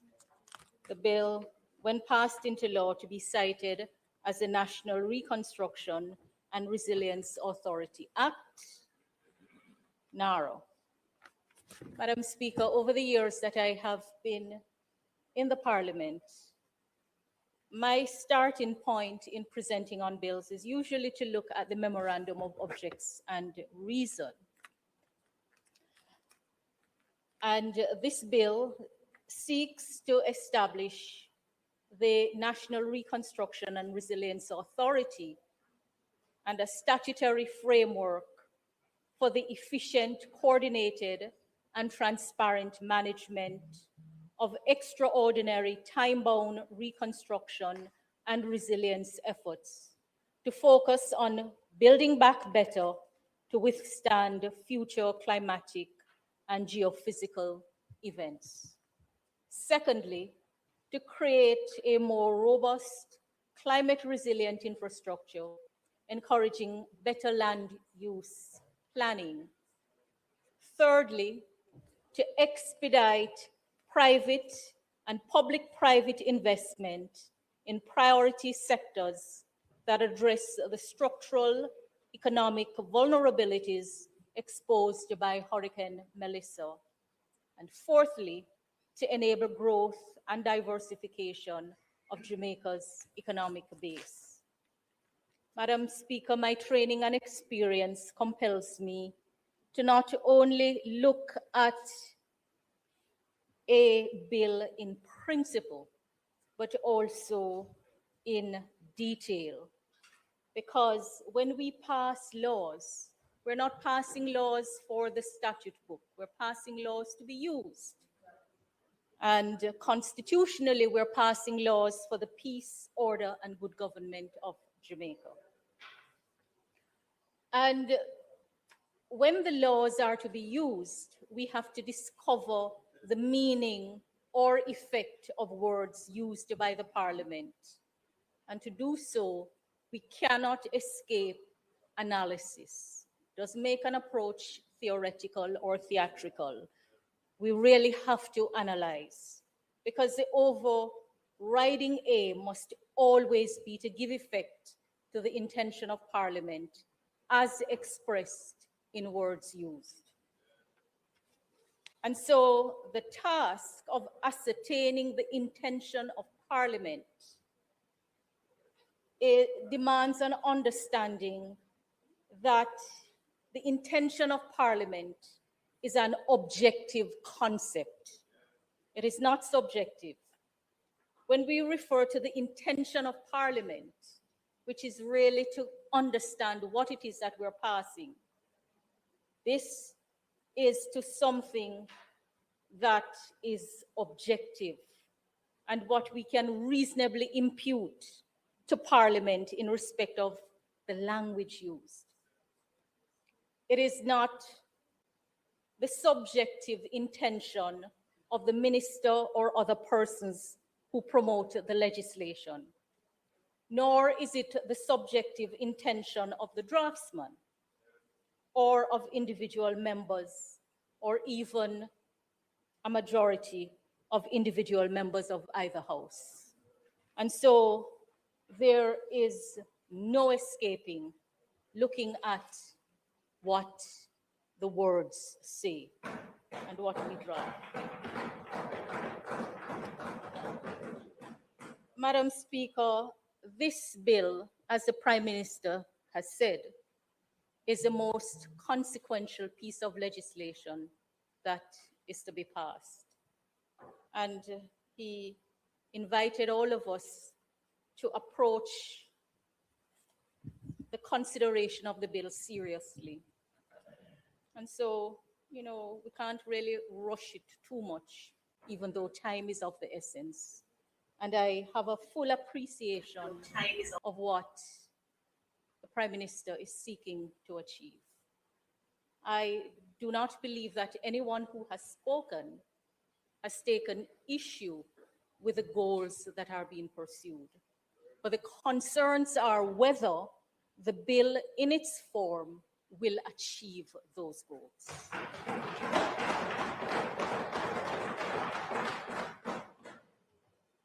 Madam Speaker,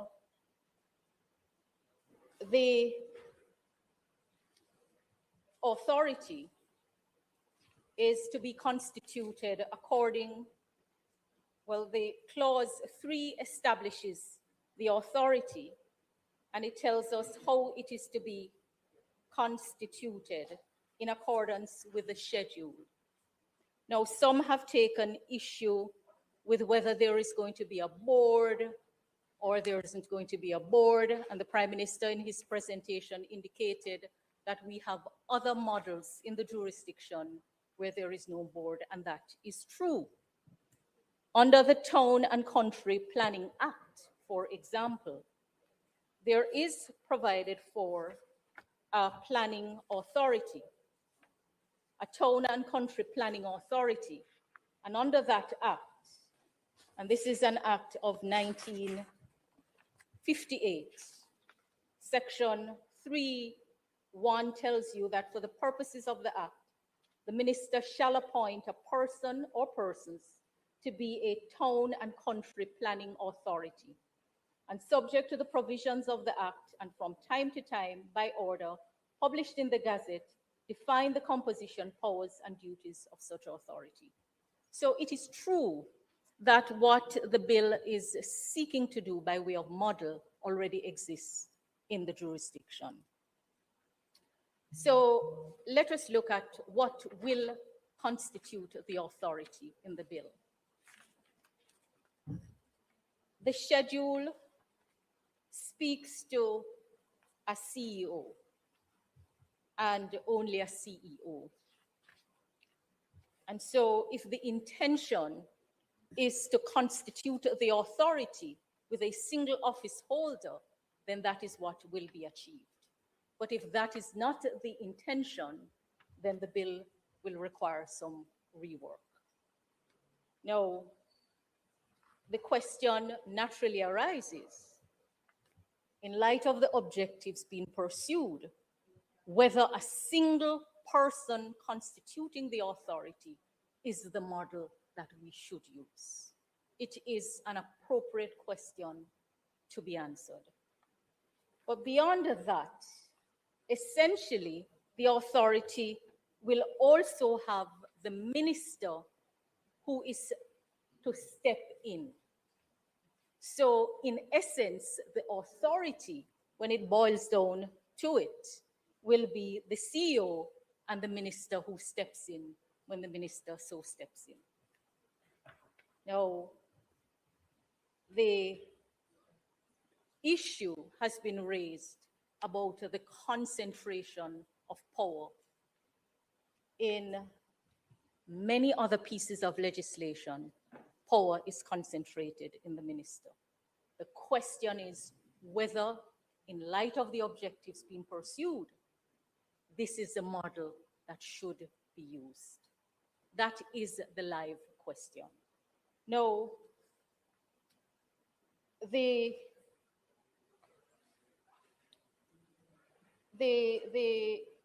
bill doesn't define which minister, a point that was made, but from all indications, it points to the Prime Minister who has portfolio responsibility for the subject matter in this current dispensation. But it would require an indication of which minister, since numerous other ministers have been named. So that is the first point. What does the authority look like? And the bill right now presents the authority as the CEO. And when the minister steps in, the CEO and the minister. But the bill does not say what qualifies someone to be appointed as the CEO. Again, it is not unusual because other legislation allows for appointments as the minister thinks fit. But when you see what we're seeking to do, would it be helpful to get a profile of what the CEO will look like? Competency profile, what would qualify someone to hold the office of CEO, since if the bill were to proceed in this form, that person would equate to the authority. Moving from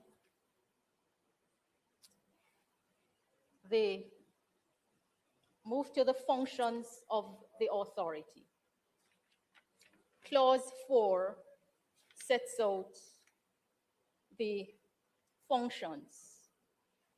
And as has been said before, the functions are very wide. What jumps out at me as against the memorandum of objects and reason is that some of the functions may collide with each other, for want of a better expression, so that we know it is not good practice for anyone to provide oversight duties to self.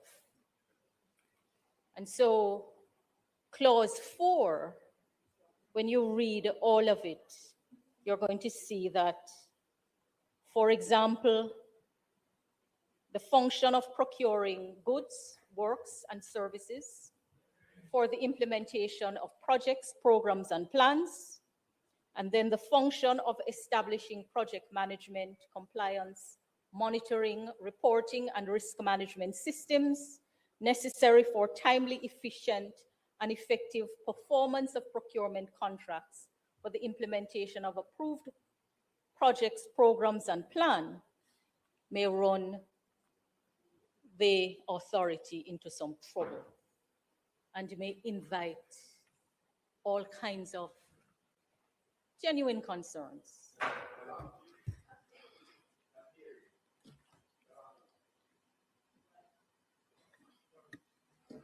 House Leader, time now being 7:20. Thank you, Madam Speaker. With the time now being 7:20, we ask that the House be allowed to sit beyond 7:20. Thank you. The question is that the time being 7:20 p.m., I put that the House be allowed to sit beyond 7:30 p.m. to complete the business of the day. Those in favor? Those against? The ayes have it. The business of the House continues. Member from St. James Central, turn. Thank you, Thank you. Madam Speaker. So what we find, based on how the bill is drafted, is that you can have self-oversight and you can have self-monitoring. Now, self-monitoring can take place, but I don't know that that is the kind of monitoring that you would want. It was my understanding that the authority would be monitoring other entities and someone else would be monitoring the authority without creating all of the duplications and all of the problems that we are so well aware of.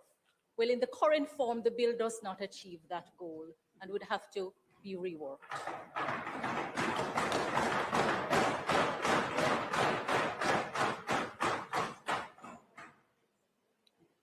The functions are also cast very wide. And, you know, the experience I've had tells me that when you can prevent some things ex ante or address them, you do so that you do not have to quarrel when you give power to someone and that power is exercised. And in this House, I have seen undignified quarrel breaking out about government exercising powers that are on the statute book, giving the impression as if something is wrong with that. Too many examples of it in this House. I do not subscribe to the school of thought which says that power granted shouldn't be exercised. I believe that if power is granted, it should be exercised. But I also subscribe to the school of thought which says it is not for a minister or an entity to determine the extent of the power that is granted under law, that the law itself must set it out and set it out clearly so that we do not then start quarreling as to whether action taken was actually intended. So when we say that anything can be done, it literally means anything can be done. And we have to consider carefully if this is the power we want to grant.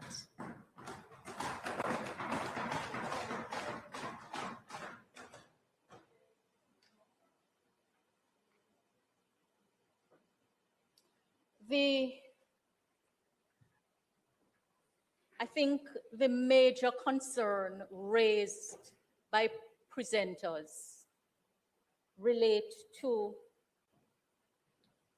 the taking over of powers that are vested in other entities to achieve the goal of rebuilding and reconstruction.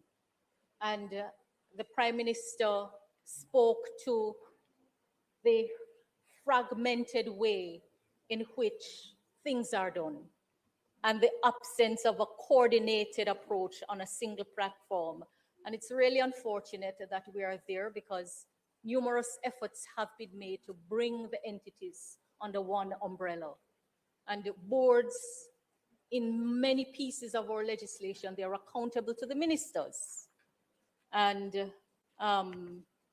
you know, it remains work in progress. So we can quarrel about what should or shouldn't be done. The truth is that we are at a stage where we don't have the track record of power being exercised in a way to get things done quickly.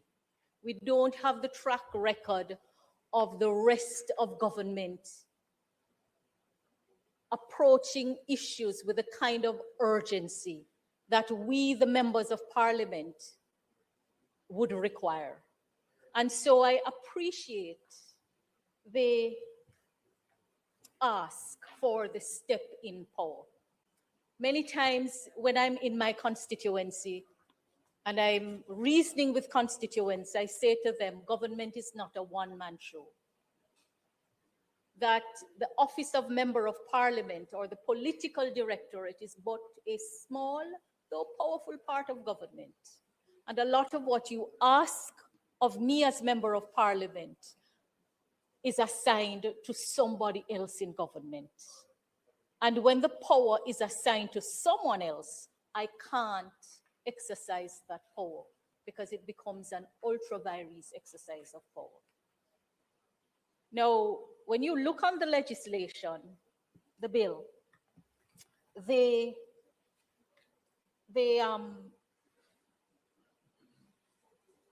provisions are drafted very, very wide, very wide. And I have no doubt that that is done to allow things to progress. But here is the danger in that approach. A lot of what the bill would authorize to be done by either the authority, which would be the CEO, because the Clause 5 tells you that the CEO shall act on behalf of the authority and be responsible for the day-to-day management of the authority.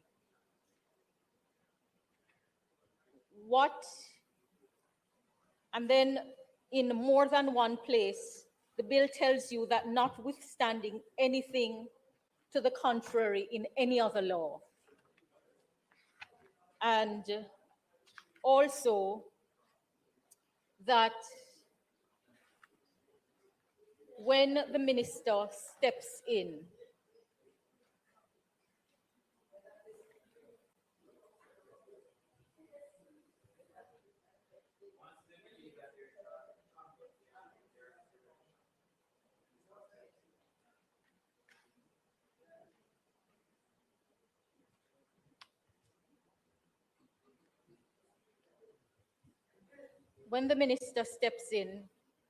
in effect, the minister can do anything. That is how wide it is. So, and the step in order, clause 24, which we were directed to pay close attention to, tells you that the minister can approve, subject to any term or condition, an application made or submitted to the authority by the authority to an approving entity on which the approving entity has not made a decision, and then vary, modify, or remove a term, condition, or qualification to which an approval was made subject. And a step in order shall have effect in all respects in law, as if that step in order was an approval granted by the approving entity to which the authority first made application. Approving entity in clause 2 means the local authority, a local authority. And we know that under the Local Governance Act, the local authority is the municipal corporation, city municipalities, or town municipalities, or public body that exercises any statutory, regulatory, administrative, or operational function where the exercise of that function is required for the implementation, execution, or delivery of an approved construction and resilience project or a designated strategic investment project, including functions relating to physical planning and development. I know why you come to me with that foolishness, you know. You elect a prime minister, and is a prime minister run the country. It is time we learn to hold our leaders accountable for their actions and stop making excuses for them. Stop making excuses. Otherwise, go elect the people who really run in the country. And I don't want the right start that stupid argument. Hold the people you elect accountable and stop making excuses for them.